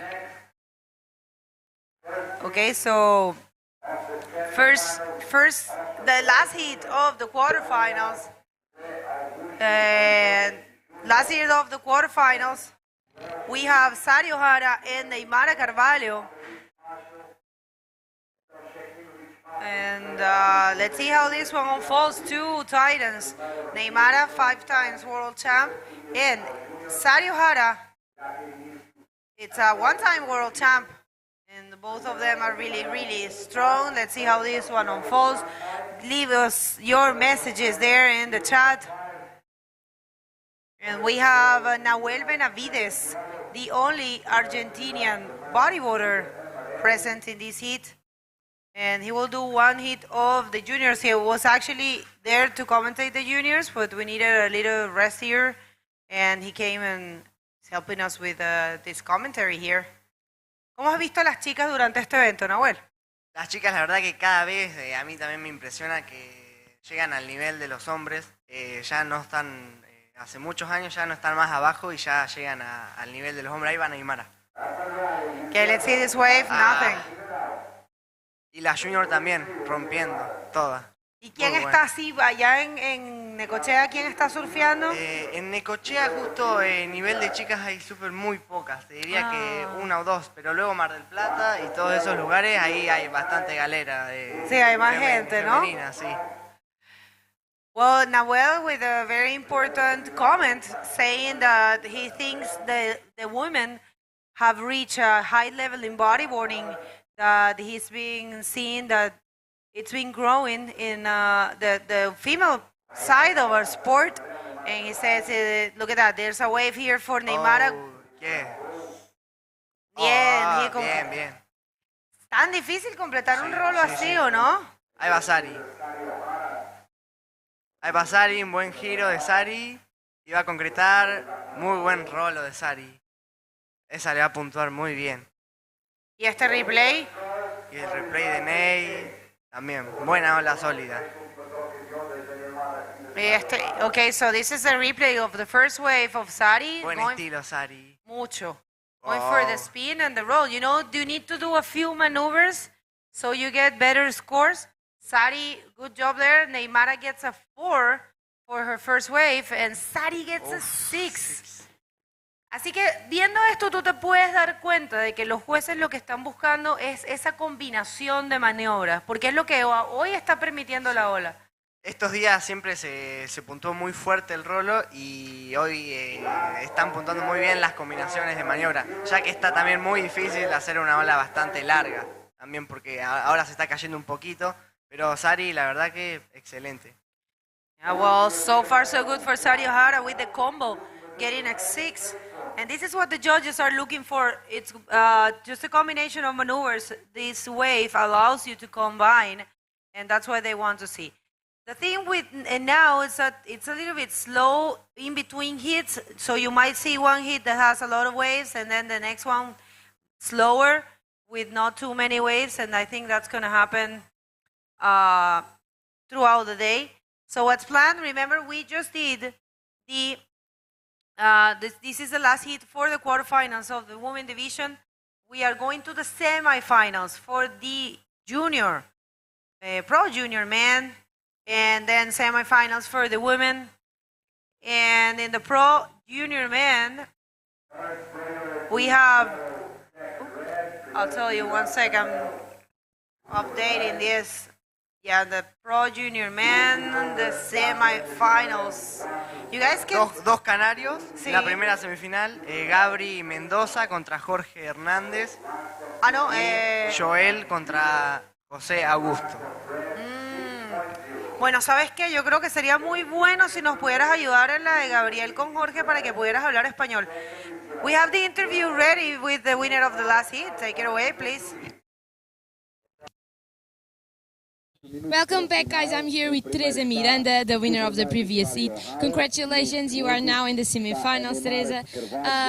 The situation in the water changed a lot, the condition changed a lot. Did your strategy change as well?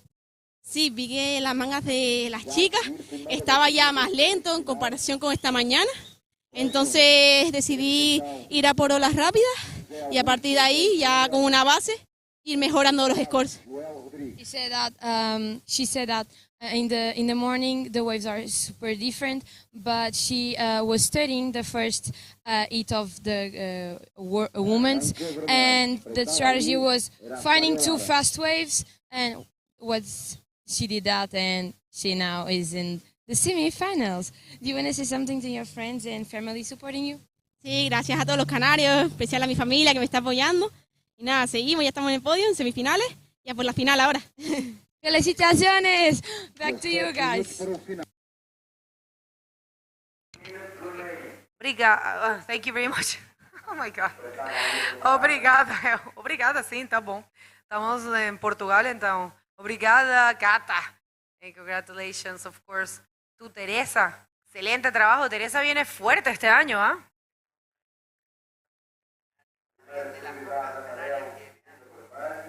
Sí, pues en Canarias está creciendo. Obviamente está Alexandra, está Teresa. Lara está surfeando bastante bien. Tex se surfeaba muy bien. Lo que pasa es que el deporte es un poco más pequeño, digamos, en el lado femenino, pero mira, te digo que en Brasil, hay una cantidad de gente gigante. Wow, no te imaginas, la vibra, la cantidad de chicas. No, era de loco. O sea, era un mundial, claro, pero un mundial como de fútbol, ¿sabes? Sí, de verdad. Y de hecho tiene una camiseta que le regaló Neymar, ¿sabes? So we're saying here that Neymara in her hometown, you know, she organized the Wajine Bodyboard Pro in her hometown, which is Espíritu Santo. And Neymara there is a star, such a big star. She is loved as she was a football star. Actually, Neymar itself gave her a t-shirt. Oh.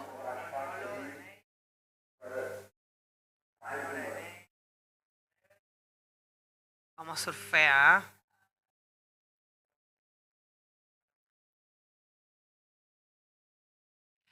Ok. Parece, sí. Puede ser. Bueno, sabes que con tanta acción.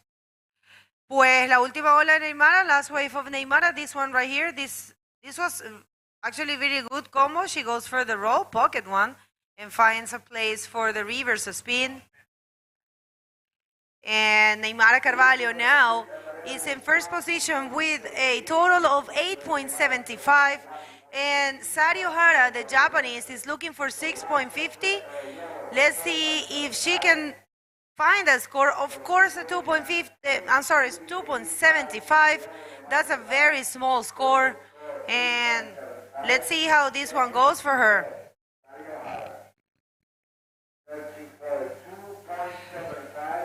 Nahuel, imagínate, 2.75 para Sario Hara es prácticamente bajar una ola y hacer un giro, ¿no?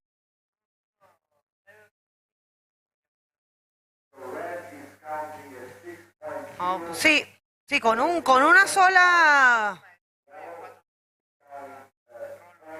Sí, el combo. Perfecto. Entonces, agora a situação, Neymar virou a bateria. A Neymar virou a bateria, ela agora está primeira com uma somatória de 8.75. Então, a Sari está só precisando 2.75, que é muito possível para ela, né?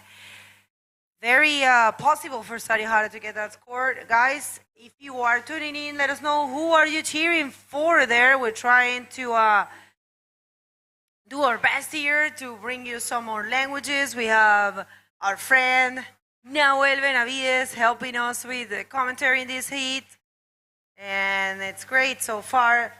This is great. Gracias por venir con nosotros, Nahuel. ¿Te vas a quedar 2 meses? No, 3 meses. 3 meses, hasta diciembre. Wow, qué suerte. Así que vamos a intentar agarrar la mayor olas posibles en bastantes lugares, ya que Europa es increíble. Así que muchas gracias por invitarme. He came here to stay 3 months in Europe. He did a lot of things, worked a lot, and gathered some money, and will stay here. And he's actually going to Asturias with he's going with a friend, and I'm going to be there. So I think we're going to be surfing there. Maybe I found you a job. Who knows? Vamos a divertirnos un poco. Vamos a surfear aquí en este hermoso continente de Europa, el antiguo continente. So far, so good for the 5-time world champ, Neymar Carvalho, coming very motivated by the fact that her daughter just became the first ever Pro Junior World Champ in the female division, in the women division, I'm sorry. And I think it's an extra motivation. Creo que para Neymar tener a su hija.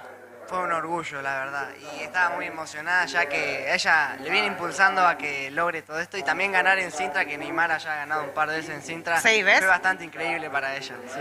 Bueno, tú piensas que igual lo bueno es que Luna se hizo su camino sola, porque no es que Luna surfea súper bien. Neymar puso, de hecho, en sus redes sociales ayer que algunas personas decían que la chica lograba cosas por ser su hija. A mí me pasó lo mismo en Argentina. Porque mi padre, que es un gran impulsador del bodyboard argentino, él era el que hacía las competencias y los eventos. Y yo hubo una que otra oportunidad que lo pude ganar, entonces me decían que ganaba por mi padre también. Pero bueno, siempre va a haber comentarios negativos, pero no hay que intentar que entren a tu organismo y poder seguir demostrando tu nivel adentro del agua. Ya más que afuera, hay que demostrarlo como lo hizo Luna. Surfió todas las baterías súper bien, súper radical, y va Sari Ojara con una muy buena ola. That's right, here comes Un another rolo de wave. Sari. Va a seguir, va a concretar seguramente otra maniobra. Un buen reverse con buen estilo. Y un cutback. Finalizada la ola de Sari. Muy buena ola de Sari. Okay, replay for this third wave of Sari Ojara, and I tell you what, this is going to be a good wave for her.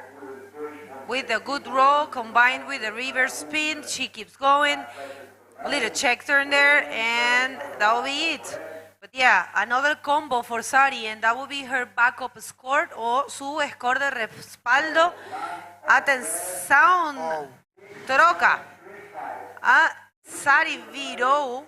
Agora a Neymar está precisando de 7,60. Não é impossível para ela, mas é difícil, porque é uma nota alta, né? Cadê a torcida dela, Neymar? Sim. Very interesting comments from Nahuel here, because we were saying that Neymar posted in his Instagram that she was very proud of her daughter achieving the world title in the Pro Junior Women Division, and she said sometimes, and some people will say that all the achievements of her daughter is because she is her mother. You know, like she influenced in her daughter's career, but actually her daughter has been proven that she can do everything. She's doing by herself all of their achievements, because Luna surfs really good. And Nahuel was saying that the same happened to him in Argentina, because his dad is a very, he has been organizing a lot of competitions, and he pushes sport a lot. So he will win some of the events he will organize, and the people there will say, that he will win because it's his son, and that's wrong, guys. You can't. We have to try to avoid those kind of comments. Sometimes, you know, in human nature there is that jealousy, that envy, but guys, we need to fight that. And if you feel it, try not to express it. It's normal that we feel that sometimes, but maybe think twice when you're going to talk, because it can hurt the people.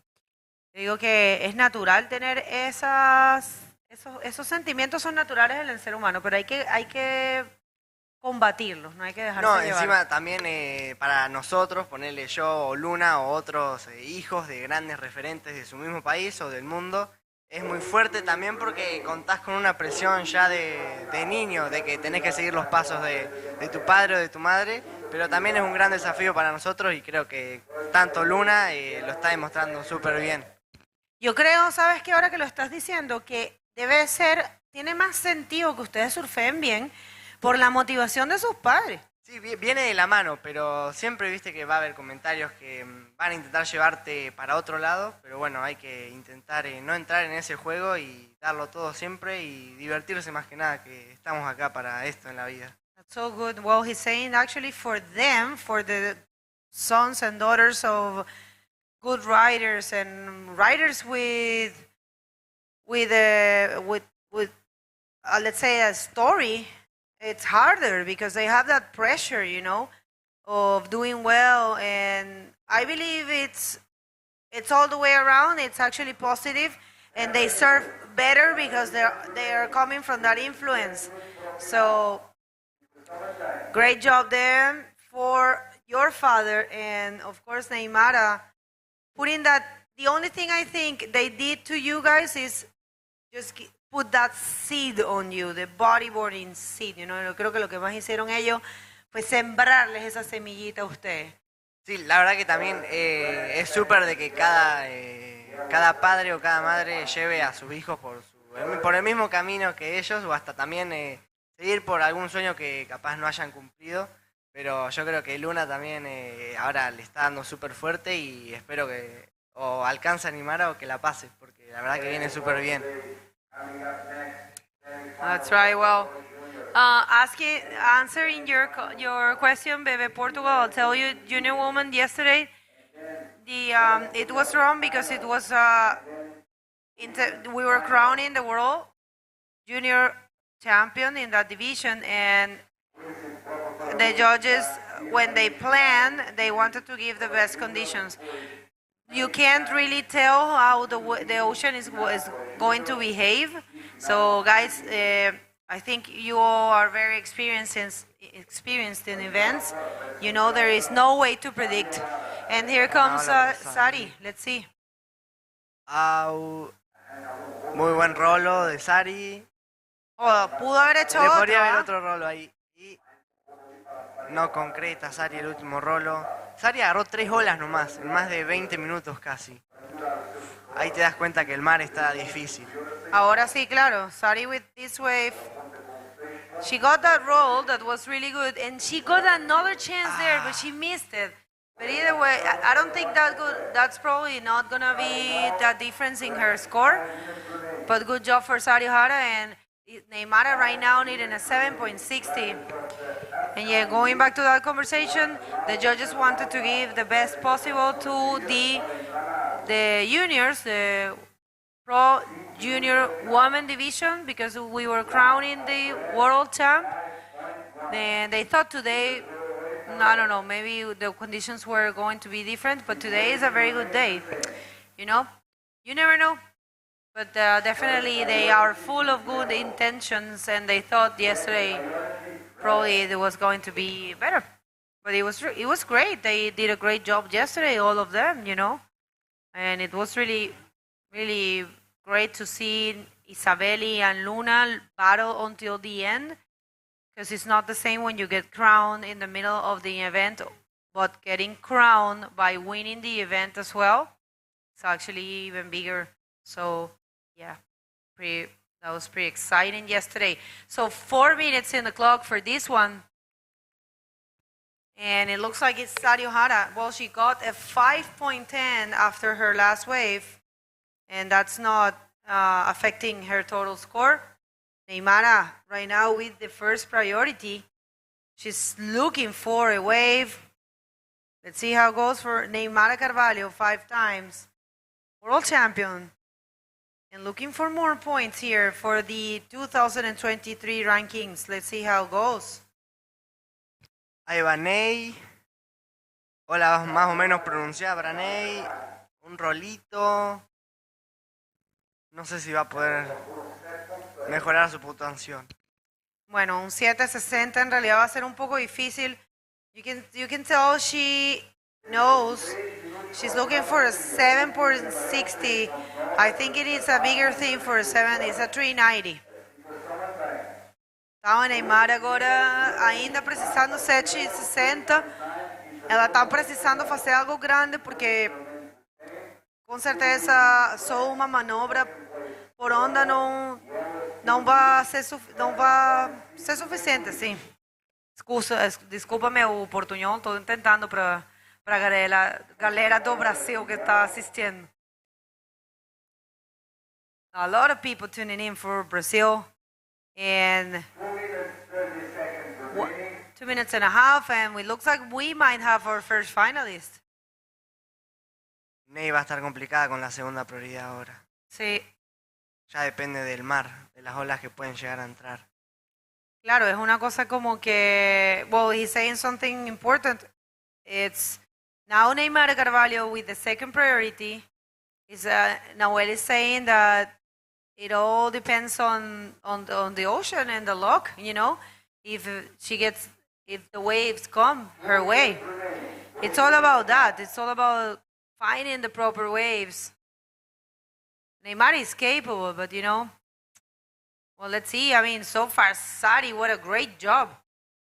Sari, muy bien, con un 6 y un 6.35, una de las grandes candidatas a ganar este evento. Viene de ganarlo 2 veces también. Súper sólida, la verdad, Sari. Sari, Isabela, Alexandra, Neymara, son todos súper alto nivel que están demostrando las mujeres y también nos pone muy contentos que... Namika, la viste Namika, Sí. ¿no? Ella no la había visto nunca y la rompió. Ni yo, estaba pero fuerte. Sí, muy fuerte. Sí, sí. Y la misma Teresa, las mismas portuguesas, Joana la rompió también. Ahora viene, o sea, te pasó Mariana Rosa. Han hecho muy buen performance, very good performance for the ladies. It's been a great run in this event. Okay, yeah, of course, Sari is not gonna leave Neymar to take this wave. Very smart, Sari. Última ola de Sari matándola. Primera RS de la competencia De femenina. las mujeres, ¿verdad?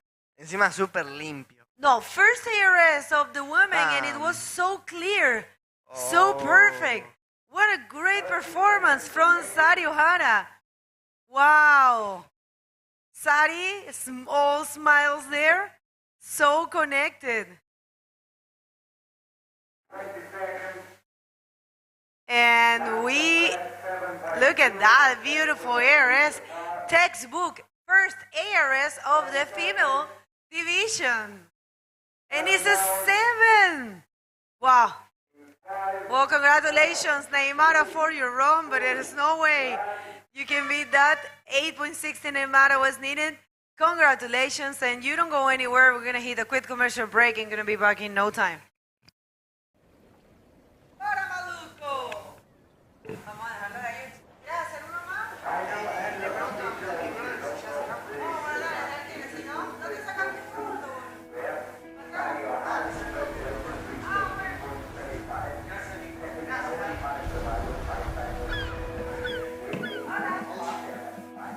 Há uma Sintra que combina o mar selvagem, o vento e o cheiro a terra,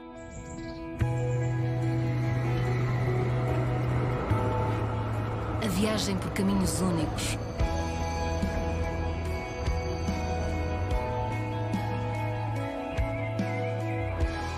há uma Sintra que alia sabores e tradição.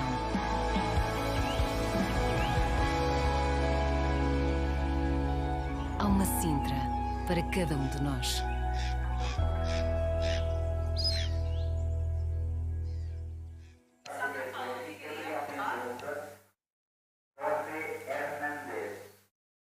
Welcome back, everyone. Nuno Cardoso here in the booth, and joining me, no other than Luís Ben Coelho, local legend here. Bom dia, Luís, and welcome to the booth. Bom dia, Nuno. Thank you for having me. It's a pleasure to be here in the booth with you. A legend like Nunito, the voice of the Portuguese bodyboard, I like to call it. It's a pleasure, man. It's a pleasure to call It's with you, and let's go. Let's go. Let's jump straight into the water because we've got a very interesting heat, Ben. First heat of the semi-finals, we've got our very own Portuguese Joel Rodrigues in yellow and José Augusto Jr. in red. Look at this paddle battle for the first wave. They know they are probably one of the most on-point riders here in the Pro Junior division. Of course, José has been posting a lot of high scores as well. Joel, and he goes for his first wave. Starting strong.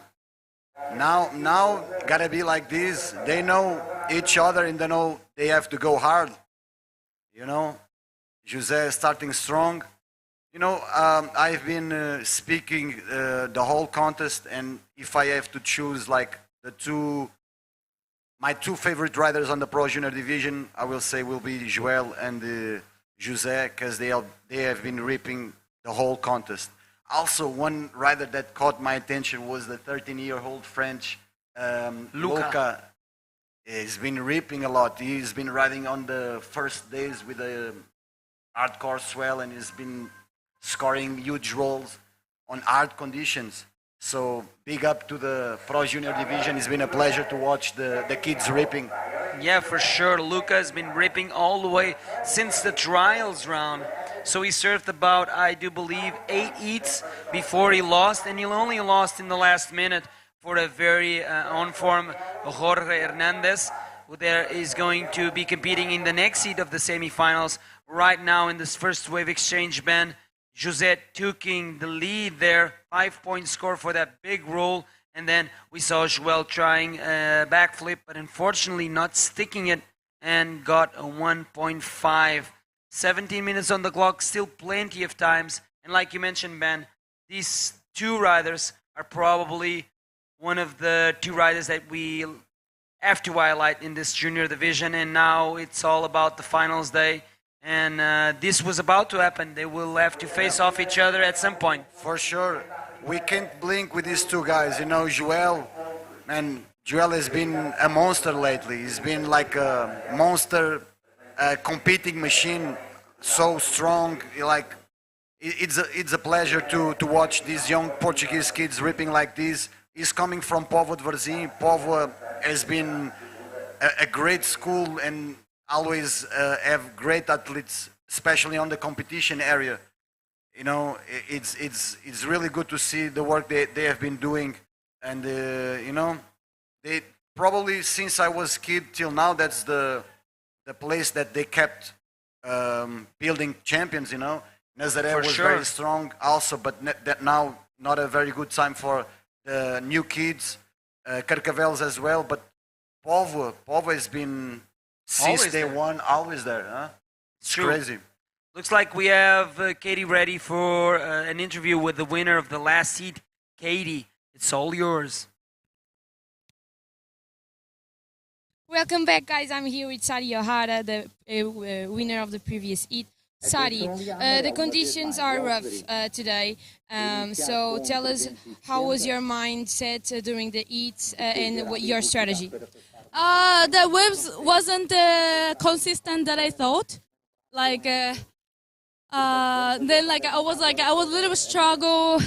Like I expected a little bit more, like something more, but then I caught some good waves and like yeah, I was just lucky like that Neymar couldn't get like any good one. Then like I got the okay one. Then like you know, always I really want to make my errors. Then like I made it, so I'm feeling so happy. Congratulations, Sari. Do you want to say something to your family supporting you and your friends? 応援ありがとうございます。思ったよりも波が来なくて、もうちょっといい波かなと思ったんですけど、ちょっとよれててなかなか波選びが難しくて、ただ自分の作戦通りにできたかなと思います。エアレス決めれて本当に嬉しいです。応援ありがとうございます。ファイナルまで頑張るのでまた見てください。ありがとうございます。Thank you guys for watching. I was so nervous because I was surfing against five times world champion Neymar. Then like I was so nervous, but feeling really okay. Feeling better now. So support me. Then I'm gonna go for winning. Thank you very much. Woo! Congratulations. Good luck to the semifinals, Sari, and back to you guys. Arigato, Katie, and arigato, Sari O'Hara. Congratulations for another win. Impressive win there over the 5-time world champion Neymar Carvalho. Of course, Neymar getting a 5th equal place in this competition. Not a bad result for Neymar. She is currently in 2nd in the women's division ranking coming into this event. I don't know how it's going to end. Of course, we know already that Isabella Souza is the new champion, but the rankings can still change. Looks like there's a way for Jose, Ben. Yeah, up and riding is Jose. A strong roll. It's impressive, the projection that this kid gets in all the maneuvers that he does. You know, he doesn't just do a roll. Every time he rolls is like a strong maneuver. So right now he was in the 2nd position because Joel read 3.75 during the interview. But let's wait on the score for this last one of Jose. Probably he will take the lead. But yeah, we're talking about Neymar. Neymar is such a legend. It's a pleasure to watch her compete again. And yeah, Sari O'Hara as well. She just did a clean air, yes, in the last wave. I was like mesmerized because I can't do that, you know. It's beautiful to see the level of the ladies always leveling it up as well. So great performance by Sari O'Hara, and big up to Neymar as well. Yeah, for sure, elevating the level on the women's division. Sari O'Hara completing the first ARS of this event, of course, in the female division. Right now, it looks like Jose locked in a 4.5 and it takes the lead. Like you mentioned, Ben, if you don't know Ben, Luis Coelho is actually one of the beach announcers here in the Sintra Pro 2022. Ben has been holding on the communications between the judges' tower and the athletes. He's the guy that transports with his voice the scores and all of the information in the beach for the risers to have access to what's going on during their competition. You're doing a great job, Ben. Congratulations. It's so good to have you here joining this year's Sintra edition. And this time alone you come to the booth. It's something that you already did in the past. And of course we would like to have you more times here, but you're so super busy up there with Jose, with the beach announcing that only in the last day you had time to come here and jump in the booth. And we're commentating on a Portuguese rider, probably the last hope, not probably, for sure the last hope in the junior men's division. And we also got a Portuguese rider in the women's division, Joana Schenker, in the semis. So who better to be here commentating with me? Thank you for joining. Right? Of course. Aproveitar para mandarem big up aos Tugas a assistirem também. E aos nossos parceiros aí do Brasil. Temos uma final aí 100% língua portuguesa. Grande big up aí para os Tugas e para os brasileiros também. So, Nuno, it's a pleasure to be here, man. It's just like you. I'm sharing two passions here, bodyboarding and you know, I will call it, I don't know even what it call it, but just socialize, you know, that's what we're doing here, communication, that's right. So it's a pleasure, and talking about bodyboard is something that excites me.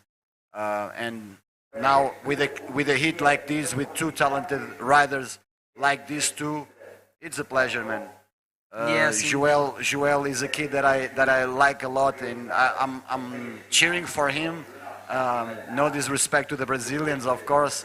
Whatever wins this hit is well deserved, but Joel is such a nice kid, and we had the pleasure to have a really nice trip with him in Azores last year. Yes. And just watch him eating that right hand, like eating backflips and stuff, and I really like the kid. It's such a mellow kid, so super it's a humble too.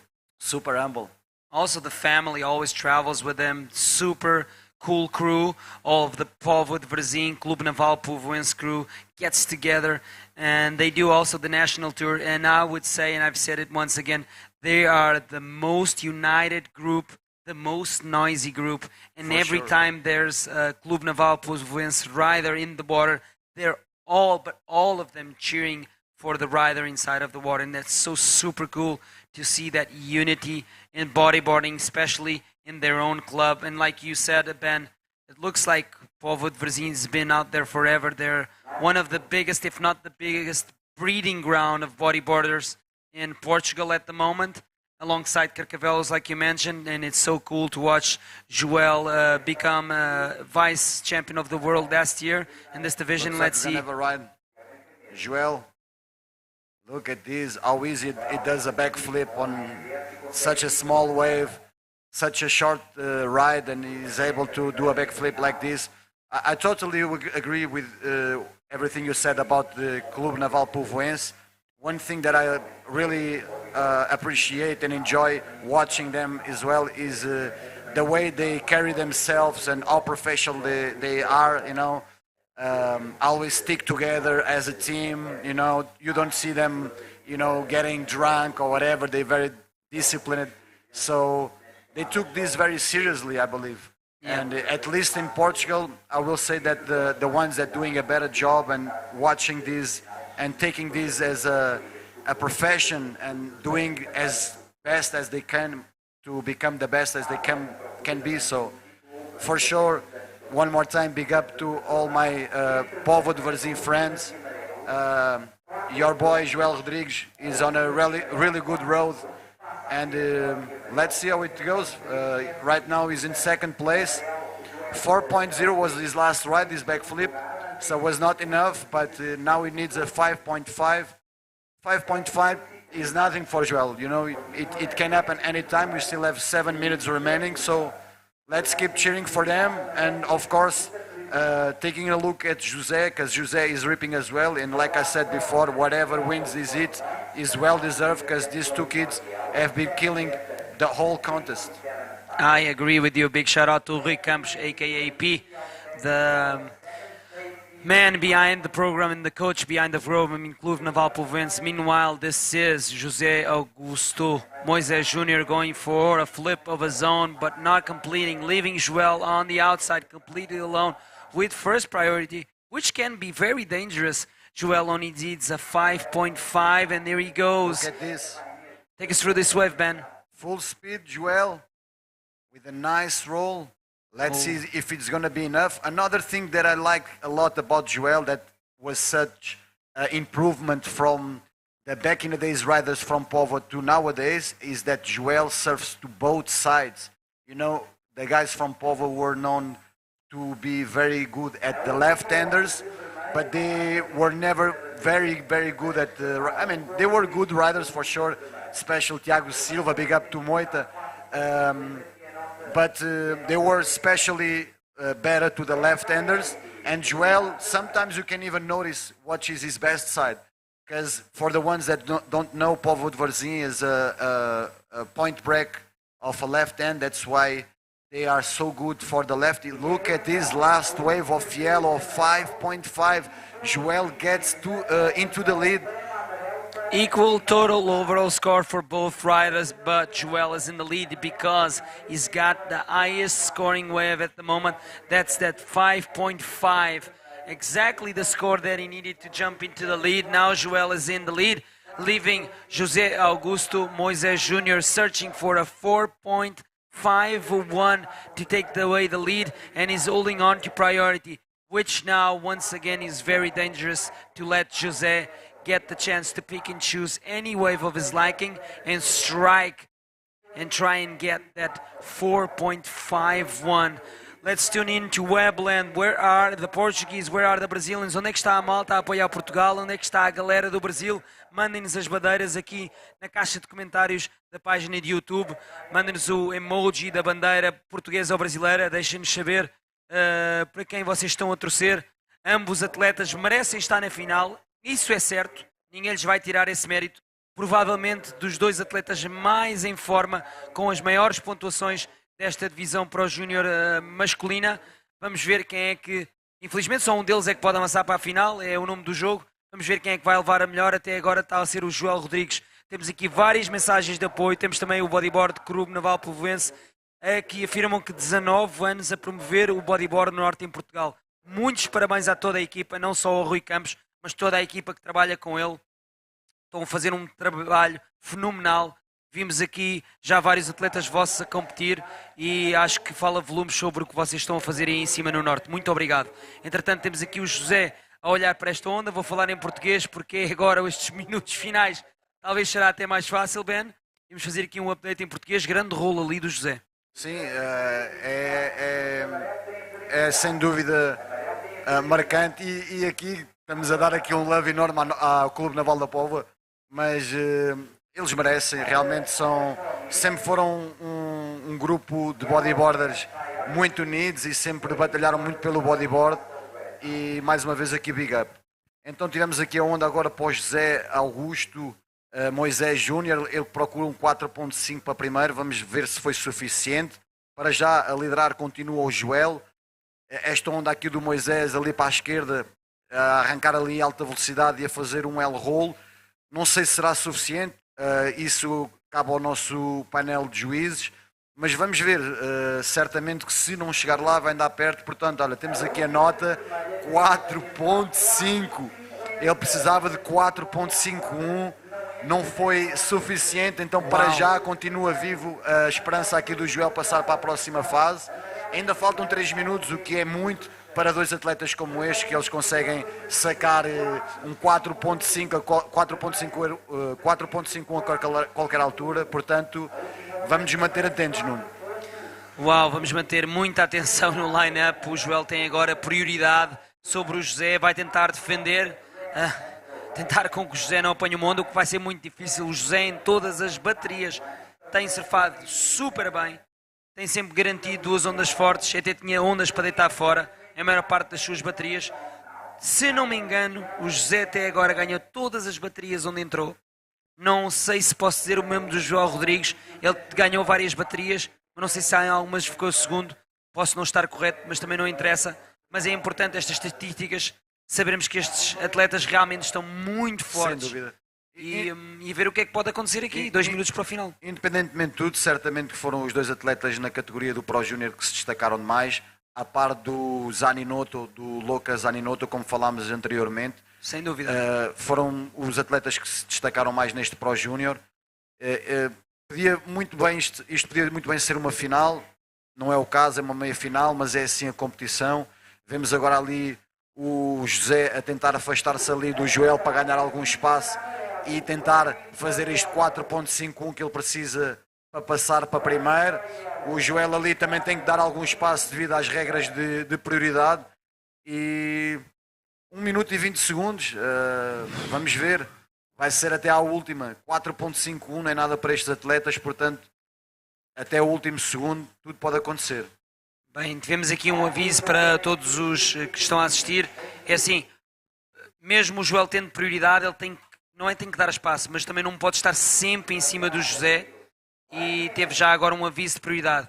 O Joel parece que decidiu arrancar nesta, vai para um 360 em um rolo, arriscou nesta onda, deixou agora completamente sozinho lá fora o José Júnior, e isto vai ser mais um daqueles hits, Ben, que vamos estar aqui completamente com os nervos em alta, a ver se o José consegue pontuar aquele 4.51, mas mesmo assim ainda estamos à espera da nota desta última onda do Joel, que pode melhorar. Cá está, 4.1 a última do Joel, aumentou assim a distância. O José agora procura de um 4.61, mas parece que ele vai apanhar uma onda entretanto. Sim, esta era a repetição da onda do Joel. Olha, vem ele para a esquerda. Ui. 360 normal, aqui a ganhar alguma velocidade com L roll. Muito boa onda para o José. O Joel também foi um 360 normal e um roll, vão 4.1. O José precisa de 4.61. Vamos ver se foi suficiente. Eu não sei se o José não fez uma manobra antes daquele 360 e depois o rolo. E ele ainda está na onda, atenção, a onda ainda está a contar. E mais um rolo. Vai ser difícil o José não conseguir aquele 4.61 que ele necessita. Ainda mais um rolo ali, entrar quase pelas pedras adentro que protegem ali a piscina do hotel Arribas. E vamos aguardar pela nota. Não vamos para publicidade, repito, não vamos para publicidade. Este é o replay daquela onda. Um 360 rolo, parece que não aconteceu nada antes. Ou pelo menos não temos o início da onda. E de qualquer forma, depois aqui o José ainda foi mesmo até ao final desta onda. Espremeu mesmo a pontuação ao máximo. O que é que tu achas, Ben? É isto um 4.61, na tua opinião? Independentemente do resultado e da nota que vai sair, big up para este José Augusto Júnior pela forma como ele batalhou até ao fim. Aqui vi quase até acima das pedras nos últimos segundos. Isto é que é ter vontade de vencer, e tanto o Joel como o José mostraram isso nesta bateria. Uau. Portanto, eu fico contente com qualquer um dos resultados. Claro, como português e amigo do Joel, gostava de ver o Joel a passar, mas respeito para os dois, e cá está um 5.9. A bateria a ter esta alteração agora no final. O José passa para primeiro, deixando assim a nossa última esperança nesta categoria para o Júnior, o Joel Rodrigues, a ficar por aqui pelas meias finais. Vemos aqui o José a saber agora a nota, em êxtase, a saber que passou para a final. Como eu dizia há pouco, independentemente do resultado, meus parabéns aos dois atletas, tiveram uma alta performance durante toda a competição, e é isso. Aí um grande abraço para todos os brasileiros que estão a assistir, e muitos parabéns pelo excelente atleta que vocês têm aqui, pelo futuro do bodyboard que vocês têm aí no Brasil. Muitos parabéns também à malta da Pova e a todos os portugueses que estão a assistir. Foi um prazer estar aqui contigo, Nuno. Grande bateria, apesar das condições não estarem tão boas como tiveram no resto do campeonato, ainda assim o show do bodyboard a brilhar aqui com a categoria do Pro Júnior. Okay, show must go on. We're gonna jump quick into a commercial break and come for some more action right after this. Obrigado, Ben. Obrigado, Bruno.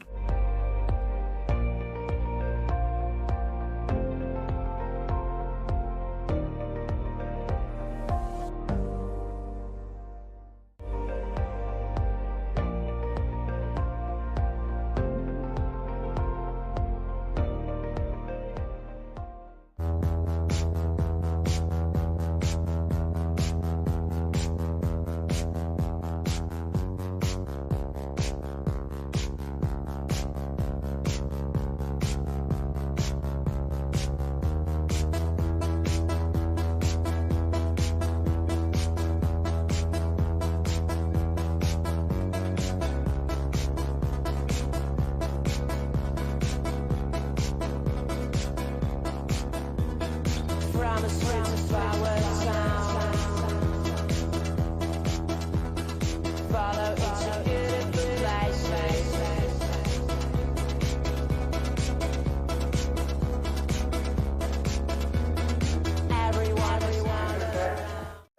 Welcome back, everyone. I'm Nuno Cardoso. You're in the booth for the last day of competition here at the Sintra Pro 2022. An emotional and exciting last heat. I'd like to welcome once again in the booth Alexander Rinder. Welcome back, Alexandra. Hello. Let's jump straight into the water. We've got two Spaniards battling it out in the water, of course, hailing from the Canary Islands. And what can you tell us about these young bucks? Oh, this is going to be an amazing heat. Two Canarians. So we'll have a Canarian in the final. That's exciting. And both of them have the skills to make it through this one. But what a finish to the last heat. Congratulations to Jose. And then we have there Gabriel for the ride. And we have two waves already. So let's see what the judges think.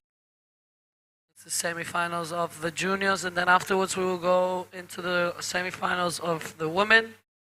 And after that we have the finals. So not that much to do anymore, but still exciting heats to come. So we have Jorge looking at this one, decides not to take it. It looks like the high tide, it's slowing the wave down a bit, so I'm happy that my heat was a little bit earlier, but in my heat I had the feeling that there was not much waves coming. I think Isabella also said it in the interview that it was really slow, so it was really difficult to find some scores.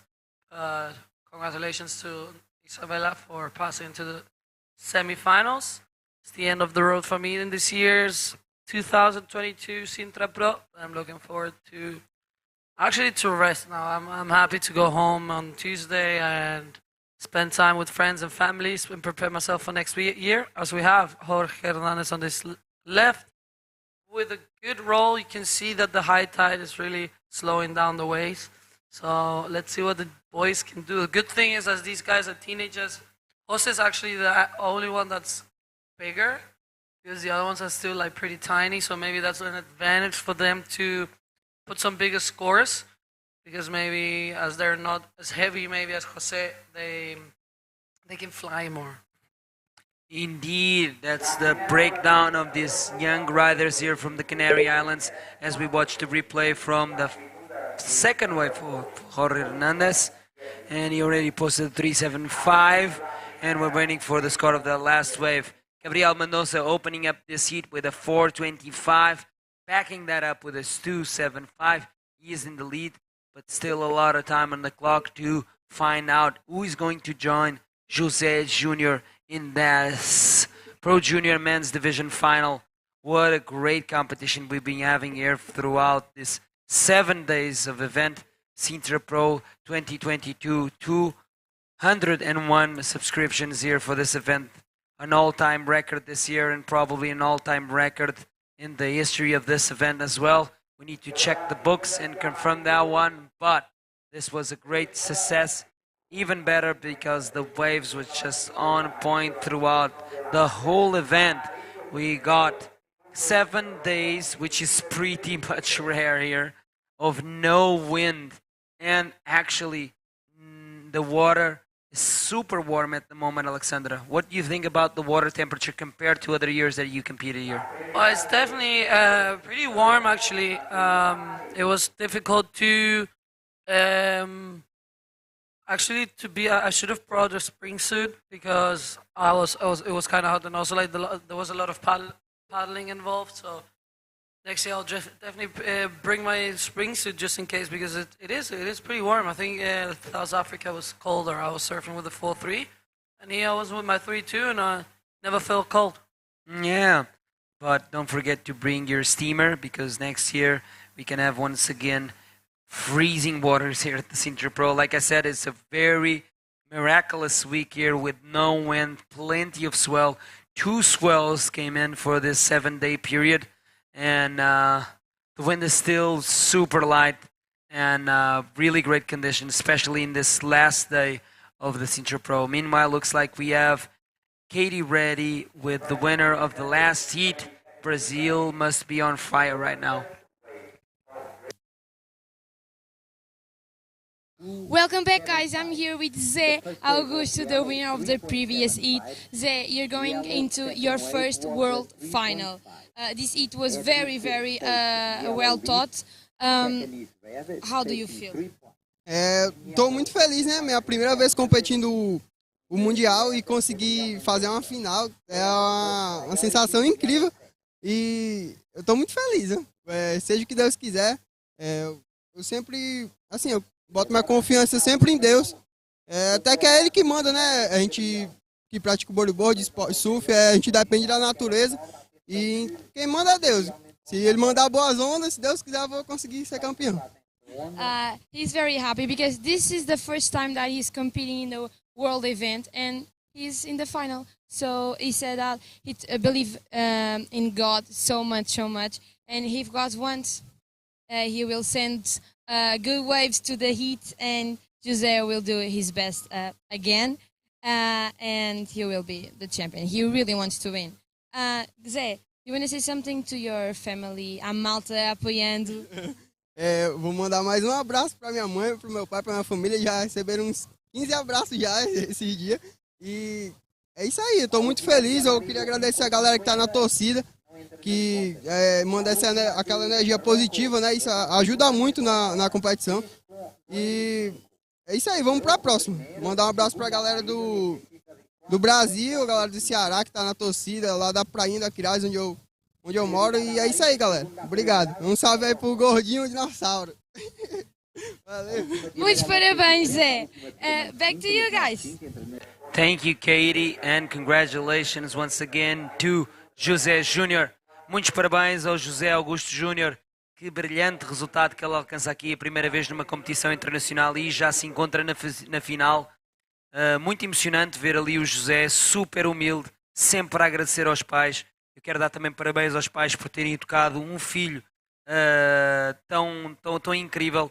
Ele está aqui de uma forma tão humilde a apresentar o seu talento e até agora está a dar frutos, por isso parabéns à família por apoiarem o José e terem confiado no talento dele para vir competir aqui em Portugal. E muito obrigado a toda a gente que o está a apoiar, tanto no Brasil como aqui em Portugal, garantindo que ele tenha uma boa estadia aqui em Portugal e também que tenha o apoio da sua torcida, da sua galera, como os brasileiros dizem, da prainha do Ceará. Entretanto, vimos aqui the replay of the last wave of Jorge Hernandez. What do you think about that last wave of Jorge? Really good. It was a really good executed arrow spin, and they can say that was a proper arrow spin. He went up for the roll, and in the half of it landing, he went for the spin. So let's see what the judges think, but probably it's going to be one of the better waves of this heat. He did use his legs though, 6-point ride. That's it. That's the best score for now. Now we have Gabriel in second. He needs a 5.51. So let's see what's going to happen. There's still 10 minutes on the clock. But that wave for Jorge was really nice. That made the difference. Now Gabriel needs a 5.51. Totally capable of doing it. He wants to be in the final. He wants to win this because then It's gonna be back in his home break, Fronton, where they're gonna be battling out the title this year. Indeedo. So looks like out of sport here in the top chat coming from Brazil. Also, we just are watching some Canarian flags being dropped there and showing support to Jorge and Gabriel on this second and last semifinal of this Pro Junior division. One of these guys will fill in the last spot available in the final of this division, where José Augusto Moisés Jr. is waiting to battle out in the final, which we will see later on today. After this heat, we're going to see the women's hit the water. That's the semi-finals of that women's division. We're going to have Isabella Souza, Joanna Schenker, and Teresa Miranda and Sari O'Hara. Big battles on the semis. Let's wait and see what the Sintra Pro 2022 will unfold on his last day. We still have 2 champions to be crowned, of course. We're talking about the Pro Junior Men's Division and the Women's Division. And, of course, a big, fat paycheck to whoever wins this event. So all pretty much open, and none of these riders yet in competition want to leave any space to getting that title, that so foreseen title here from the Sintra Pro. Of course, this is Jorge Hernandez having a look at this left-hander, going for the ARS there, completing it with the help of the legs there to help turn that move around. And out the back, there was Gabriel Mendoza having a look at that left-hander, but not finding anything. Yeah, that was, unfortunately, that wave closed out on him. So he will be going back and go for a bigger wave. As we have the replay here for Jorge. A little bit slow aerial spin, so I don't know if it's going to be a big score. Maybe better than a 3.75, but let's see. 1.4 points, there you go. That was a non-bottom turn roll. I don't think that's going to be a big score. So now he has to paddle really fast back up so he gets the priority, because he's in second in a 5.75 now. Let's see what happens in the last 7 minutes of this heat.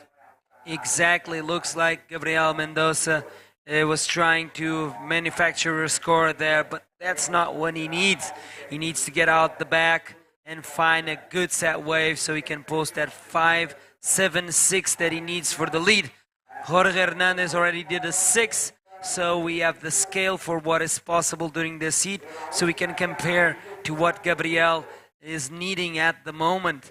So 6 minutes and 40 seconds, still a lot of time on the clock, but it's Jorge Hernandez that is holding on to priority at the moment, leaving Gabriel Mendoza just needing to wait for Jorge to use that priority, and then he will get priority once again and can choose a wave of his liking. But Gabriel can also distance himself from Jorge and try and get a wave underneath the priority of Jorge.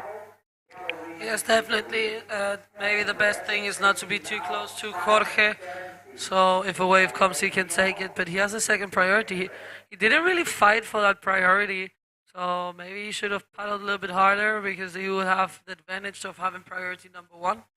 But there's still enough time. It is pretty slow though. So let's see if there's another chance for Gabriel, or if it's going to be Jorge battling it out against Jose in the final of the junior division. It's going to be an exciting final. Either way, if it's Gabriel or Jorge, both of the riders showing what the Canary Islands is made of. So I'm looking forward to whoever wins this heat to be in the final against the Brazilian. Let's see who's going to be the winner of this event. It's either going to be a Canarian or a Brazilian. In the girls, we still have more nationalities. We have a Portuguese, we have a Brazilian, we have a Japanese, and a Spanish, also Canary Island, Teresa Miranda. So that's going to be exciting. Let's see what's going to happen in those heats. It's going to be straight after this one. I'll be commentating the first one, and then I think you and Bego will do the second one. Indeed. It's going to be exciting to see Joanna and Isabella in that heat. Joanna definitely looking to get into a final this year. She hasn't had the best luck in the contest. Not making it further, I think, than a quarterfinal finish, if I'm not wrong. Exactly. So, you are correct. Yeah, so she's definitely, will be her best result, but she's definitely looking to get into the final. But she has a really strong contender, Isabela Sosa. So that's going to be happening after this. But right now, están Jorge y Gabriel en el agua. Está Jorge con la primera posición y a Gabriel en segundo necesitando un 5.76, totalmente posible, pero el tiempo se está acabando, quedan 4 minutos y 10 segundos. Y la prioridad 1 la tiene Jorge, no están muy cerca, así que en verdad si viene una ola, Gabriel también tendrá la posibilidad de darle. Pero bueno, con 4 minutos está el mar un poco flojo hoy, está un poco más pequeño, tarda bastante, pero 4 minutos es suficiente tiempo para que venga otra serie y para Gabriel cambiar la posición, o va a ser Jorge pasando a la final. Sea quien sea, los dos chicos han hecho un campeonato increíble. El nivel canario de los juniors es increíble este año. La verdad estoy súper contenta de ver cómo los juniors están detonando aquí en Sintra. Y tenemos a 3 canarios en el podio. Tenemos a Teresa Miranda, que está en la semifinal de las mujeres. Tenemos a Jorge y a Gabriel, uno de ellos estará en la final, así que tenemos también podium para el que no pase esta manga, que quedará en equal third, tercero, así que vamos a ver quién va a ser. Quedan 3 minutos y ahí va Jorge perdiendo la prioridad, entonces Gabriel va a tener la prioridad ahora. Exciting minutes, Jorge paddled that wave so he loses priority, and now we have Gabri on this good looking ride. Let's see if he can pull off something off. Big roll. Doesn't land it. So incomplete maneuver for Gabriel. Looks like he's starting to get nervous there and just loses the grip. As we have Jorge looking for this one. Up and riding. Big roll. Or arrow spin actually, but can't complete it. So incomplete maneuver for both of the riders. Now they're going to be piling up. Let's see who's going to be having the priority. Semifinals full of emotion, semifinales llenas de emoción, aquí con 2 canarios compitiendo para garantizar lo último lugar disponible que hay en las finales de esta división Pro Junior masculina. Vamos a ver, ¿será Jorge Hernández o Gabriel Mendoza quien va a disputar el título de campeón Pro Junior aquí en Sintra con el grande José Junior de Brasil, que ya se encuentra en la final? Vamos a descubrir eso en 1 minuto y 47 segundos. En ese momento vemos ahí Jorge remando para afuera. Parece que le avisaron que hay una serie que viene y todavía tiene prioridad. ¿Qué pasó con la prioridad de Gabriel? ¿Corrió una ola? No la miramos. Sí, cogió una ola antes, lo que yo creo que acabó más abajo, entonces no habrá llegado antes que Gabriel. Antes que Jorge, que diga. Imagino que Jorge cogió la ola y como era más grande, tal vez estaba más en el outside. Pero aquí tenemos a Gabriel en esta izquierda, up and riding red. Nothing there for him. And we see Jorge paddling for another one. He wants to improve on the 4 to put himself further away from Gabriel. Let's see. Goes for the reverse there, but doesn't complete it. Both of the riders struggling to complete their maneuvers. Last minute, no, this getting excited. It's looking like Jorge is going to make it into the next round. Oh my God, once again, we are at it. Once you go into the final seconds, looks like sets are approaching. And let's see if Gabriel Mendoza can still have one more chance in trying to get that 5.76. Let's see if he's not too much shaken up as he's going for this one. Can this be the 5.76 that he's looking for? Whoa, that is not a 5.76. And Gabriel knows it, and I think you call it. Alexandra, looks like it's Jorge Hernandez. Yeah, he's struggling a bit. He was taking too many weights at the end. Maybe should have waited a bit more, but at the end, your nerves start kicking in, and it's not easy to maintain, to be calm. But look, he looks like he's going to get another chance on this one.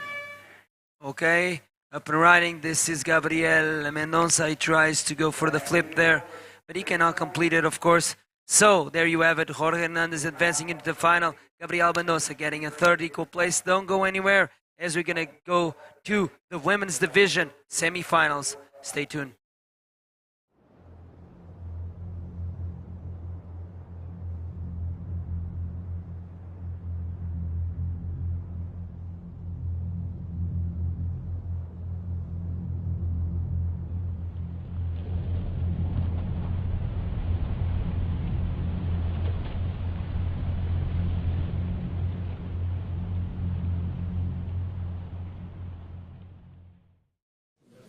Malta, para tudo!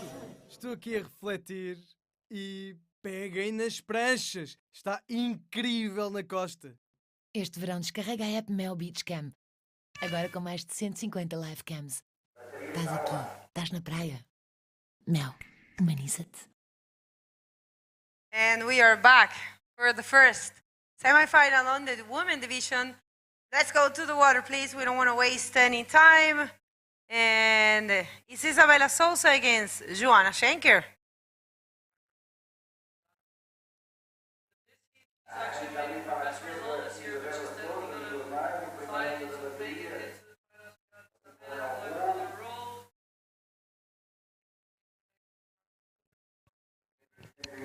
And we see her, she did a roll there, and then she tried to connect with another maneuver. She went for a spin, and that's it for her.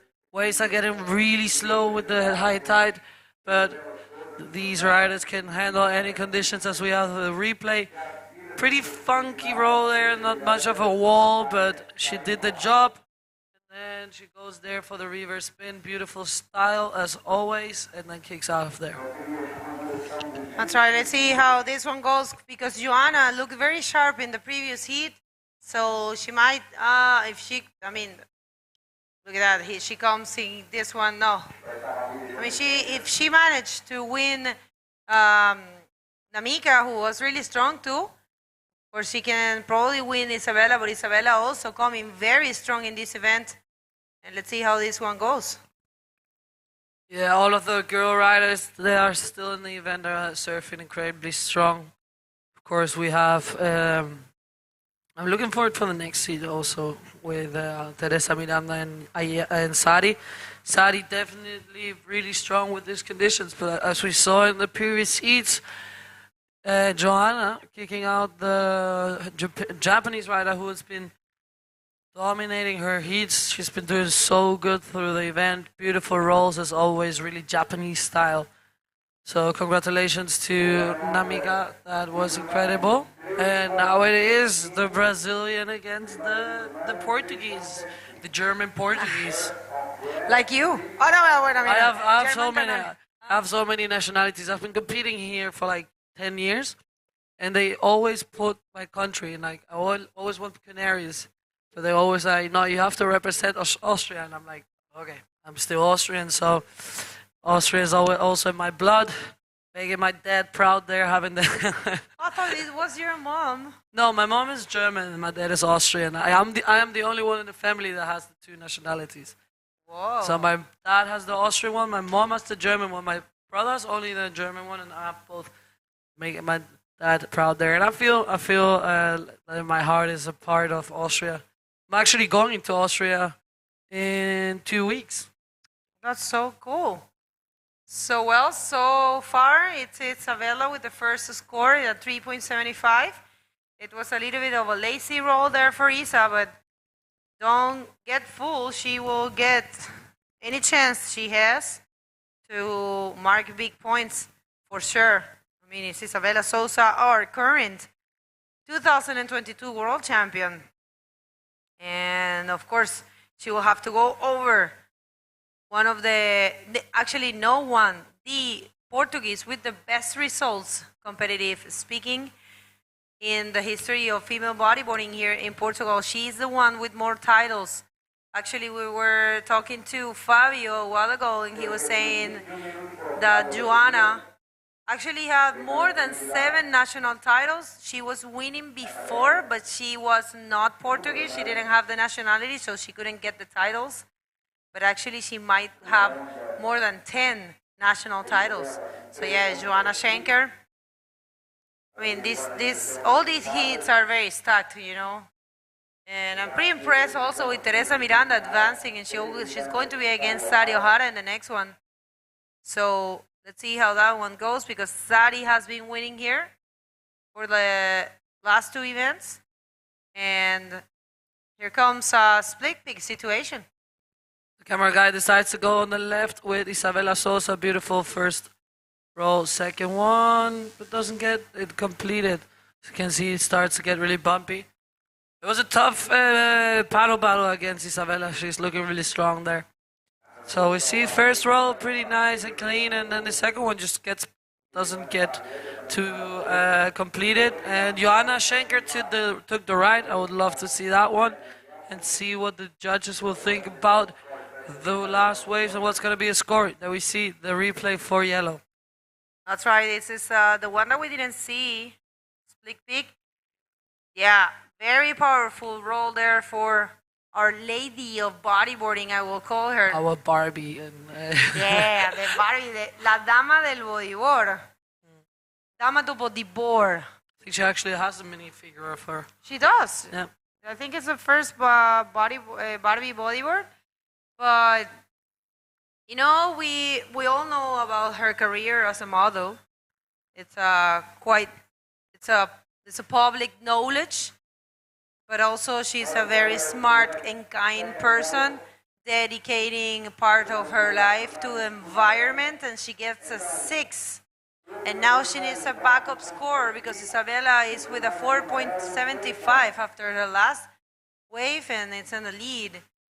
Only 2.5 is what Juan is looking for to get that lead and advance to the great final of this event. She's no stranger to winning this place. I mean, she became world champion here. That year I was in the final against her. She's definitely. Are you talking about Joanna? Joanna. Yeah, Joanna. Yeah, this is the year she won the contest. It's the year she won her world title. She was battling it out with me, and I was also really close when I remember, as we have the interview with the winner of the last heat. Nuno, take it away, please. Hello, everyone. I'm here with the winner of the last heat, Jorge Hernandez. We're going to speak in Spanish. And Jorge, tu primera final en una competencia mundial. ¿Cómo te sientes que ya independientemente del resultado de la final, puedes ir a Frontón a disputar un título mundial? La verdad que no tengo palabras, la verdad. Estoy muy emocionado, muy contento. Y nada, no tengo palabras. ¿Y cómo te vas a preparar para la final contra José? José también parece que está muy fuerte. Tú también, claro, estás en la final. ¿Cómo te vas a preparar para esa final? Nada, José es un buen rider, está en muy buena forma, pero yo intentaré dar lo mejor de mí. Y nada. ¿Quieres dejar una mejanen para todos los que están apoyando aquí? Tiene un equipo gigante aquí, siempre está apoyando. ¿Es parte de tu suceso acá? Sí, la verdad que sin ellos esto no sería lo mismo. Felicitaciones, Jorge. Back to you guys. A lot of support there for Jorge. Of course, I'm very proud of him. Taking down Gabri, man. Gabri is such a strong rider. I think Gabri is probably one of the best juniors in Gran Canaria, but I think he has a thing with competing, you know. I think he has to improve That happens a lot with the Canarians. The thing is, we don't have that many contests now back home. Now it's starting again to have a proper national at least, but there's not so many. It's something so important because a lot of Gabriel Molina, El Marrajo. Yeah, he also needs to learn a little bit to compete. Like they're very good, but he has lost heats where the level of him is maybe a little bit better than the other ones. But if competition is not only skills, you need knowledge. You need to know how to read the ways, which ways to take. As we see the boogie cheeks there. That is so wonderful. Yeah, we see Teresa Padrela putting on her lycras. We have Isabela Sosa with a roll there. Let's see if she can finish. She nearly lost the board. let's see. Looks like Joanna Schenker's roll was cleaner. So let's see here. Goes for that first roll. It looks like she's going to get another section. Let's see. Elegant style there to get off the wave. Well, I mean, she's looking for a 2.5, and not really sure if, Isabella might change that 3.75 after that one. And Joanna is going to get more than 2.5, I think, for that. Let's see. It wasn't too, for what we are used to see from her. It wasn't too projected, but at least she got it done. And we're waiting for the scores of that wave exchange. We don't know how's that going to go, but interesting battle against these two former world champs. And, I mean, Isabella not former, Isabella is the current world champ, and it will be until next year. So I ran into her girlfriend a while ago, and she was so nervous. She told me, Tati, she was like, I suffer so much every time that she competes. It looks like I am the one competing, and gets a 4.25 Isabella, but Joanna changed the situation, of course, got a 4.9 for the last wave. And right now she's in the lead, and Isabella looking for a 6.15. Yes, big scores there for Joanna Schenker. As we get into the 14 minutes of the heat, and let's see. Okay, so you understand, we just found out my brother wants to compete in Fronton King, and it's so many years apparently that he doesn't compete as he doesn't know how to do the inscription. But yeah, good. No te preocupes que si no lo haces más cerca, faltan como Yeah, falta como un mes. I will have to guide him step by step. I'll do that after this heat, but that's some funny. That's at least something funny for me to have today. Now in the water, I think that the rights have maybe a little bit more power right now, because the left are pretty foamy. That's right. It's so weird that Isabella is choosing the left. She actually win your heat with the rights. She was taking... No, she had a 5.5, I think, on left. The first ones were... It was a 4. Oh, I don't remember, but she rolled a few rights, and there she goes. That looks like this is a good looking left. Yeah, let's see. Nice. Big roll, but doesn't complete it. And I tell you something, that's why we see it. That what we're seeing is when Isabella starts to get nervous, you see that she starts failing things that she normally doesn't. But we all have that. It's Joanna in these conditions, in this wave, is really strong. So she knows she has to push her limits there to make better scores and get in front of Joanna Schenker. She needs a 6.15 right now. But it's Joanna holding priority. 12 minutes and 20 seconds remaining. Okay, guys, and in case you missed it, this is the last day of competition. We would like to thank Câmara Municipal de Sintra, Instituto Português de Esporte e Juventude, Federação Portuguesa de Surf, Junta de Freguesia de Colares, Meo Mega Hits, Vert Magazine, Meo Beach Camp, ADP Publicidade, Spoticar, Arribas Hotel, Cessebor Center, Escola Boogie Chicks, Refresh, Bodyboards, and Cruz Vermelha Portuguesa Amadora. Here comes a wave for Joanna going to the lifts. Yes, good wave there for Joanna, but unfortunately close out on her. And now we have Isabella again. She doesn't want to let Joanna get into the final. Let's see what this wave can offer. Oh, this is getting really intense. It's intense. Yeah, and sorry. Frustrating from there. Yeah, them, it is frustrating when you just catch waves after wave, and they close up, or like the lip goes foamy. It is frustrating when you don't get the wave. Still, like in my heat, the last 5 minutes there was no waves. Like I needed a 4.75, and there was no waves, no set coming, nothing. Yeah, So no, it gets- you were not lucky. You know, sometimes that happens. So the the ocean changes. Sometimes every 2 heats, sometimes every heat. But yeah, I noticed in your heat it was slow, so it's okay, you know. You did well, and doesn't matter. Oh, here comes Isabella looking for a 6.15. Beautiful reverse spin there for the Brazilian, now looking down for another one. Really powerful when she does her turns. Let's see, she's going to the inside, 360. She's really working in this wave, but I don't know if the inside will give her the points. I think the judges want to see that, you know, active attitude.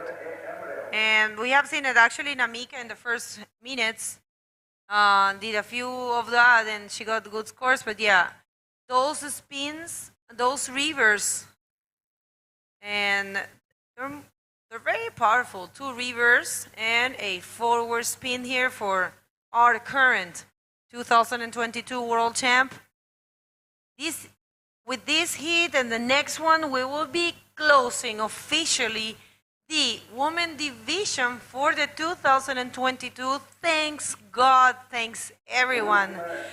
It's been a long and beautiful and wonderful year, full of experience, and we are more than happy for bring you this. And I think you guys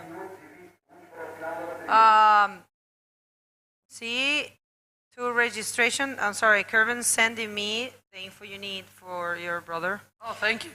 So thank you. No, thank you, Kervin Cotter, which is always there. It's one of the responsibles of the media, and then he's responsible for the IBC World Tour website, and has done so much for this tour. It's one of the unknown heroes. I have never even met him, and I love him with all my heart because of the dedication that he has put and all his time, so many hours in this project, and he hasn't even come to one single event. And next year, he is a very good commentator too, so I think next year we are going to have him joining us in the commentary team. We're so looking forward, Caravan Man, the Dark Lord of Bodyboard. Brother, thank you for your hard work, man. And everyone involved and everyone that has done possible this year. We have 2 events in Peru. Thank you to the Peruvian crew.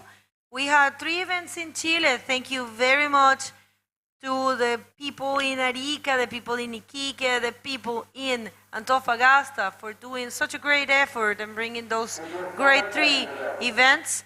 We had 2 events in Brazil. Thank you very much to the Brazilians, Taquachara Pro organizers, and the Wahine Pro organizers, and the lights of Neymar Carvalho, of course. And thank you very much to the Maldivians, such a great people. The MBBA, it's amazing, and everyone in Maldives was so good. Thank you so much to Dion Major and all his team in South Africa for putting the Walker Bay Pro, which was an event with a lot of heart and effort, and it looked so good, and we all felt that amazing energy that event projected.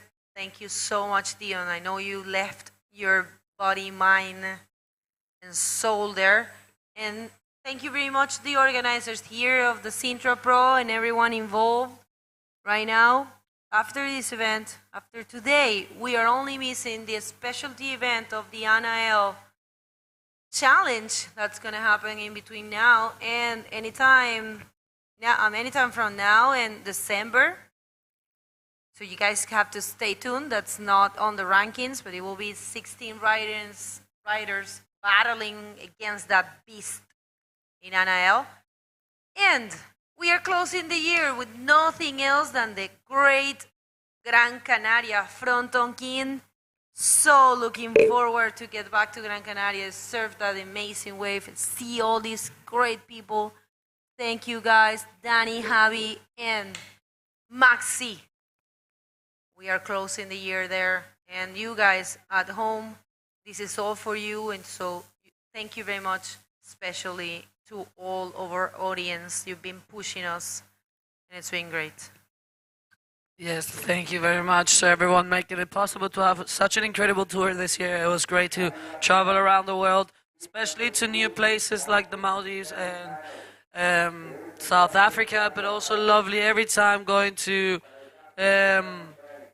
Chile, competing in Iquique and Antofagasta. So thank you everyone for making it possible. Thank you IBC for putting such a hard work, and yeah, it's going to be exciting to watch the juniors and the open men division in Fronton King.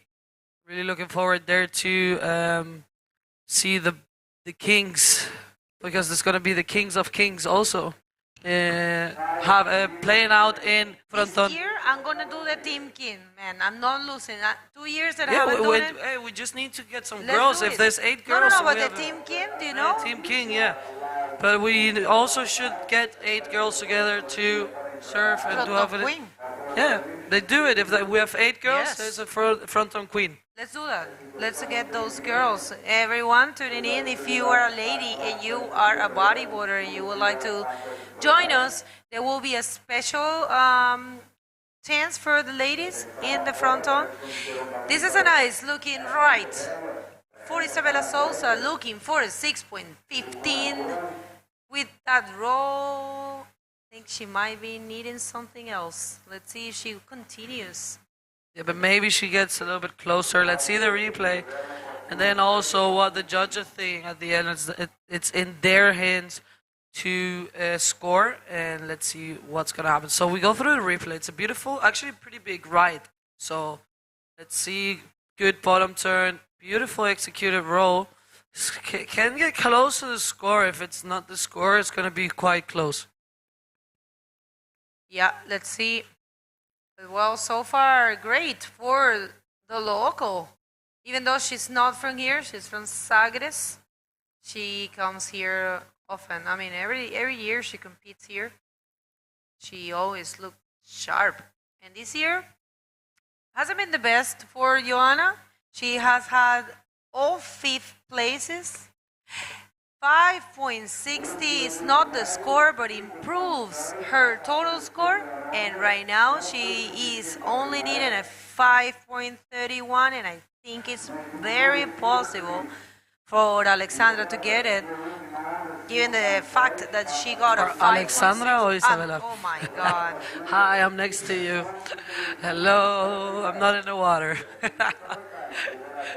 It's like you guys surf so alike that I confuse you. It's a good thing. Both have a really strong surfing and like with power. So it's a compliment. I take it as a compliment. Yeah. Now Isabella needs a 5.31. Definitely, she's capable of doing that. So let's see. 2 more minutes. She's piling strong to get back, and she has the second priority. Now she's in the situation I was. Now she knows how it feels. My God. This one here. I'm joking. No, it's okay, baby. You're going home now after Yeah, this I know. heat, so Too you can many days rest. working here, I The think. final is too much for you. Yeah, and it is frustrating to be in that situation where you don't need such a big score. You know you can do it, but you need a wave. But Sintra is like this. It can take a lot of time to have a. Oh, she was paddling away from Joanna. I thought she was paddling to the lineup, but she was paddling away from Joanna. Yeah, of course, Joanna. Right now with the first priority, and she's going away. You know, Joanna. Joanna is not like that. I mean, Look how chilled she is. That's what I was saying. like, She should maybe though go after her, because Isabella is not someone that you can just let go for a wave. oh look, Isabel is so smart. I think they're laughing there. But Isabel is very smart. I think Joanna's laughing. No. Isabella also laughed. She was like, "Oh well, I- wrong direction." You know, I was in my heat at the last minute. I was like, "The hell is this?" Like, because there was no waves coming. And Isabella looked at me like she was happy, of course, because there was no set coming. But I was like, "The hell is this? Like, there's no waves." We are, like, of course, we're in the water. We are Rivals. Yeah, rivals, but there is sometimes we have some fun moments in the water also. We're still good friends outside the water, so sometimes you can't control it and you just have a joke in there. As we have the last 45 seconds, this is getting really exciting. Is the Portuguese going to make her first final this year? Is it going to be Isabella? Let's see if she gets another wave. It's the last chance she can get. Doesn't look like much coming here. So it looks like it will be our model making Our it into lady of bodyboard, I would call her. the lady. Yeah, she's surfing really strong. She has just been unlucky this year with the contest because she's such a strong rider. There is something coming. Will Isabella have time with that one? Let's see. This one might be. Isabella is going to go for. Oh well, that's not. Well, official results then. Congratulations to Joanna Schenker for her first final this year. Very happy the Portuguese are. And you don't go anywhere. We're going to hit a quick commercial break and going to be back with the second semifinal for this division.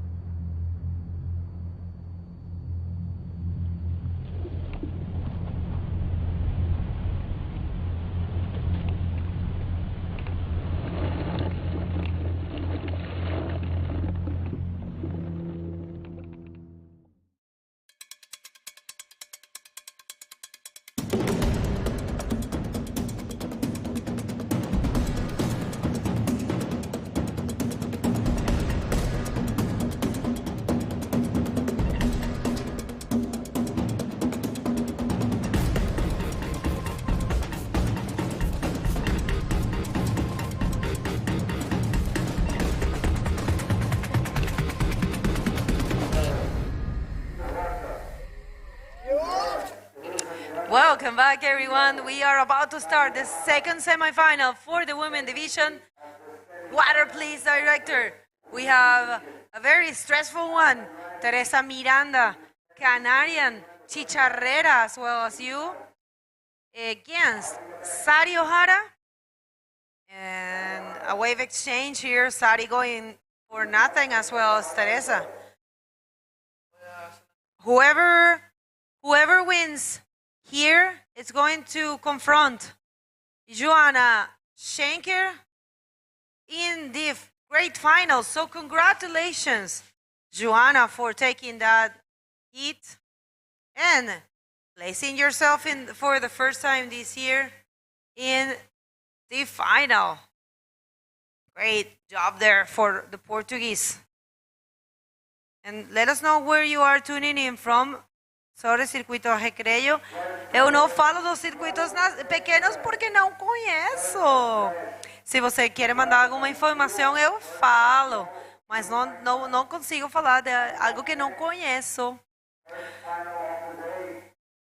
So we have Caio Silva going for Brazil, but yeah. We have Mateus, we have Andrés Serey. Gracias, amigo. Thank you for being here every single day. BBB Portugal, parabéns to Joanna. Yes, she did great. Advanced to the great final. And right now it's all about Teresa and Sari. Guys, this is the last semi-final. After this, we're going to see the junior final, junior men. And we're going straight to the woman final. And that will be it. That will be over for this 2022 Sintra Pro. You guys, thank you for your support. It's been awesome to have you. It's been great to be bringing you this tour this year. And we are more than happy to count on you. So far, so good. Thank you to the organizers of this event. Remember to follow the IVC World Tour. You can subscribe to this YouTube channel. It's very important and very cool for you too, because you're gonna get the notifications. You're gonna get information from firsthand. If you activate the bell, you'll get the notifications on when we are live or when we post something in our YouTube channel. And this is the world tour right now, guys. A lot of work behind this, a lot of effort, a lot of good intentions. And I would like to thank all of our audience because you guys are being very good this event. Sometimes we get not too positive comments, but I have to say you guys are being very cool as well in Maldives as well. You were very kind and cool, and this is what it is, guys. This is what of course, everyone has an opinion, and you're free to express it. But it's always good to be constructive, and it's all about building and not destroying. So thank you very much, all of you, for being with us, accompanying us. Lucas, bom dia, Bego e Alex. Obrigada, Lucas.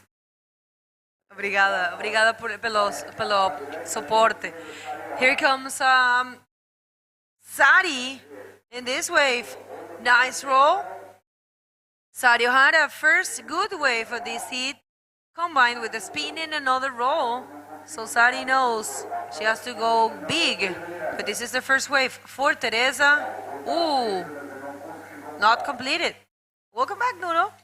It's good to be back as we're watching the replay of this last wave of Sari Ohara going for a roll there. Sari, as always, flawless on those rolls, going for the spin there. And then is she able to push and try another roll, but unfortunately for Sari Ohara, not getting the completion on that last maneuver. But nevertheless, the damage was done on the outside, and Sari will post the best score of this heat so far. That's for sure. Teresa Miranda trying to find a wave of her own as well. She went for the roll there, but getting stuck in the lip. Not much of power and speed. And 1.5 is the last score of Teresita Miranda. A lot of time still in the clock. We're about to find out who is going to join Joanna Schenker in the final year of the women's division of the Sintra Pro 2022. What a great event. A lot of days of competition here, 5 divisions, 201 subscriptions. So, You told me 210. Can you believe that? Oh my Yeah, Lord. it's amazing. Okay, looks like we have Katita or either Alexander Rinder with Joanna Schenker that won that last heat. Take it away. Welcome back, guys. We have the first finalist, Joanna. Congratulations. This year has been rough, and now you are in the final, in the last event of the World Tour. How do you feel? Yeah, I feel very, very happy. I really needed to break that quarterfinal spell I had all year going on, and maybe because I don't have much pressure here, my ranking seat is already secured. I can't go up, I can't go down. So it was all about having a good event, and yeah, making the finals really, really nice to finish this year for me. Congratulations, Joanna. The heat was super hard for you. Isabel is a world champion. How was your strategy in these type of conditions? Yes, I know Isabella is the best bodyboarder in the world, so I know going against her is always, you have to serve your best. But this is also very difficult conditions, and you can't really perform that well, like you can't do amazing moves, so it's all about consistency and choosing the best waves. It's really hard, so I knew that if I would be smart and capitalize on those few waves that could come in, I could beat her, and well, it worked. Yeah. Do you want to say something to your family and friends supporting you? Obrigada pelo apoio, continuem ligados a ver. Já não falta muito, estamos mesmo na reta final do campeonato, portanto, continuem ligados e obrigada pelo apoio. Recebo muito apoio também nas minhas redes sociais e às vezes não tenho tempo de responder a todos, mas é para dizer que vejo e fico muito feliz. Muitos parabéns. Boa sorte para a tua final, Joana. E vocês, malta aí em casa, guys, keep up with us. Muito bom, parabéns, Joaninha, a dama do bodyboard. Mais estilo elegante do bodyboard. And now it's Sari Ohara. What that role was. Sari, She knows how to work these waves. And watch out, Tere. ¿Dónde están los canarios apoyando aquí a Teresita, que no la veo? No veo las banderitas canarias. La voy a necesitar porque mira qué fuerte está Sari. Sari always flawless on her rolls. And then also on the transition spins, you can see there, she was using both hands on the nose, making sure she kept the speed and went on that way. But there was not much there as the tide starts to fill in. The waves get shorter and shorter, of course, and the swell is on a decrease. And as you can see, conditions have been deteriorating since early morning, basically. And right now on the last day, probably we are watching the less favorable conditions throughout this entire competition. Nevertheless, these are the professionals of the sport. In this case, the creme de la creme, the tops of the tops. That's why they are in the semi-finals, and they are battling out to find out who is going to join Joanna Schenker in that final. And a great battle between Joanna and Isabella. It's also great to see the Isabella competing, of course, and it's also great to see who can beat Isabella on a heat, because she's the reigning world champion. It looks like this time Joanna Schenker was the one to stop Isabella finally. Current world champ. And yeah, look at that. 7.25 for Sari Ohara. And right now the job is difficult but not impossible. We always say the same, because definitely if it comes her way, Teresa Miranda, vamos a ver. Buen rolo para Teresa. Se ve bien fluida igual en las derechas. Lo completa y yo creo la va a ayudar, por supuesto, porque ella tiene un 4.50 y en 1.50 y le va a bajar esa necesidad. Ahora mismo está buscando 8.25, pero no creo que eso sea el 8.25, no, estoy segura que no lo es, pero de que la va a ayudar, la va a ayudar. Poco a poco se va construyendo su score. La canaria, la chicharrera, viene de Tenerife. Alrighty then, looks like there's some sets approaching. Out there is Sari Ohara. You can see her looking, she's paddling, trying to see if this wave will offer her any potential. She lets this first wave of the set go. And looking at the outside, and you see Sari Ohara. Looks like a calm, serene mermaid out there, but she's a killer on the competition. She's been dropping so many names on this competition already, and right now she is leading the semi-final, wanting to go into the final and defend the title that she is holding for 2 editions already. She is the reigning Sintra Women's Division champion. She did this last year and the last time we had the Sintra Pro, because we had a year stop because of COVID, you know, all about that, but we're not discussing that anymore. That's long gone. And what's important right now is that 13 minutes are remaining on the clock, and it's still Teresa Miranda chasing that 8-point ride to jump into the lead. She posted a 4.75 on her last wave, so she increased, of course, her highest scoring wave and lowered her requirement, but still is an 8-point wave. Teresa is sitting out the back, waiting for some more waves to come her way so she can still fight for this one. Halfway through the heat, Sari is leading, like I mentioned, and the Japanese looks on point. I think Sari wants to go and defend that title against one of her best friends on tour, which is Joanna Schenker. That's right. That will be very interesting. And they hate to compete with each other, but that's the way it is. They're both professionals. So let's see how that goes. ¿Dónde están las bodyboarders? Where are the bodyboarders? Where are the ladies? I want to read you. I haven't seen much comments from you, and this is our division, so come on. Send some good comments and push this sport.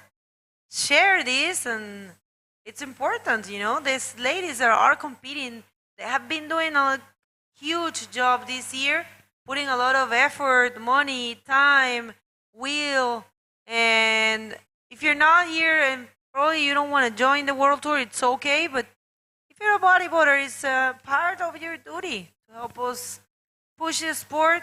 I think this sport, and I can say that for sure, this sport brings to most of the people that practices, brings everything. Most of us have dedicated our whole lives to the sport. For most of us, and I think it's the same thing for you, Nuno, it brought our husbands or wife, our jobs, our everything. So our entire world rotates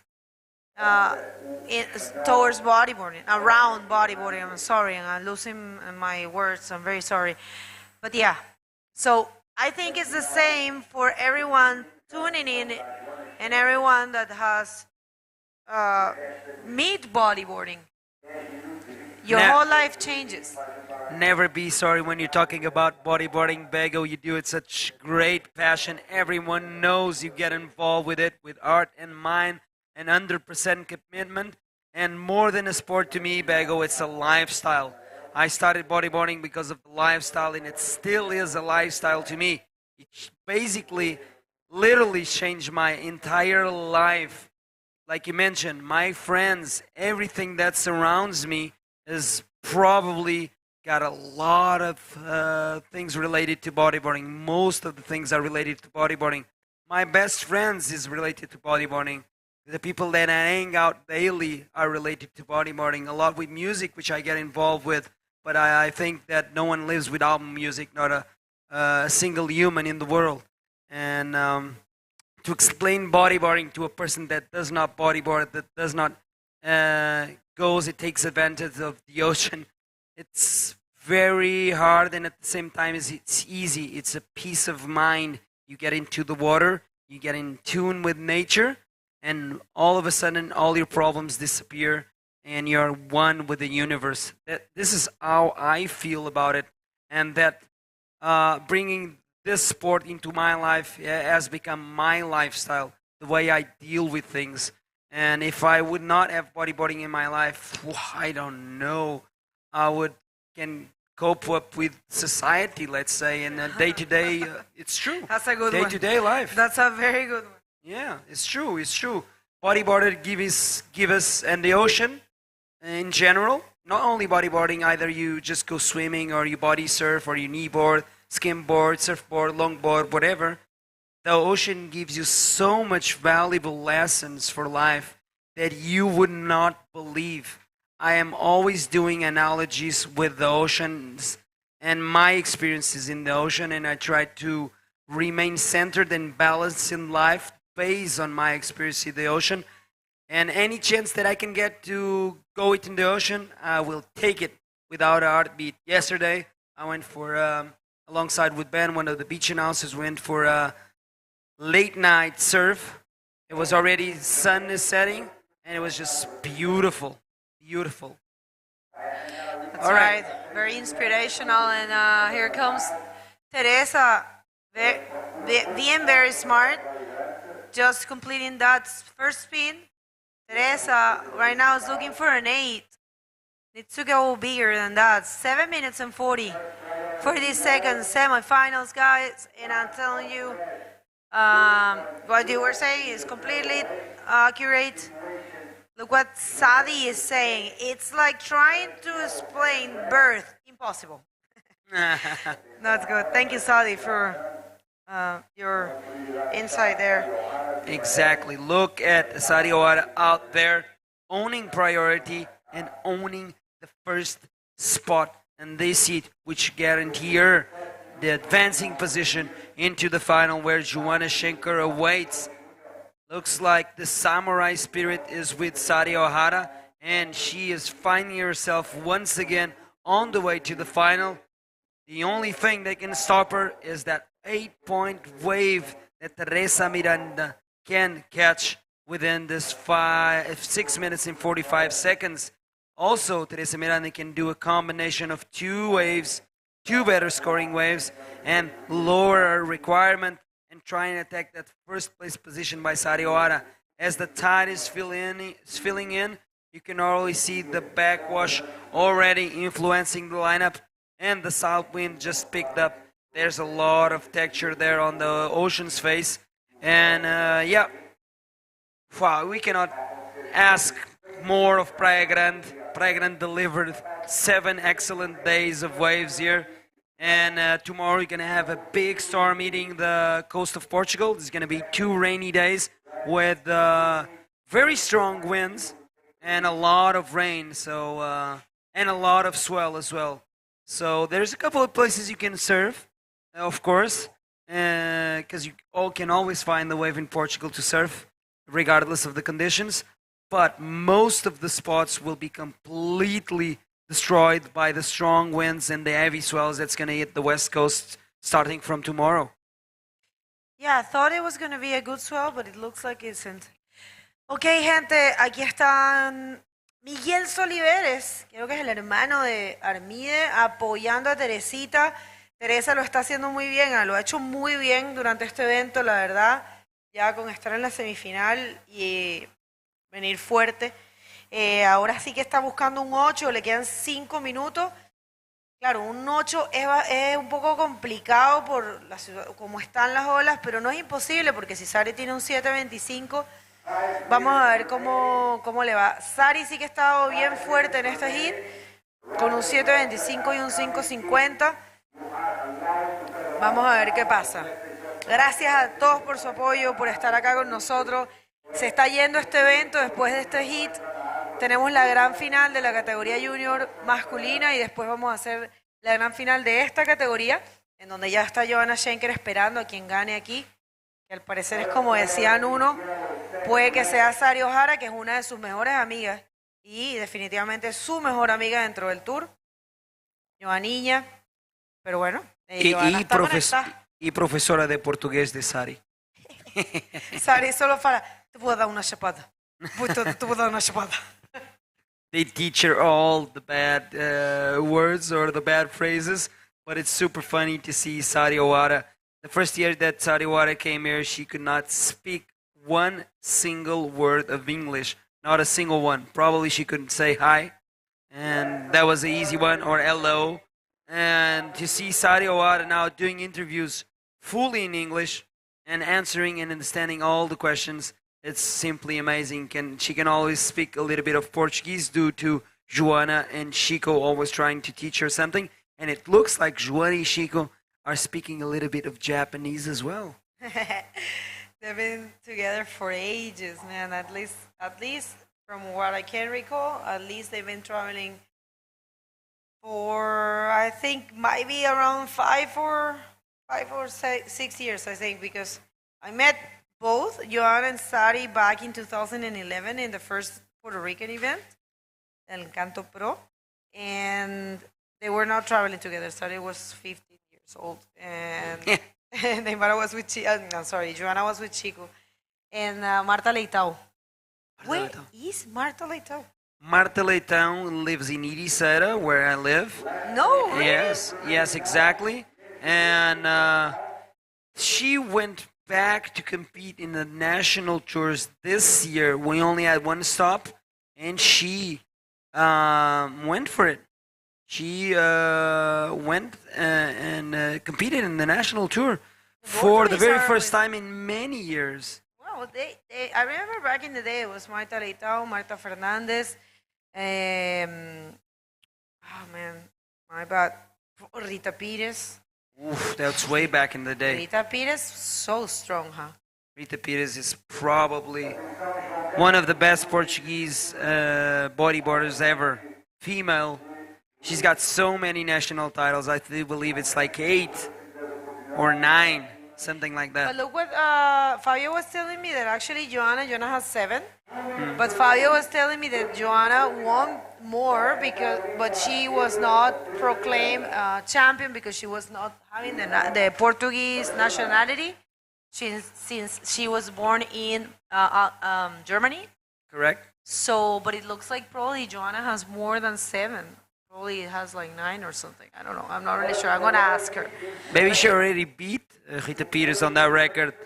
But yeah, we're talking about probably the best 2 bodyboarders that ever existed in Portuguese bodyboarding. Of course, we cannot forget Catarina Souza. A bunch of titles there for Catarina Souza. The first one to win this event. And the only one to win this event. No, Joanna? Joanna, yeah, you're right. The second. Yes. But the first Portuguese to win here, right here in Sintra was her. Exactly. In the female division, because in 2002, if I'm not mistaken, Manuel Centeno took the lead. And it was never ever repeated by another Portuguese, that I'm sure. You know, I was talking to Steph, and he told me he got injured really bad, like he's going to the hospital. His knee. Yeah, he hit his knee after the roll on his first wave. So he competed the rest of the heat completely injured. And I think he might force something there. No, last 30 seconds, and it looks like this semi is over. I would like to say congratulations, felicitaciones para Teresa Padilla, Teresa Miranda, disculpa. Ella ha hecho un excelente trabajo, la verdad que haber quedado en igual tercero con Isabela está muy bien. Ya tiene su podium, su mejor resultado de este año.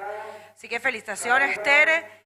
And of course, it's Sario Jara killing it in this heat, advancing really strong to the great final alongside with the Dama do Bodyboard, Joanna Schenker. It's over, guys. Don't go anywhere. We're going to a commercial break and we're coming back for the final of the junior man division.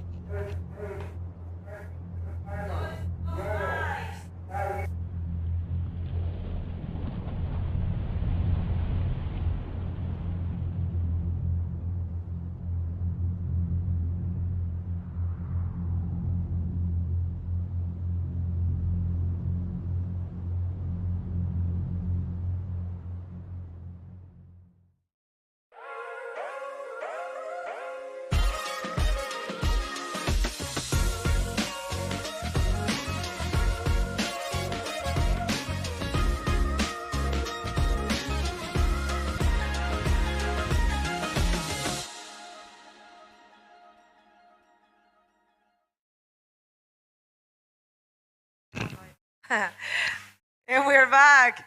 Guys, the so expected moment for the Pro Junior Man is here. We are going to the great final for this division. And we have one of the revelations of this event, José Augusto Moises Jr. against another revelation, which is Jorge Hernandez, Hugo Hernandez, son. Looks like Jose started off this heat and he went for a spin there. Both hands under the nose, trying to press and insist on that wave. But unfortunately for José, there was nothing there. Temos então o José Augusto Moisés Júnior na final a representar o Brasil. Toda a galera brasileira tem que começar a escrever ali nos comentários do YouTube a bandeira brasileira e mostrar o vosso apoio ao José. E também quem estiver a assistir e estiver a apoiar o José Hernandes pode pôr a bandeira canária ou espanhola. Tanto faz, é o país que o Jorge Hernandez está a representar. Así es, ¿dónde están los canarios? Yo creo que aquí vamos a hacer un poco más de portugués, Nuno, y yo español. ¿Dónde están los canarios ahí apoyando a Jorge? ¿Y dónde están los brasileros para José, para C? Esa pronunciación para nosotros es un poco difícil. Z, como así, ¿no? Z. La Z. Ok, parece que temos aqui então o José, mais uma onda, um rolo ali para começar. Boa estratégia por parte do José. Começar logo com um rolo, vamos ver se ele consegue ligar esta onda. Infelizmente não. Como nós dissemos, as condições estão-se a deteriorar com o passar do tempo. Se acordarmos hoje com bastantes ondas e com pouco vento, com um cenário completamente idílico para uma prova do Mundial, temos agora condições muito difíceis para estes jovens competidores batalharem esta final, mas é assim, Sintra, nunca se sabe o que é que vai acontecer e também o mesmo vai se passar nesta final masculina. 25 minutos. Vamos ver quem vai levar o título de campeão Pro Júnior aqui do Sintra Pro e também levar com ele um brilhante resultado para a Fronton para disputar o título mundial deste ano. That's right, then wave for José Hernández. Replay, sorry. That will be the 3.25 for José. Oh, no. This is the second wave. And there is another wave waiting there for... I'm going to do some Spanish. José. 3.75 recibe José, ahora está primero, pero se está esperando un score más del brasilero. Vamos a ver quién se queda con el título de campeón de Sintra y se lleva importantes puntos para tratar de disputar el título de campeón mundial en Gran Canarias, en el Gran Canaria Fronton King. Vamos a ver qué pasa. Ya está cayendo banderitas brasileras ahí y ya vemos también Teo Domínguez y Crouster por Jorgito. Ok, vamos lá ver onde é que está essa malta do Ceará, onde é que está a galera do Ceará, da Prainha, que estão aí todos juntos a ver aqui esta última bateria da categoria Pro Júnior masculina. É a final e o José Augusto Moisés Júnior fez um excelente trabalho para estar presente nesta final, debateu-se com os melhores dos melhores desta divisão e encontra-se aqui a batalhar também contra o Jorge Hernández, o canário, que fez uma brilhante prestação para alcançar aqui a final. Foi o Jorge Hernández que conseguiu parar o Luca Zaninotto, que parecia que ninguém ia o conseguir parar e foi o Jorge Hernández que o conseguiu fazer e encontra-se agora na final a batalhar aqui com o José. Vamos ver se ele consegue também parar o José, porque o José parece absolutamente imparável. That's right, it looks like, okay, I'm sorry, vamos Jorgito ahí haciendo un rolo con un pequeño corte, buscando esa zona para poder hacer algo más. Se está subiendo la marea y se está poniendo un poco más complicada la ola, pero bueno, aquí marca algunos puntos Jorge. Sem dúvida. Sí, disculpa. No, sin problema. Sin duda, Jorge tentando potenciar la puntuación en esa última ola, pero no sé, a ver si va a mejorar su mejor puntaje, pero no 3,10. Temos agora aqui o José a dar uma vista de olhos a esta onda, parece uma das maiores ondas desta bateria, mas vamos ver se ela vai oferecer aqui uma secção para o José, um rolo, ele completa, e agora ele ali a meter as mãos no nose da prancha, mas não vale a pena, a onda não está mesmo a ligar com o inside. Take us through the replay, Bagel. Yeah, aquí viene C, la verdad, bien, encontró una sección bastante difícil de encontrar y él lo logra, marca puntuaciones y vamos a ver, está aí João Paulo, Jeff, meu brother, já falei muito de você, dia todo. Cada vez que José compite ya estoy hablando de João Pablo porque él es muy buen bodyboarder de Ceará y también Isaías Ravic, ¿no? Isaías está allá afuera con todo. Y está el Instituto Neymar Carvalho también. No Friends Papas por Jorge. Radical Waves. Siempre con ahí estaba Jorgito. Vamos a ver, hizo un rolo. Va marcando, mira, aquí Nuno es una locura. Cada uno que agarra una ola va a cambiar la situación. Pero Jorge está primero y está, mira, buen rol igual. Jorge está primero y estaba intentando alejarse más. Sabe lo fuerte que es José Augusto. Y de hecho recibe un 4.25. Ahora José Augusto está buscando un 4.40. Isso mesmo, 4.25, esta última onda do Jorge Hernández, eu era para dizer que parece-me que era a melhor onda da bateria, só de olhar antes de ver o resultado e parece que os juízes concordaram comigo. A última do José também foi a sua melhor, um 3.75, de qualquer forma não é suficiente para primeiro, 4.40 é a nota que o José necessita para passar para primeiro.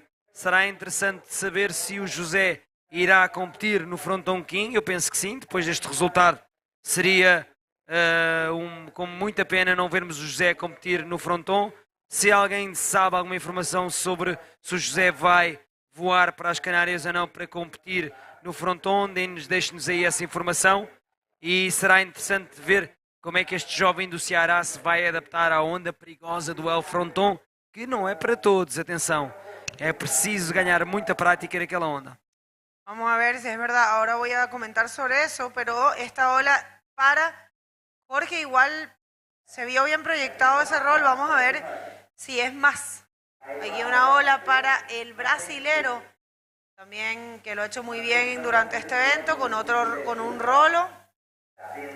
Tiene un apoyo masivo el brasilero aquí en el chat del YouTube.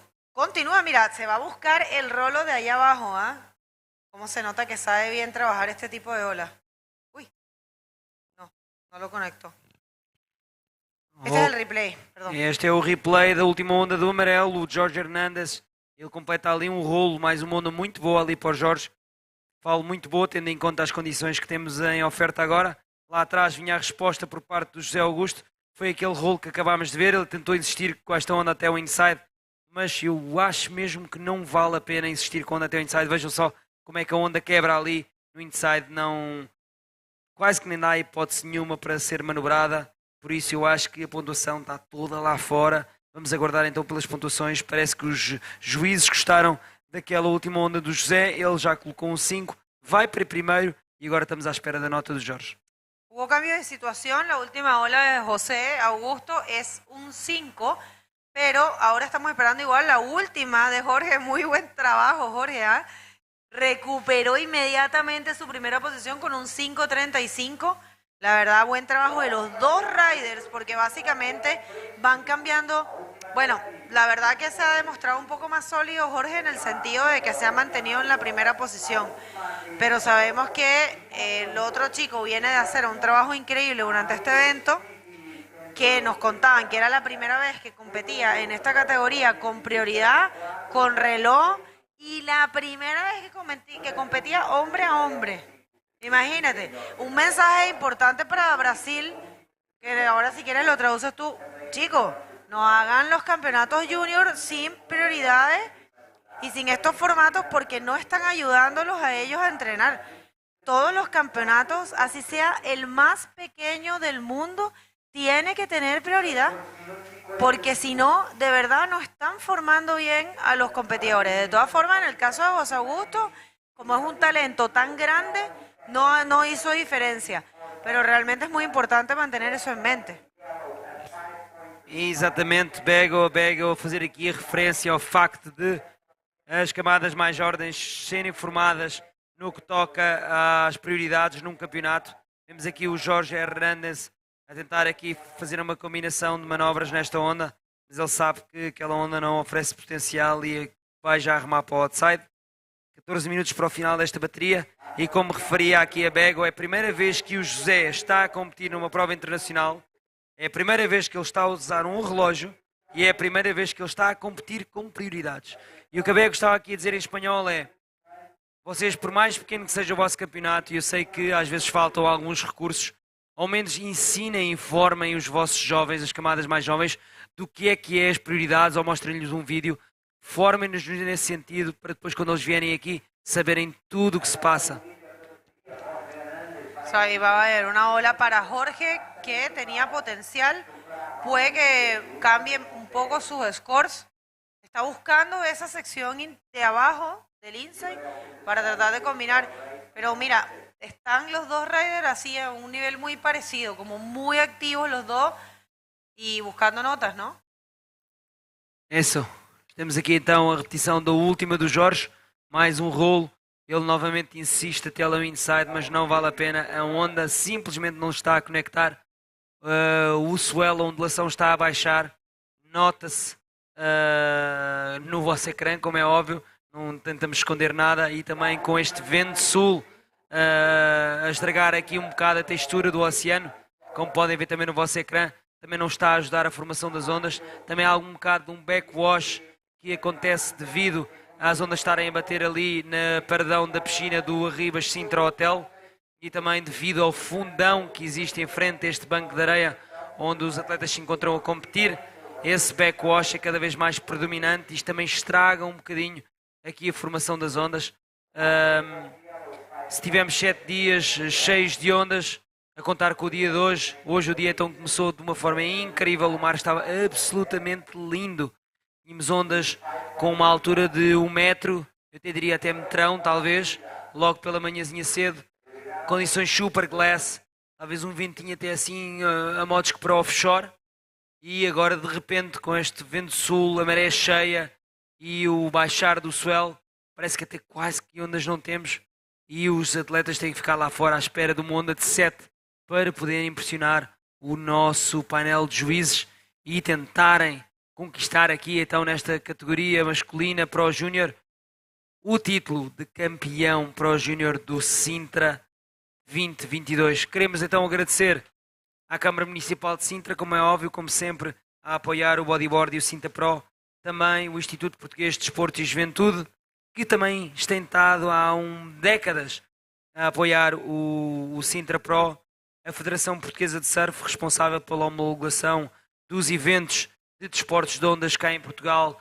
também apoia este evento, e ainda a Junta de Freguesia de Colares, a freguesia local, aqui um bonito sítio desta parte de Sintra, absolutamente lindo, e é a freguesia onde se encontra esta praia grande e a praia pequena, que figuram este estreito de areia entre um bonito penhasco do seu lado sul e do seu lado norte, um hotel completamente icónico que existe desde 1966, e depois desse hotel encontra-se a tal praia pequena. Isto sem dúvida é uma das zonas mais bonitas de Sintra, da costa, como é óbvio, e depois espalhados aí mais a norte e mais a sul temos mais algumas praias completamente que nos deixam sem ar com a sua beleza. Entretanto temos aqui o José a olhar para esta onda, vamos ver se ele consegue transformar isto no 5.35 que ele necessita. Bom rolo, super soltinho ali, vamos ver o que é que os juízes acham desta onda. Ele certamente vai melhorar aquele 3.75, agora não sei se será o 5.35 que ele procura. Bueno, esta ola que hace José está buscando un 5.35. Vamos a ver si lo logra. Ese sería el score para tomar la primera posición. José Augusto Moisés Jr. desde Ceará, que es el mismo sitio de donde viene Isabela Sousa, Isaías Rabí y muchos más. Vamos a ver, estamos esperando esa nota. Es el canario, el canarión, como le dicen a los canarios de Gran Canaria, que está en la primera posición con una sumatoria de 10.35. Y si ustedes están ahora sintonizando, manden ahí sus mensajes, manden su buena vibra. Only positive vibes we accept here. So thank you everyone for tuning in. Gracias a todos por sus buenas vibras, por su positividad. Estamos acá dándolo todo. Obviamente no se puede controlar la madre naturaleza. El evento ha ofrecido buenas olas en muchos momentos. Y José Augusto no recibe la nota, pero sí entra en sumatoria 4.60. Ahora, bueno, sigue igual buscando un 5.35. E ainda temos um concurso a decorrer. Já falamos sobre ele porque parece que o José vai pôr os olhos nesta onda. Poderá ser uma das maiores ondas desta bateria. Vamos ver o que é que ele consegue fazer. Tentar aqui encontrar uma secção, mas não consegue. Muito salto ali naquela onda. Já está muito balanceada a onda devido ao backwash, também devido ao vento. Estas condições não estão nada a favorecer esta final, mas é o que a natureza nos resolveu oferecer e temos que lidar com isso. Também já só falta uma bateria a seguir a esta, a final feminina. Vamos acabar com uma nota grande, uma grande batalha entre a portuguesa Joana Schenker e a japonesa Sari Ohara. Será que ainda conseguimos consagrar um campeão português aqui no Sintra Pro? Isso seria o desejo de todos nós que falam a língua lusa, e aqui também será o desejo de maior parte dos brasileiros que estão aqui a assistir, de maior parte de todos os brasileiros que estão aqui a assistir a esta final júnior, onde temos o José à procura de um 5.35 para inverter a sua situação e tornar-se campeão aqui do Sintra Pro na divisão masculina. Bom, 360 aqui, será que ele consegue encontrar uma secção para manobrar? E não. Uau, Bego, as condições estão a ficar mesmo muito difíceis. Sí, se puso un poco difícil el mar. Hay un poco de viento del sur y está la marea llenando, ¿no? La verdad que durante el día, en la mañana, la ola está alucinante. Ojalá pudiéramos hacer todos los hits juntos al mismo tiempo, pero no se puede, gente, ¿saben? Que en realidad es algo que hay que entender. Que sí, que todo el mundo quiere que las condiciones sean perfectas, claramente, pero ¿cómo se hace? Cuando se tienen tantos competidores, ¿cómo se miden ese tipo de cosas?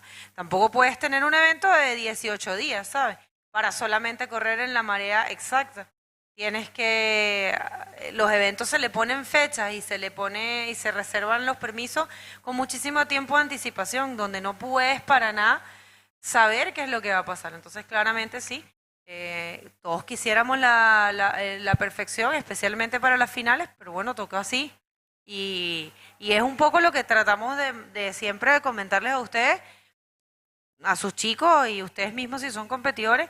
Mira, en vez de tal vez quejarnos por las condiciones, entrenemos más fuertes para que estemos listos para cuando nos toque de esta manera, porque realmente hasta las mejores olas del mundo es que esto no se puede controlar. No hay ninguna ola que no se dañe ni que dure todo el día perfecta. Yo que vivo en uno de los lugares más consistentes del mundo, que es Iquique, tiene días malos siempre. ¿Cómo describe malo? ¿Qué es malo para Bueno, así tipo, ¿sabes? Con onshore? Claro, viene una ola aquí para, bueno, Jorge haciendo del trabajo, un rolo tal vez no con tanta, pero conecta a otro, que para lo que tenemos, bien, y te está buscando uno más, muy buena actitud lo que tiene Jorge, una actitud de campeón, la verdad, pero bueno, José Augusto también. É isso mesmo, aqui esta onda acabou por destacar o Jorge Hernández. Ele conseguiu concluir 2 rolos na mesma onda, o que até agora ainda não aconteceu na final. E vamos ver aqui qual é que foi a resposta por parte do José Augusto. Ele vai aqui para um rolo e acaba por sair da onda porque ele vê que a onda não oferece mais. Mas talvez esta última onda do amarelo possa fazer a grande diferença da final, porque é a onda mais completa em termos de manobras. Talvez não a onda com as melhores manobras, mas sem dúvida a onda mais completa. Conseguiu fazer uma combinação de 2 rolos, uma coisa que até agora ainda não vimos por parte de nenhum dos atletas na final. Claro que agora o Jorge Hernández com esta última onda já o fez, já concretizou. Vamos até esperar o resultado dessa última onda. 4,90 para o José, mas para o Jorge Hernández 5,90. Bueno, señores, aumenta la sumatoria de Jorge Hernández, 5.90. Es la mejor ola hasta ahora del hit. Y está bien porque de verdad que la trabajó muy bien. Fue una ola completa de 2 maniobras. Y logra entonces mejorar su score total.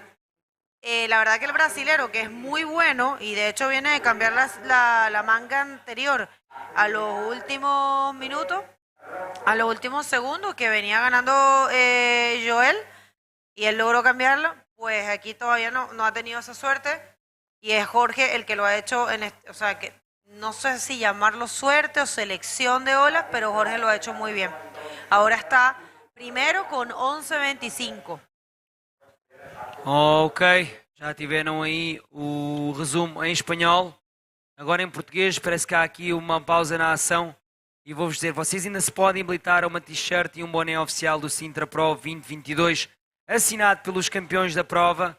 Basta só ir à página oficial do Instagram do Sintra Pro, que é o Sintra Pro 2022, Sintra Pro 2022, e sigam a publicação do post que está lá e podem habilitar-se a ganhar essa t-shirt e boné. Vou dizer em inglês, you still can win the giveaway, the official t-shirt and cap of the Sintra Pro signed by the winners of the event. You can do so if you visit the official Sintra Pro 2022 official page on Instagram, Sintra Pro 2022, and you just follow the instructions on the post where you see a photo of the t-shirt and the cap. Just follow the instructions on that post and you might win that t-shirt and official cap. Ok, así que estamos ya cerca del final y buen rolo para el brasilero. Ay, ay, ay, está buscando un 5.25.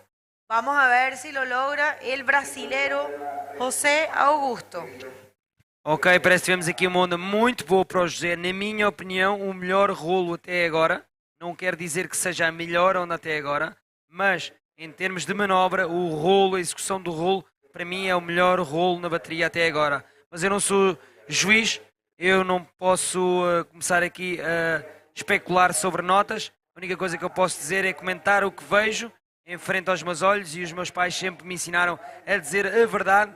E é o que eu digo, do coração até posso estar errado e haver outro melhor rolo, mas esta é a minha opinião, até também posso estar esquecido, porque já vi tantas ondas durante estes 7 dias de competição, posso estar a confundir tudo. Neste caso específico, parece que os juízes concordaram comigo, 5,50 é a melhor onda com só um rolo nesta bateria.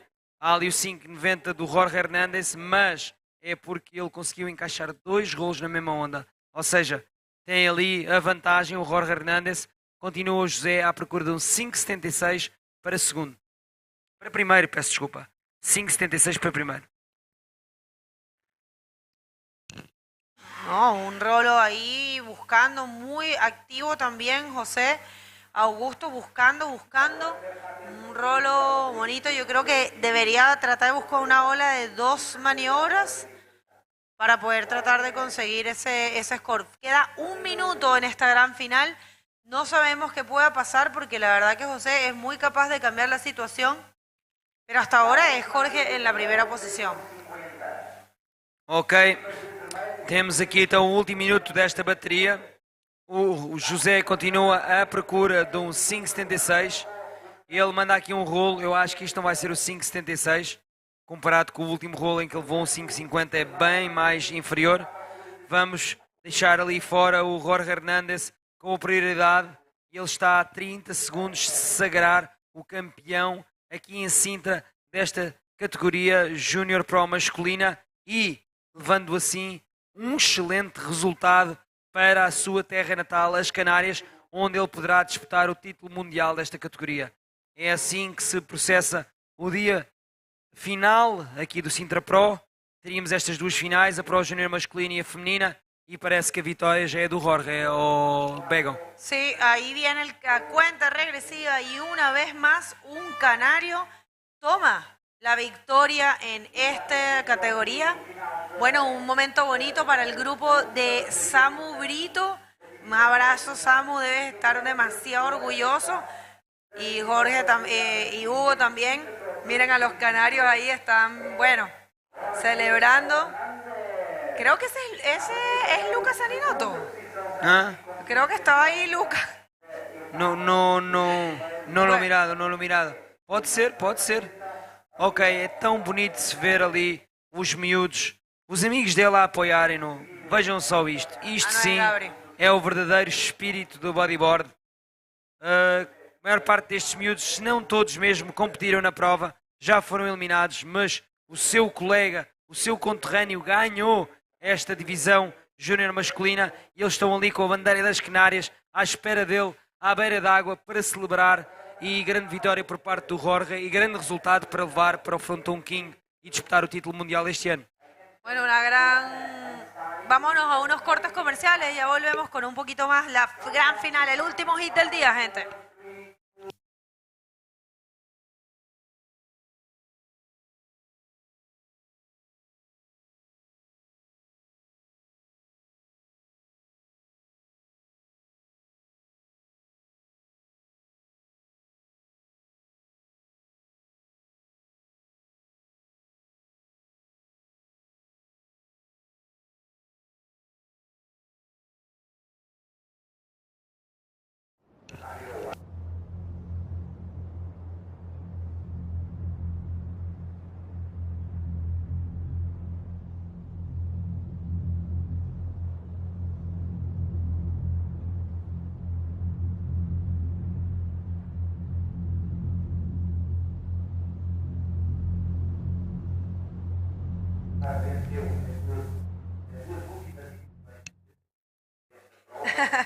We are back, people, for the last heat of this event, and so expected, women finals. Let's go. Vamos. We have some waves already written there with Joanna Schenker and Sario Hara. We saw Joanna taking a wave when we were going to commercials. Look at the Canarians. all going into the water with their friend Jorge Hernandez. Great win there by Jorge. He's going to take home the Sintra Pro Junior Men Trophy, and he's going to take an excellent result to battle for the world title in the Fronton King. So great to see all the Canarians getting amongst it, and he's congratulating also José for that brilliant score. Parabéns ao José. Todos os brasileiros devem estar super contentes com o resultado de José. Ele veio desde o Ceará, do outro lado do mundo, para competir aqui em Sintra e alcançou um brilhante segundo lugar. Jorge Hernandez acabou por levar a melhor e leva assim para as Canárias o troféu desta categoría Pro Junior. Así es, felicitaciones entonces a Jorge Hernández para lograr avanzar y coronarse campeón del Sintra Pro una vez más, un canario. Ahí va también el campeón del año pasado, el hermano de Teresa Miranda, que lo hizo muy bien. Y it's all about the ladies for the last heat of the day, the great final for the women division. Exactly, you got that right. When you still got the chance to crown a Portuguese in this Sintra Pro 2022. There goes Joanna, big roll. Please hold on to it. Hold on to it. Ah, no, she cannot do it. Okay, Joanna, dust off that wave and get out there and find another one and do it for Portugal. Vou fazer aqui um update em português. Já quase sem voz, como vocês podem estar a reparar, são 7 dias a falar aqui no livestream durante mais de 12 horas. Claro que eu não fico as 12 horas a falar, tenho descanso, como é óbvio, senão já não tinha mesmo voz desde o dia número 2, mas são cerca de quase 12 horas de transmissão diárias, todos os dias durante 7 dias. Imaginem vocês a falarem pelo menos umas 7 a 8 horas seguidas, sem parar, com o descanso só aqui de um colega. Isso também não é só parar, estou a exagerar um bocadinho. Vamos reduzir um bocadinho essas horas então. Mas imaginem-se a falar, sei lá, não sei, 5, 6 horas seguidas, quase non-stop, quase com muito pouco descanso e sempre a olhar para um ecrã fechado dentro de um contentor. Claro que nestes momentos finais o que ajuda é a emoção e o excitamento de possivelmente vermos a Joana novamente a ganhar esta categoria feminina aqui em Sintra. E claro, ela tem que vencer a detentora desse título do ano passado e também da última edição anterior a essa, que é a Sari ou a área japonesa. Por isso também vamos estar aqui a fazer comentários em inglês, claro, e em português para dar o update. Entretanto, eu quero saber quem é que está aí a torcer pela Joana. Mandem lá essas bandeiras portuguesas na caixa de comentários do canal de YouTube e vamos dar aqui uma força extra à Joana, a ver se ela consegue ganhar esta prova pela segunda vez na sua carreira. Alright, Bego, a lot of emotions and excitement will be in the air until those 25 minutes and 20 seconds will drain from the clock. First wave for Joana, 3 points. Second wave, 2 points. First wave for Sari, 135. Joana is leading. And let's see if the Portuguese can celebrate here in Sintra with the win. It will be very nice, and it will be very good for Joanna for her career and to, you know, cheer up a little bit. She said in the interview that she needed to regain some, that connection with the competition. And guys, after this, we are going to go to a little break. Our award ceremony is going to be with Nunito at 3:30, right there as usual, and they are fixing everything. So 24 minutes more here, and then we will stop for a little bit. And you can't miss the award ceremony because it's a very beautiful moment, and it's the closure of this event. It's very important that you guys accompany us and your favorite riders. They love to see that you guys are present. So it's all going to be right here in the streaming. You guys are going to have the audio of the award ceremony, so it's pretty cool to watch. Don't miss it. This is going to be very good. 3:30 will be that. 3:30 tenemos la premiación. 3:30 hora de Portugal. Vamos a tener la premiación y va a ser transmitida. Vamos a dejar después de este hit una pequeña mensaje de on hold y que a las 3:30 es la premiación. Y bueno, ahí sí también uno puede descansar un poquito y prepararse porque ese momento necesita energía, ¿no? Y ustedes no se lo pueden perder. Sus riders favoritos, les encanta que ustedes los apoyen. Tenemos la entrevista con nuestro campeón junior. Let's go. Welcome back, guys. I'm here with the winner of the Sintra Pro Pro Junior. Congratulations, Jorge. It was amazing championship until here.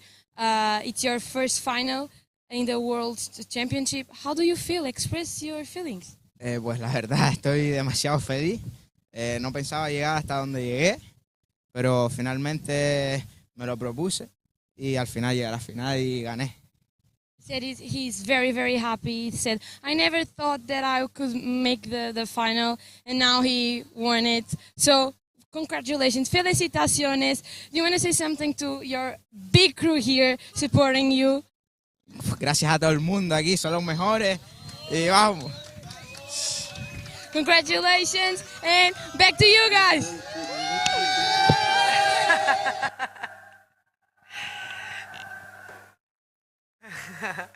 El Samu Brito Team ahí dándolo todo muy bien.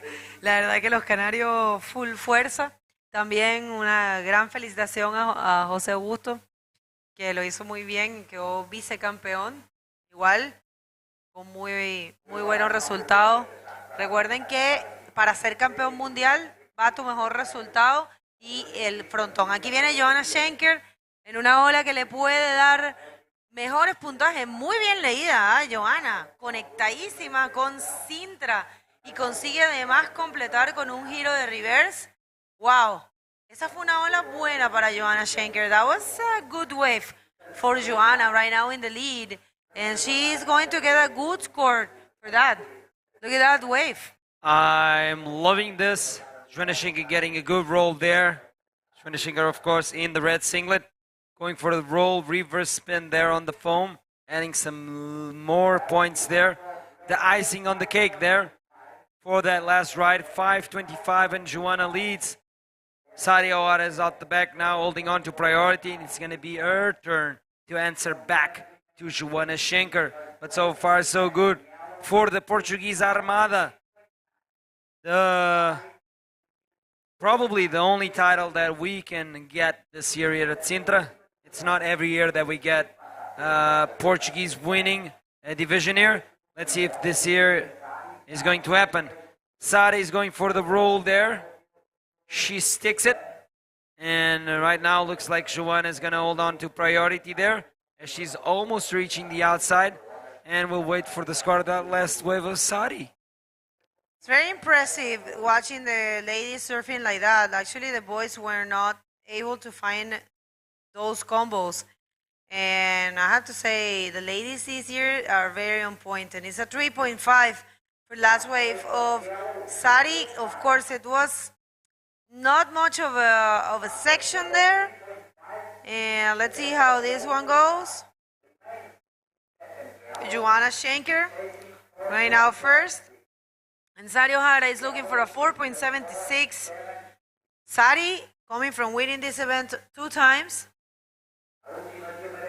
She has a good shot, but the connection that Joanna has right now, it's very important. Sometimes it's about that, Nuno, you know. Sometimes it's about, I don't know, when it's yours, you know. Sometimes it's about being connected and just kind of like tune in with the vibes and with the beach and with the contest itself. And it's been great run for Joanna Schenker this contest. And but also for Sade. Sade has been winning all her heats. So let's see. I think Joanna also won all her heats in this event. You guys can check that. It's all there in the IBC World Tour website. And guys, this is the last heat of the day and of the contest. We would like to thank you very much, all of you, and thank all of our sponsors. Câmara Municipal de Sintra, Instituto Português de Esporte e Juventude, Federação Portuguesa de Surf, Junta de Freguesia de Colares, MEO, Mega Hits, Vert Magazine, Meo Beach Camp, ADP Publicidad, Spoticar, Ajivas Hotel, CC Board Center, Scola Boogie Chicks, Refresh Bodyboards, and Cruz Vermelha Portuguesa Amadora. Thank you very much, all of you, because without you, this wouldn't be possible. And of course, all of you tuning in and sending your great messages, support, good vibes. Thank you, guys. We are closing this division with this heat, guys. This is huge. The women division, it's ending right here. This is the last heat of this year for this division. And it's been great. Congratulations to Joanna and Sari for being the ones to put a closure to our division. Women division working really hard this year. And we are also closed here the DROPKNEE division, and we closed for the first time the Pro Junior Women division, and only the Pro Junior Men and the men are going to be decided in the Gran Canaria Fronton King. Thank you, guys. It's been great. And please help us. This is for you. We are all bodyboarders. We love this sport. We need you. We are counting with every single one of you to support the IBC World Tour, of course. If you want to know all about it, visit the official website, ibcworldtour.com. Also, follow us in our socials, of course, on IG or Facebook, IBC World Tour. And make sure you get the latest news about the reigning bodyboarding World Tour. 17 minutes remaining on this one. Joanna Schenker is holding on to the best scoring wave of this heat so far, which means as well that she's leading. She backed that up with a 3-point ride. Sari Owada, that last wave of Sari came in hot as the 3.5, and she now is on the hunt for a 4.76 to take away the lead from Joanna Schenker. Joanna is not holding the priority. It is Sara that is now holding on to priority because Joanna has a short ride on her last wave. 1-point ride, giving away the priority to Sara. Probably they are teaching some words to each other, either in Portuguese or Japanese. And 60 minutes remaining. We're going to find out if we are crowning a Portuguese champ here in Sintra, or will Sari Ohara renew her title in this division. She was the winner last year, and she was the winner of the previous edition as well. We had a stop of the competition here in Sintra because of COVID. We all know about that. It was the only year that in 27 years this Sintra Pro was not held, because this is the 26th edition of the Sintra Pro 2022, the longest running event in the history of competitive bodyboarding. And it's all happening here in Praia Grande, this beautiful piece of coastline here in the Council of Sintra. And Sintra offers much more than beaches, beautiful beaches, let's say, and a beautiful coastline. It offers also so much entertainment inland. One of the highlights for sure is the Sintra Hill, and you can visit the palace and the castle there as well, and a beautiful botanical garden, just one of the highlights. There's a bunch of palaces that you can go and visit apart from the main palace on top of the Sintra Hill. It's all together, man. You can park your car and do it. Like, you can spend the whole day there.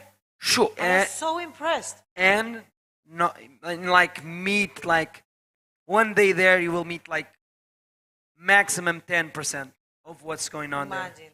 It's amazing. And Montserrat Park is also very impressive, right? Montserrat? Wow, yes.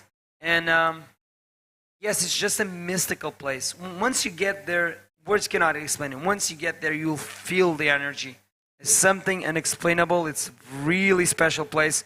This is why centuries ago, kings, queens, ambassadors, you name it, duchesses, from all parts of the world came and settled there. They would used to have houses there. Those palaces are not only from Portuguese, they would belong to kings from Japan, Switzerland, Germany, any kind of country that would settle in here, they would have and own a palace here because the area was so rich in somehow, I do believe in a lot of spiritual side and mystical energies. I do believe that that site, which is actually is a UNESCO World Heritage Site, has some kind of special energy that on the ancient days would attract a lot of people, and it still does because Sintra probably is one of the most visited places in Portugal, all of Portugal. I agree completely with you. I was so shocked when I went to see Quinta de Regaleiras. Yes. And I didn't know all the palaces were there. I thought they were around, but it's the same road. And I saw a lot of tourists that they will park their cars and they will do the whole thing. So getting a little bit slow here, but so far is Joanna Schenker, our champion for this event. But she has to go over Sari. Sari now, with the first priority, going for this right. She's going to roll there. Oh, maybe she lost a place. Well, no, she found it. Roll there. She keeps going. She is going to connect, I think. Maybe going for a reverse or something. She did that in Wahine. Was really close to win as well. This year, Sari very close in a few events to win. But here's another good wave for Joanna Schenker, the lady of bodyboard. Here goes Joanna trying to improve that three-point ride. She goes for the roll, gets stuck there. Get out there, pedal, gain priority right now. It's the most important thing that you can have, Joanna, and keep on pushing it. We're waiting for the scores of last ride of yellow and also red. I don't think that the last wave of Joanna is going to factor into a top 2 scores. That's for sure, but I'm no judge. And Sari Owara, we're still waiting for the score of that last wave. Let's see if she posts a 4.76, sorry, she will jump into first position. Ooh, 4.5, not enough. But now the requirement for Sari is way lower. 3.76 is the requirement for Sari Owara from Japan to go to first. Almost she got it. Now it's all up to Joanna to defend her first place, and she needs to get rid of that 3-point ride immediately because Sari is as dangerous as a Japanese samurai. Okay, less than 11 minutes on the clock. Looks like there's some sets approaching. Let's see if Joanna can take advantage of this wave. She will take it in the head. Ooh, surprise set there, Bego. Big dog dive there. But Joanna is so used to big conditions. Sagres looks really demanding. I don't know how difficult the beach itself is and if it gets that current, but the wave, it looks very demanding. And she's also a great free surfer, you know, a great free bodyboarder. It's not only a competition, environmental care, beautiful person, beautiful from the inside and in the outside, but she's also a very committed free bodyboarder and really radical. Her style is actually radical, but at the same time elegant. It's she's very particular, you know. It's a quality that I will say only she has. I believe Anne-Cécile serves a little bit like her, Anne-Cécile Lacoste. But for me, I cannot find another bodyboarder that has the style as Joanna. Only Anne-Cécile Lacoste from France, who is a very stylish and elegant bodyboarder as well. And it's amazing to see that Joanna runs a program where she goes to schools and lift awareness about keeping the ocean clean and making sure that everyone understands about that the oceans are our future.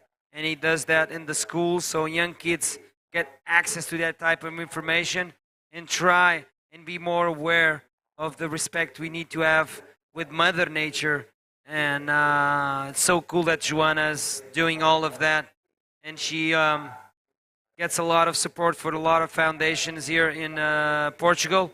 so she can lift awareness on a very sensible subject, which is taking care of our oceans and try and deal with the pollution in the coastlines. And she always organizes a lot of beach cleanups where she lives, which is Sagres.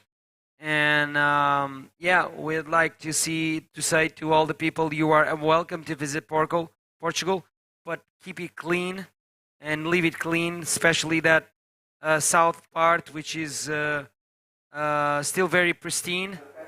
And we want it to be like that for future generations. Okay, this is a big roll for Sari Ohara. She fists pumps, claiming it. And I have to agree that she's quite right to be happy with that last ride, Bego. Yeah, it's typical Sari. She knows how to project the roll, so she might get the score. I mean, come on, she's looking for a 3.76. There will be a change of situation. Attention, Portugal. I'm not a judge. I'm scared to say something because sometimes I make mistakes. I'm not a professional in that. But let's see, there might be a change of situation. 3.76 is what the Japanese, 2 times Sintra champ, is looking for. Could Japanese spoil the fun? Change, and wait a sec, right away, here comes the answer of Joanna Schenker. Little spray there for that reverse, double reverse. Well, now, Joanna is looking for a tiny score, a 3.90, nothing. Could she get the score with this? No, I don't think so. I don't think she's going to get the 390, although it was super stylish. Reverse, throwing some spray there, another reverse there, crossed legs, super stylish, super elegant, like you mentioned, Bego. But I don't believe it's going to be that 3.9. And it's a 3.5. She gets rid of that 3-point backup. But it's not enough. She still needs that 3.9 to first. 4.65 was the score for the last of Sari Ohara. It was a big roll. It's her best scoring wave so far for Sari. And she's now leading with 6 minutes and 50 seconds on the clock. Will Sari renew her title here at Sintra that she won last year and in the previous edition, becoming 3 times in a row champion here in Sintra? Or will be Joanna going for her second title and tying up with Sari Ohara? Ooh. With a 390, man, Joanna is completely capable of getting that score. I mean, 390. Right there, Sari knows that she needs to improve her total score. She knows it. She's asking for situation. And she's nervous. I mean, normal. Joanna is in her beach. She's doing a great job, needing a very small score, but it's so far she advancing, so wow. Meantime, guys, thank you. We are reading some messages. André Pra, Rui Prata, Pedro Sá, obrigado Nuno Bego, obrigado você. Mais uma para Sari. Oh, se conectó Sari, huh? She got connected. People, Sari just got connected to this place. She might get a bigger score, but still, you know, Joanna needed a small score. Yes, looks like Sari's putting all the work in. And she goes for another big roll there. And she even spins on the foam there to add some more points to that ride. And let's see what's the score going to be. And I think she probably might improve that 4.5 that she's holding as a backup. And there you have it, 6 points. Now Joanna needs a 5.41. She has 4 minutes and 30 seconds remaining. Joanna is holding on to first priority. Let's see if Joanna can catch one of those waves and bust a big roll there and try and match that 6 point that Sari now is holding as the best scoring wave of this heat so far. No, I have to say, Sari getting the job done. 4 minutes and that wave, our head is spinning around, man. 4 minutes to go. Good job there for the young Japanese, still young. 27 years old. Sari Ohara is. Joanna Schenker might be around the what, 35 maybe? I believe she's around that. Yes, I'm not 100% sure. You never ask a lady her age. I think that's changing these days. I think we are all very proud of our of the things that used to be a problem, like if you're a little fat, you have a little cellulitis, or you are a little old. I think these years the tendency is so good, man. I'm so happy that things are changing, you know. What important is the heart? The what? The heart. Yeah, The heart because that you bring back with in you. the day, man, you have to lie about your age. You have to like hide your defects, and everyone has defects. And right now, I think it's changing. Me, for one, I'm very proud to say I'm 41 years old, turning 42 this year, and I carry that proudly, man. And I think everyone should be proud. I don't want to mess in everyone's life, but why will you lower your age, man? That's ridiculous. And there are people that do. Longevity is an honor, of course. It means you've been here for a long time and you're doing something right. Look at Joanna. Let's see if she can do something right on this wave. Ooh, she had a look, but she was smart. Pedal battle. Look at Sari go. Wow. No, Sari. Joanna gave up. She's like, okay, Sari. Oh, good. But Come it on. still hasn't been there. I mean, they haven't marked the priority yet. Oh my lord. Big mistake there from Joanna Schenker having a look at that wave, and now she lost priority. 2 minutes remaining. She needs to find that 5.41. Will she be able to set herself apart from Sari Ohara and find that 5.41? Or is it going to be Sari Ohara third title here in Sintra? Or maybe she even won more times. Let's see. I don't think so, but I'm going to check out. Yeah, Sari won in 2019. 2021. Okay, this is going to be her third title. That is correct. Yeah, that is correct. Looking very sharp, really, Sari is. I mean, Joanna, and what a great heat it's been, actually. It started very good. Both of them did a couple maneuvers. I think the first scores were probably lower because the judges were expecting more. Sari, very connected, found a very good score, the best of the heat with a 6 and a 4.66. Joanna, unfortunately, hasn't been able to get that big score, but she got a 5.25. Still fighting, Joanna. Last seconds, 50 seconds to finish this event and to finish this division and to crown our last champ. You can tell Joanna, she's looking, she's searching, because she could, the 2017 world champ and 2017 Sintra champ, she is the pride of Portuguese bodyboarding. She's the one with more titles in this country, I would say. Not only nationals, but Europeans. And the only one to be world champion in Portugal in the water sport, I heard.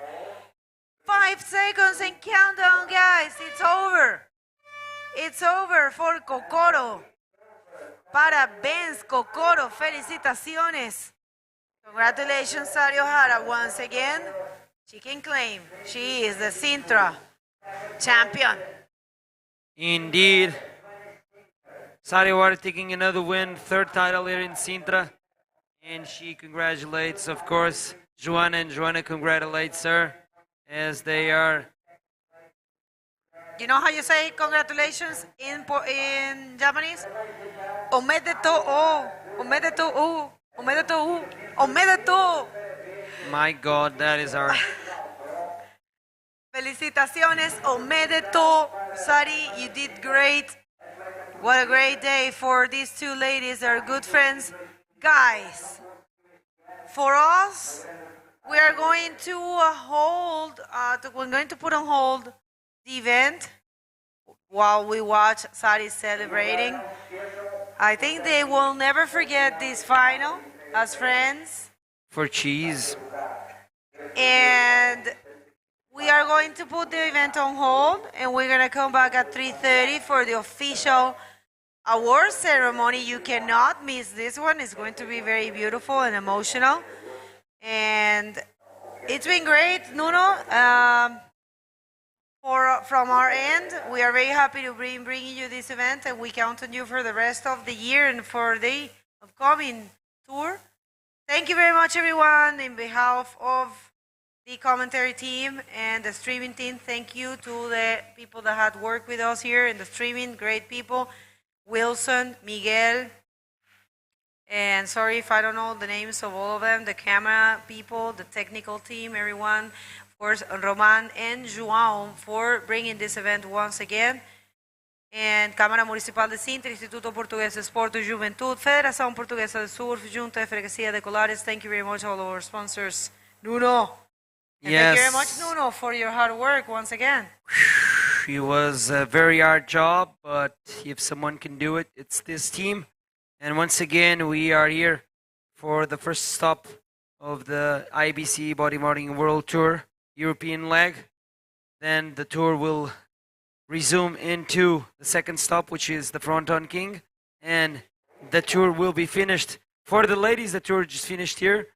I would like to congratulate every single one that worked hard for this to happen here. And also congratulate the IBC throughout the year for a brilliant work on promoting bodyboarding. And I think something special was done this year. I think more special things to come yet. And many more special moments like the one we're watching right now as Sadio Are is exiting the water, celebrating another win here. And this is why we do it, to see these happy faces, this type of emotions. And I think that the winner here is always bodyboarding. Is always bodyboarding. And if you were a bodyboarder, you cannot be happy about the outcome of a competition. The best men and the best women won. We crowned world champions. We had laughter. We had cries. We had lift ups in the shoulder, walks up the beach in the shoulder. Sister, huh? Yeah, and so good. And it's only possible with a great team like you mentioned, Bego. Shout out to the streaming team. Shout out to the judges. Shout out to the beach marshals. Shout out to everyone that helped here. The staff, João, Roman, of course, the photographers, the videographers, João, Javier, also the press cabinet, also the breach announcers. Everyone, it's a big team. I don't think anyone has any idea the amount of human resources that is necessary for this thing to happen here. 5 divisions, 2 world champions, 2 more to be crowned yet in this year. And see you soon. Thank you, guys.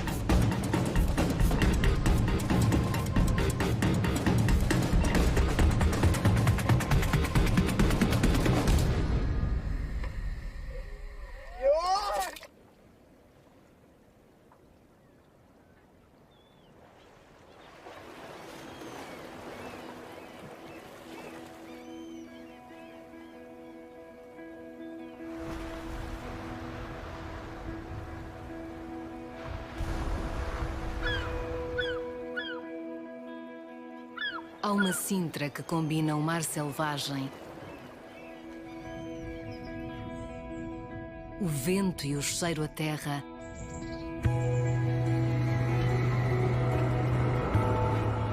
a viagem por caminhos únicos,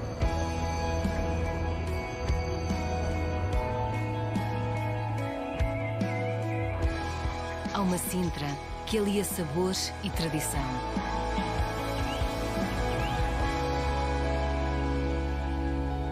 Há uma Sintra para cada um de nós.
público está vendo, a Federação Portuguesa de Surf e a Junta de Freguesia de Colares.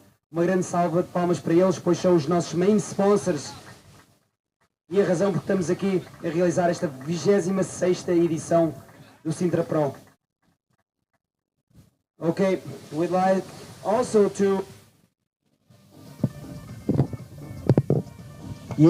thank our other sponsors, Mel, Mega Eats, Vert Magazine, Mel Beach Cam, ADP Publicidade, Spoticar, F Marques e Feeds Limitada, o Arribas Sintra Hotel, CC Board Center, Escola Boogie Chicks, Refresh Bodyboards e a Cruz Vermelha Portuguesa, a secção da Amadora. Muito obrigado e uma grande salva de palmas a todas estas entidades e instituições que fizeram possível este evento. Round of applause for our sponsors here. Epá, isto com o vento, coisa e tal, não é? Este microfone também é bom. Este microfone é das vozes.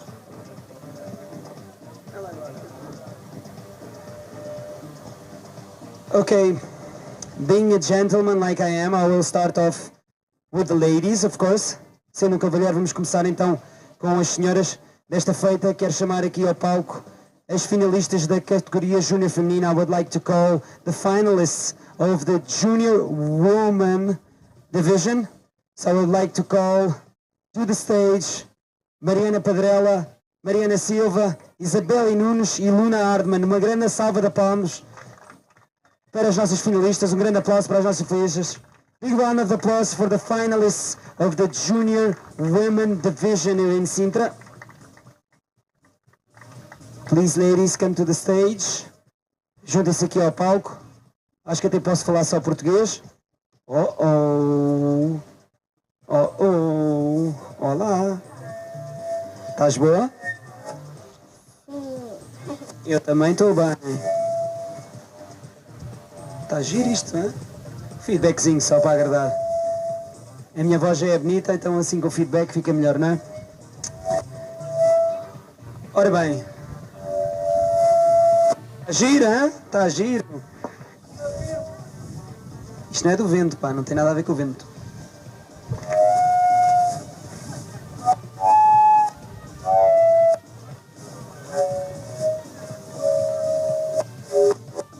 Alguém pode baixar o som do mic, talvez até vou fazer isto sem microfone. Sem voz. Depois de estar 7 dias a falar no livestream. Antes de mais também quero uma grande salva para a pilha do meu microfone que está a falhar agora. Uma grande salva de palmas para a pilha. E uma grande salva de palmas para toda a equipa técnica, os juízes, o staff lá em cima, o Beach Marshal, os Beach Announcers. Ah, pois é. Toda a gente teve aqui hoje a ajudar na realização desta prova. Também o nosso gabinete de imprensa, o fotógrafo, aqui o João Araújo, o câmara, o Javier Freitas. Uma grande salva de palmas para todos eles que fazem este evento aqui acontecer e fazem-nos parecer bonitos, mais do que aparentemente parecemos. Ok. Everyone is here? Não, falta a Luna Hardman. Bora lá, Luna.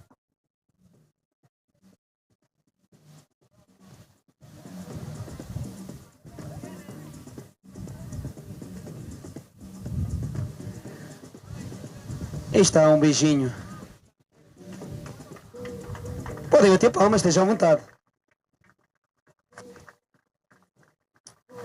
Ora bem, vou então ter o prazer de chamar aqui ao palco a Presidente da Junta de Freguesia de Rio de Moro, Raquel Amaral, para atribuir o prémio de 3º lugar em execo a Mariana Pedrella.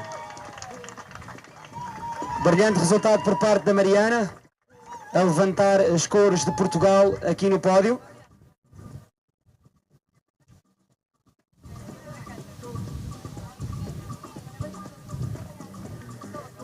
Chamar então aqui ao palco desta feita João Campos, Presidente da Associação de Bodyboard e Surf da Costa de Sintra, para o prémio de 3º em execo, para a também portuguesa, muito jovem, com um futuro brilhante pela frente, Mariana Silva. Uma grande salva de palmas. 3rd equal place to Mariana Pedrella and Mariana Silva in the Pro Junior Female Division. Okay, I would like to call, quero chamar então aqui ao palco o vice-presidente do IPDJ, que é o Instituto Português de Desporto e Juventude, Carlos Pereira, vai atribuir o prémio de segundo classificado numa batalha muito renhida até esta última prova do campeonato desta divisão, a Isabelle Nunes, a brasileira. Second place, Isabelle Nunes from Brazil. Big round of applause for Isabelle. She fight for the title until the end. Ela lutou pelo título até ao fim. Mas, felizmente ou infelizmente, só pode haver uma vencedora. We can only have one winner, so I'd like to call o vice-presidente da Câmara Municipal de Sintra, Bruno Parreira, exatamente. Tinha aqui um errozinho, mas é Parreira, muito obrigado, para entregar o prémio de primeiro lugar desta prova e a campeã mundial desta divisão júnior feminina pela primeira vez da IBC, Luna Hardman do Brasil. Façam barulho! First ever Pro Junior Women Champion of the World, IBC Bodyboarding World Tour from Brazil, Luna Hardman, taking a big check there. Now, once again, a big round of applause to all of these ladies. Congratulations, ladies, you're all winners. Parabéns a todas as finalistas, vocês são todas vencedoras, mas uma grande salva de aplausos aqui para a Luna Hardman, que tomou esta vitória aqui em Sintra e tornou-se campeã mundial. Obrigado e até para o ano. Esta divisão no circuito mundial conclui aqui na Praia Grande.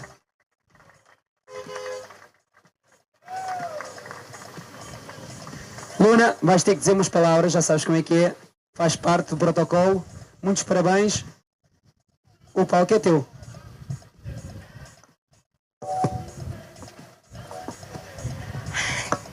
Eu só queria agradecer a toda a torcida aqui da praia, a toda a torcida do Brasil. Eu recebi várias mensagens muito especiais. E é isso, eu quero dizer para todas as menininhas que a gente deu aula hoje na Bugitics, para M da França, para vocês nunca desistirem, porque um dia vocês podem estar aqui também. E eu espero voltar ano que vem, ver mais meninas.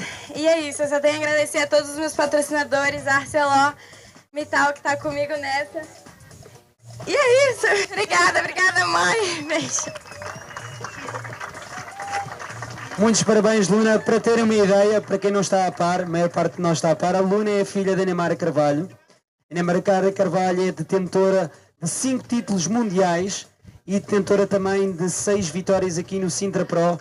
A Neymar ganhou aqui, se não estou em erro, pela primeira vez em 1992 e passados quase 30 anos a ver aqui a filha a ser coroada campeã do mundo. É um momento muito bonito para a história do bodyboard. Parabéns mais uma vez, Luna Hardman, campeã mundial da categoria júnior feminina.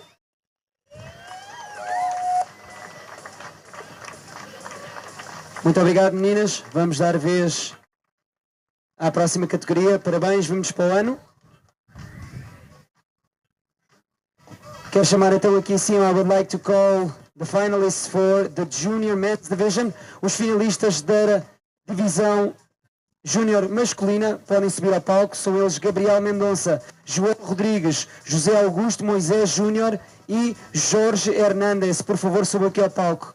Please come to the stage if I call your name. Men's Junior Division.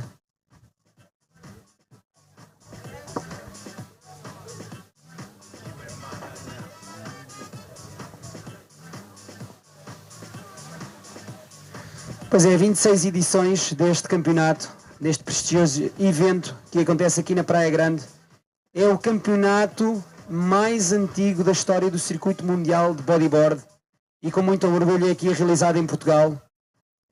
Por isso, vamos ver se conseguimos manter a chama do bodyboard viva aqui em Portugal e continuarmos a fazer mais edições deste Sintra Pro e que faça parte deste circuito mundial para que continuamos a coroar aqui campeões do mundo e, obviamente, a atribuir os prémios respectivos nas divisões que celebramos aqui. São 5 divisões, possivelmente um dos campeonatos mais completos no Tour Mundial e o campeonato que bateu o recorde de inscrições este ano. Por isso, estamos todos de parabéns. In English now, 26th edition of this prestigious event here in Praia Grande, in the Council of Sintra. It's the longest running event in the world of bodyboarding, of course, and we wish it continues so we can crown more world champions here, and we'll get to see all of these 5 divisions competing here. Podem subir ao palco então, podem subir ao palco, estão com medo. João Rodrigues, Gabriel Mendonça, José Augusto, Moisés Júnior e Jorge Hernandes podem subir aqui ao palco. Come to the stage, guys. A subir a la tarima.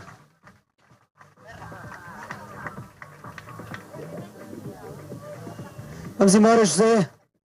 Só faltas tu.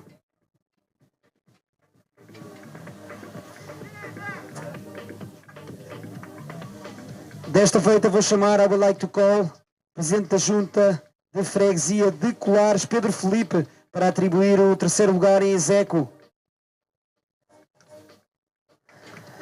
ao canário Gabriel Mendonça.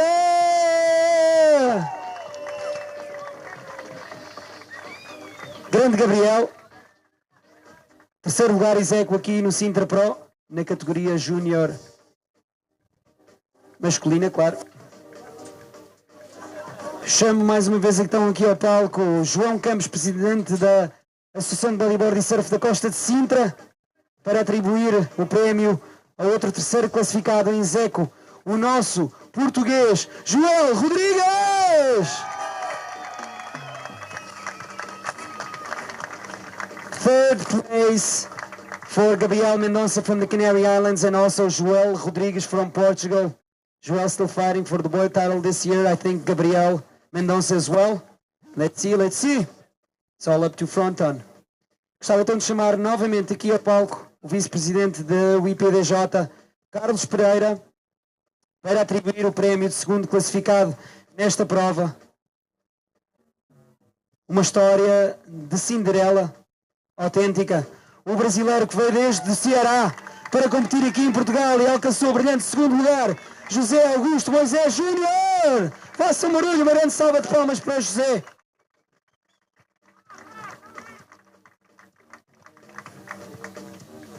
Second place, José Augusto Moisés Júnior from Brazil. Ok, I would like to call, quero chamar novamente aqui ao palco Bruno Parreira, vice-presidente da Câmara Municipal de Sintra, para atribuir o prémio de 1º classificado e o vencedor desta categoria júnior masculina, the winner of the junior division from the Canary Islands, Jorge Hernandes.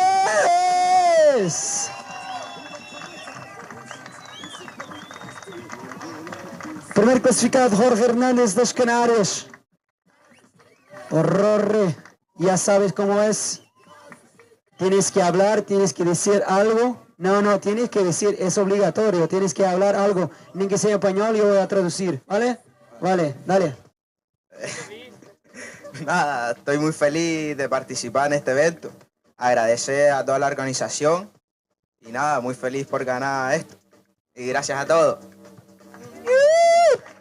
He's very happy to win this. I'd like to thank the organization for putting up this event here, and he's thanking everyone. Agradecer a toda a gente aqui, o Jorge Hernandes, o vencedor desta categoria júnior masculina. Mais uma vez, façam barulhos e parabéns a Jorge Hernandes, vencedor da categoria júnior masculina. Graças, muchachos. Obrigado, rapazes. Vamos dar então um caminho à próxima divisão. Talvez tempo para a fotografia. Já está tudo? Já está? Ok. Hasta a próxima.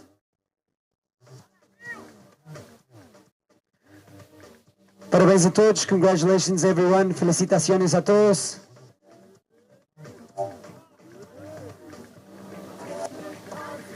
Next division, próxima categoria. I would like to call the finalists of the DK division, os finalistas da categoria de DROPKNEE. Kavika Rorkamai, Ian Campbell, David Hubbard, Amori Laverne, please come to the stage. Venham ao palco Amori Laverne, David Hubbard, Ian Campbell e Kavika Rorkamai, aqui Vix. Get on the stage, boys, get on the stage. Put on the rashies, please. Feedback.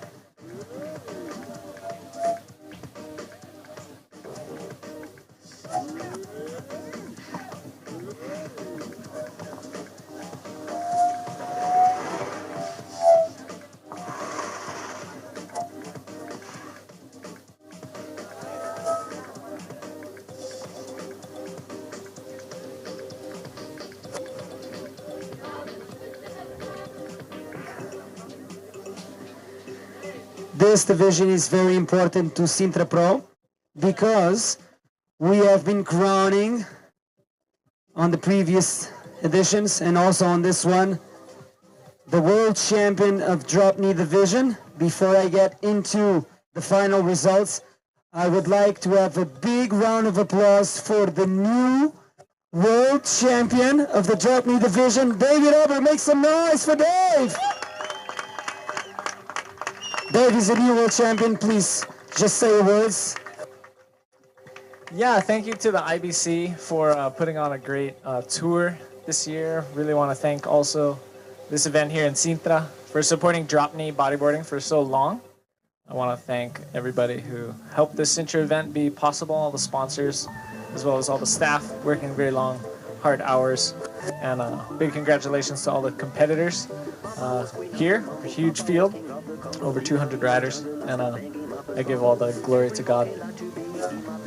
There you have it, the new drop knee world champion of 2022 from Hawaii, 9 times world champion Dave Herbert. Okay, I would like to call this time to the stage, quero chamar aqui ao palco o diretor delegado do SMASH, Carlos Vieira, para atribuir o terceiro lugar em execo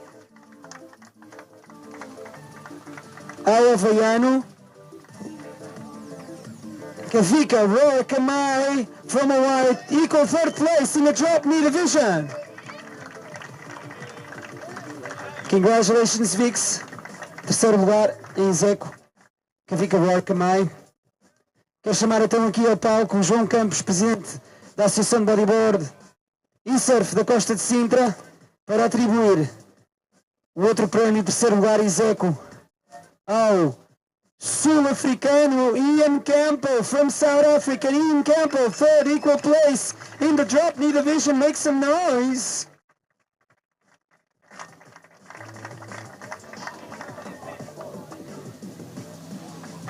I would like to call, quero chamar então aqui ao palco novamente o vice-presidente do Instituto Português de Desporto e Juventude, Carlos Pereira, para atribuir o segundo lugar desta divisão de drop knee ao francês Amaury Laverne. Não, mentira, David Herbert. Sorry, Amaury. I got too excited. I got too excited. I'm so sorry.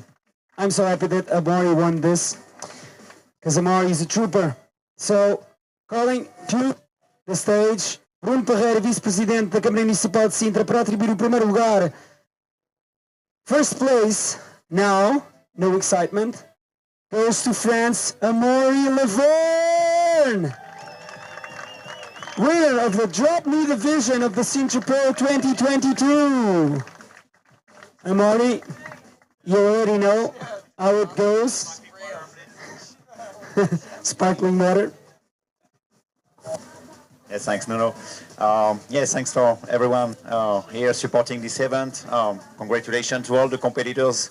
I mean, we've been seeing so many riders this week, and it's great to see new faces. It's great to see a decent tour for DK, and we are looking forward to keep going with the IBC to build DK where it should be. And yeah, huge congratulations today for his world title. I mean, we know each other, and he knows how much is it's big for me to really beat him. And so yeah, super happy, and I will be there next year to compete again here. Hopefully we're gonna see each other in Sintra. Thank you very much, everyone. Congratulations, Amaury. One more time, the finalists of the drop knee division. Okay, thanks, boys. Calling out the women's division. So on stage, I want Teresa Miranda, Isabela Souza, Joana Schenker, Sário Lara. Quero chamar aqui ao palco a divisão feminina. Teresa Miranda, Isabela Souza, Joana Schenker e Sário Lara venham aqui ao palco. Há uma estatística muito curiosa aqui nesta divisão que acabamos de atribuir o prémio. O Dave Herbert, em todas as competições que entrou, em todas as baterias que competiu, ganhou absolutamente todas, e foi preciso chegar aqui à final do Sintra para o Amaury estragar essa run quase perfeita este ano. A curious fact about this year's drop knee division: Dave Herbert won every single heat that he participated during the World Tour, and it was only in the final that Amaury Laverne closed out that streak, that winning streak for Dave Hubbard. Okay, ladies, put on the jerseys, come out to the stage. Bora para o palco, meninas. Vamos a la tarima. Isabelita.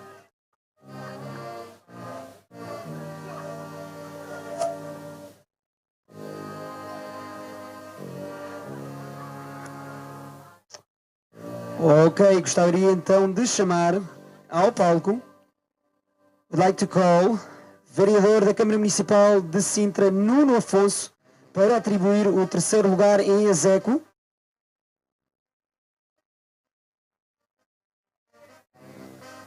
A atleta das Canárias, Teresa Miranda.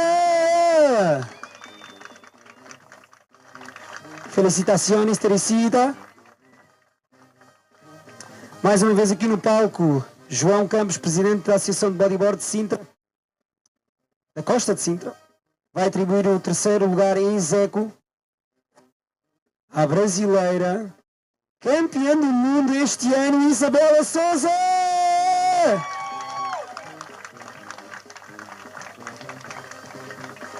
Isabela foi coroada na África do Sul. Muitos parabéns, Isabela. 5º título mundial. E está pronta para o ano para tentar bater o recorde, certamente.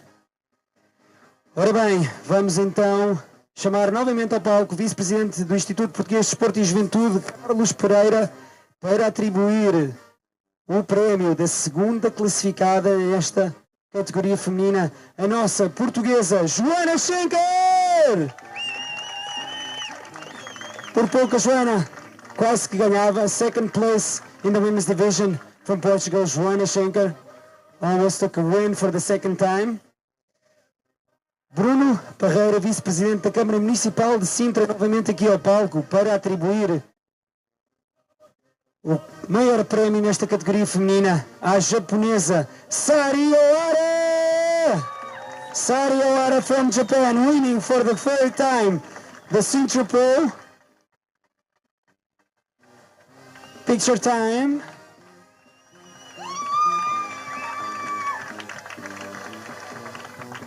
Sari, no microphone for you because you're already too loud. No microphone for you. No, just kidding. Sari, please say a few words. Congratulations.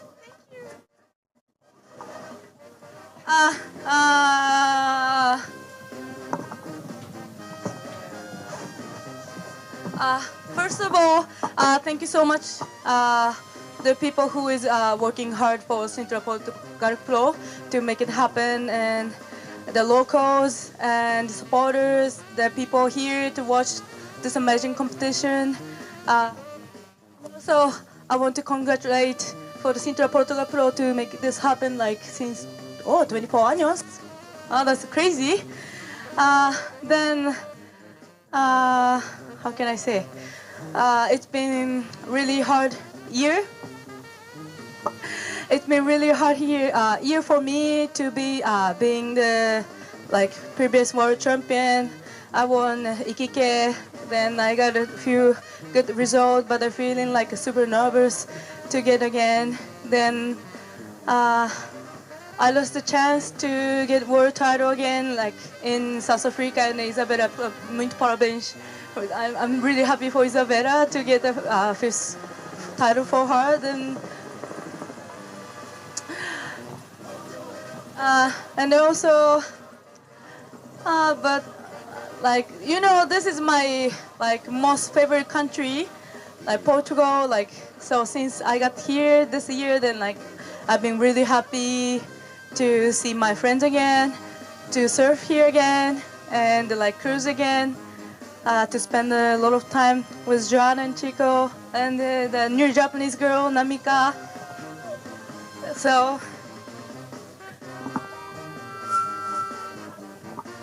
Portuguese? No. So, this winning is really, this winning means a lot for me.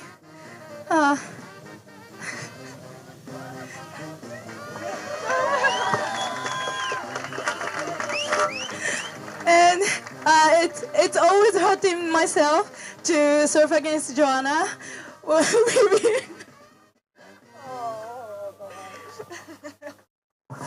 We've been surfing many times this year. And it's always like she got me, I got her. And it's hurting again. But I just wanted to improve my rocking, so I did my thing. Yeah, but I'm just happy, and I really want to thank everyone. And I really want to say thank you very much, arigato, to my wonderful sponsors and my beautiful friends, family, and my boyfriend. So, muito obrigada. Thank you very much. There you have it, the finalists here at the Sintra Pro. See you next year, girls.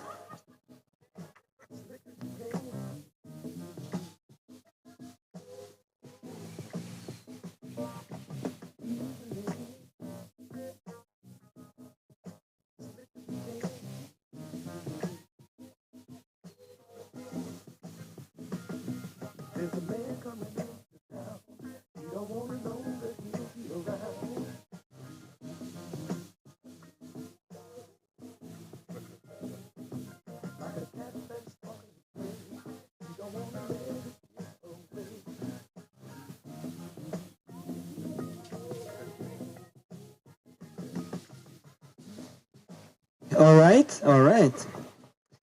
Calling out the men's finalists, of course, Tanner McDaniel, Tristan Roberts, Alan Munoz, PLC. Where you at?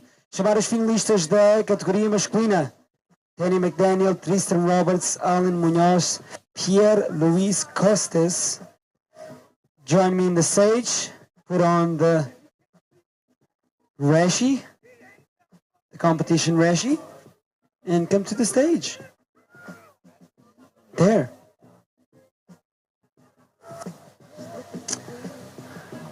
Alan Muñoz, tienes que vestir la licra, por favor. Ronton King, the last stop of the IBC Bodyboarding World Tour this year.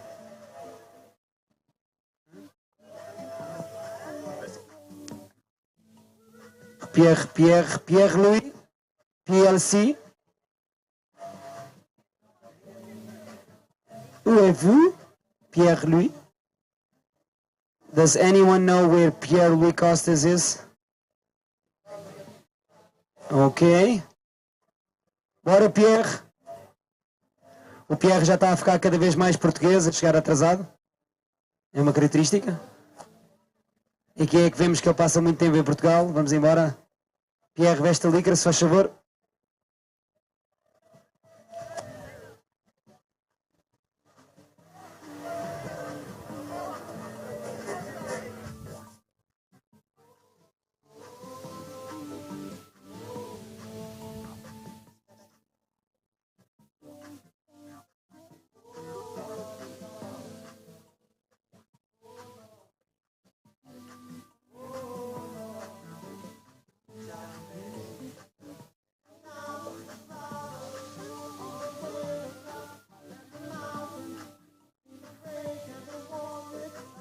The stage, boys, you can come to the stage. Alan, para allá. You guys know where to stand. Yeah, exactly there. Looking pretty, boys. Looking good. Okay. Still fighting for a world title. We've got two of those guys here. And I would like to call, quero chamar aqui ao palco o vereador da Câmara Municipal de Sintra, Pedro Ventura. I'd like to call Pedro Ventura to the stage to give the third equal place to the Hawaiian Tanner McDaniel. Tanner McDaniel still fighting for the world title this year. It's all going to go down in Fronton. Okay. João Campos, presidente da Associação de Bodyboard e Surf da Costa de Sintra, por favor de se dirigir ao palco para atribuir o prémio de terceiro classificado Equal third place in this men's division from South Africa, reigning world champion, Tristan Roberts!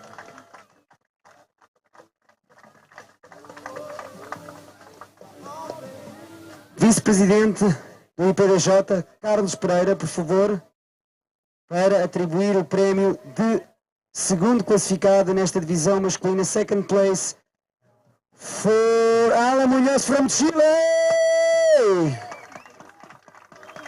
Felicitaciones, Alan, segundo classificado nessa categoria. Bruno Parreira, vice-presidente da Câmara Municipal de Sintra, volta ao palco uma vez mais para atribuir o prémio de primeiro classificado desta categoria masculina, o francês Pierre-Louis Costa!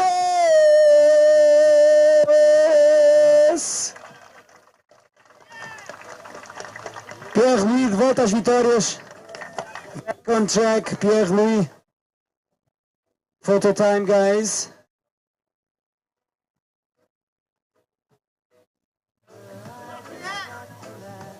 Pierre, já sabes como é que é.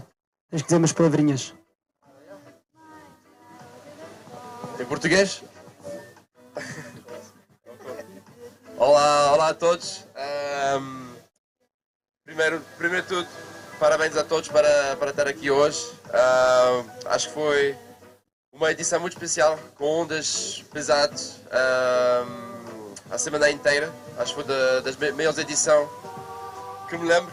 Então, a todos os competidores, parabéns. Aos organizadores, o IBC, acho que foi um evento mesmo especial. E para mim essa vitória é uma das mais emocionais da minha vida, porque, como já tinha explicado, há 10 anos atrás a minha mãe esteve cá e pela primeira vez para me ver numa etapa do circuito mundial, consegui ganhar. E pronto, tenho essa memória para o resto da minha vida, e ontem ter conseguido, 10 anos depois, ganhar outra vez era mesmo para ela, e pronto, vou acabar assim. Eu estou a dedicar essa vitória para a minha mãe e obrigado a todos.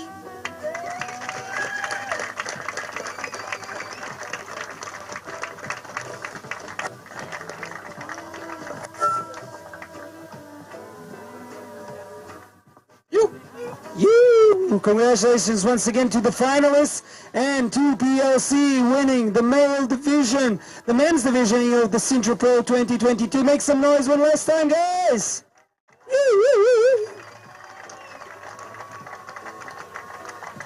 Good luck for Fronton, boys. See you in the Canary Islands. Take it easy. Parabéns, Pierre, mais uma vez. Congratulations, Tanner. Have a good one, boys. Enjoy Portugal. Gracias, Alan. Vémonos. Ok, mais uma vez, e é muito importante mesmo, e quero fazer referência a isto one last time, and I want to make sure everyone knows about the hard hours and the hard work they put in. I want a big round of applause to our judges panel, please, or our technical staff there. Big round of applause, please. Uma grande salva de palmas para o nosso painel de juízes, o nosso staff técnico. Bora lá, uma salva de palmas, por favor, uma salva de palmas. Vocês não têm noção, foram 7 dias, 12 horas cada dia, imaginem, não é um trabalho nada fácil. Uma salva de palmas também para a nossa equipa de streaming, também, podem bater palmas, e para todo o staff que esteve a trabalhar connosco, beach marshals, beach announcers, toda a gente, os fotógrafos, câmaras, toda a gente que participou e faz esta grande festa aqui do Sintra Pro. Temos mais 2 prémios, são muito importantes e são um reconhecimento da dedicação do bodyboard português, como é óbvio. Temos o prémio para o melhor português e a melhor portuguesa em prova. Vamos iniciar então com a entrega do prémio à melhor portuguesa em prova, e quero chamar novamente Bruno Parreira, vice-presidente da Câmara Municipal de Sintra, para atribuir o prémio a Joana Schenker. Joana, onde é que tu estás? Joana! Melhor portuguesa em prova no Sintra Pro 2022. A sagrense Joana Schenker.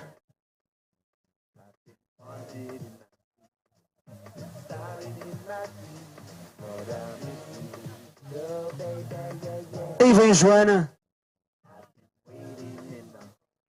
Uma grande salva de palmas para a Joana, melhor portuguesa em prova, Best Portuguese Rider in the Sintra Pro 2022. Joanita, já sabes como é que é.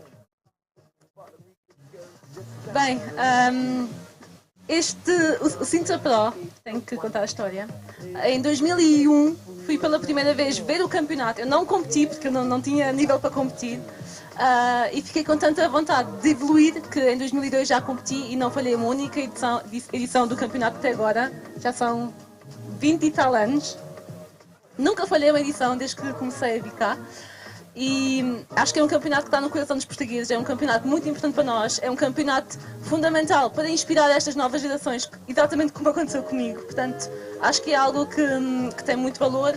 Obrigada a todas as entidades que fazem isto acontecer, obrigada à organização do campeonato, toda a gente trabalha para cá estarmos todos os anos. É de reconhecer e, portanto, espero que seja para continuar e que para o ano haja mais, não é? Obrigada. Obrigado, Joana, e parabéns mais uma vez pela tua prestação e representares Portugal ao alto nível. Vamos então acabar aqui com o prémio para o melhor português em prova, Best Male, Portuguese Male in this event. I would like to call, quero chamar aqui ao palco presidente da Junta de Freguesia de Rio de Moro, Raquel Amaral, para atribuir o prémio ao João Rodrigues! Onde é que está, João? O João por pouco não fez final. Ele que ainda está na corrida para o título mundial da categoria Pro Júnior masculina. Tudo vai acontecer em Fronton. João Rodrigues, Best Portuguese Male in the Sintra Pro, is still fighting for the title of the World Junior Pro Champion that is going down in the Fronton King in October in the Canary Islands. O Joel é também o vice-campeão mundial dessa categoria neste momento. Uma grande salva de palmas para o Joel, vamos lá embora. Big round of applause to Joel. Joel, já sabes como é que é? O microfone é tudo teu. Eu quero agradecer a toda a gente que me apoiou e principalmente aos meus pais e à minha irmã. Obrigado. There you have it. Big round of applause for Joel Rodrigues, best Portuguese male in this event. Bem, em tom de despedida, digo-vos adeus, au revoir, hasta la próxima. See you in the next time. Espero que estejam todos aqui para o ano, espero que tenham gostado. Quero também uma grande salva de palmas, big round of applause for the IBC Bodyboarding World Tour. Big World Tour this year. Big round of applause for the IBC for bringing this contest here to Portugal, making part of the World Tour event. Big round of applause. Come on guys, the IBC doing a great job for bodyboarding all over the world. E assim despeço-me até para o ano. Muito obrigado a todos novamente, todas as entidades, todas as pessoas, todos os competidores, todo o staff técnico que fez esta prova ser possível aqui em Sintra. E para o ano, se Deus quiser, estamos aqui para a 27ª edição. Muito obrigado e uma boa tarde. Cogorelas, queres vir ao palco dizer umas palavras? Anda lá. Estás melhor? Estás melhor? Está de maletas o homem. Uma grande salva de palmas para o Steph Cogorelis. Foi o melhor português em prova na categoria masculina principal. Claro que o João Rodrigues conseguiu um terceiro na categoria júnior. Há uma Sintra que combina o mar selvagem, o vento e o cheiro a terra,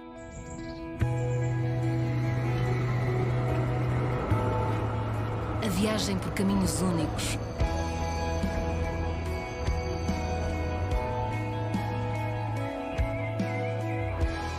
há uma Sintra que alia sabores e tradição.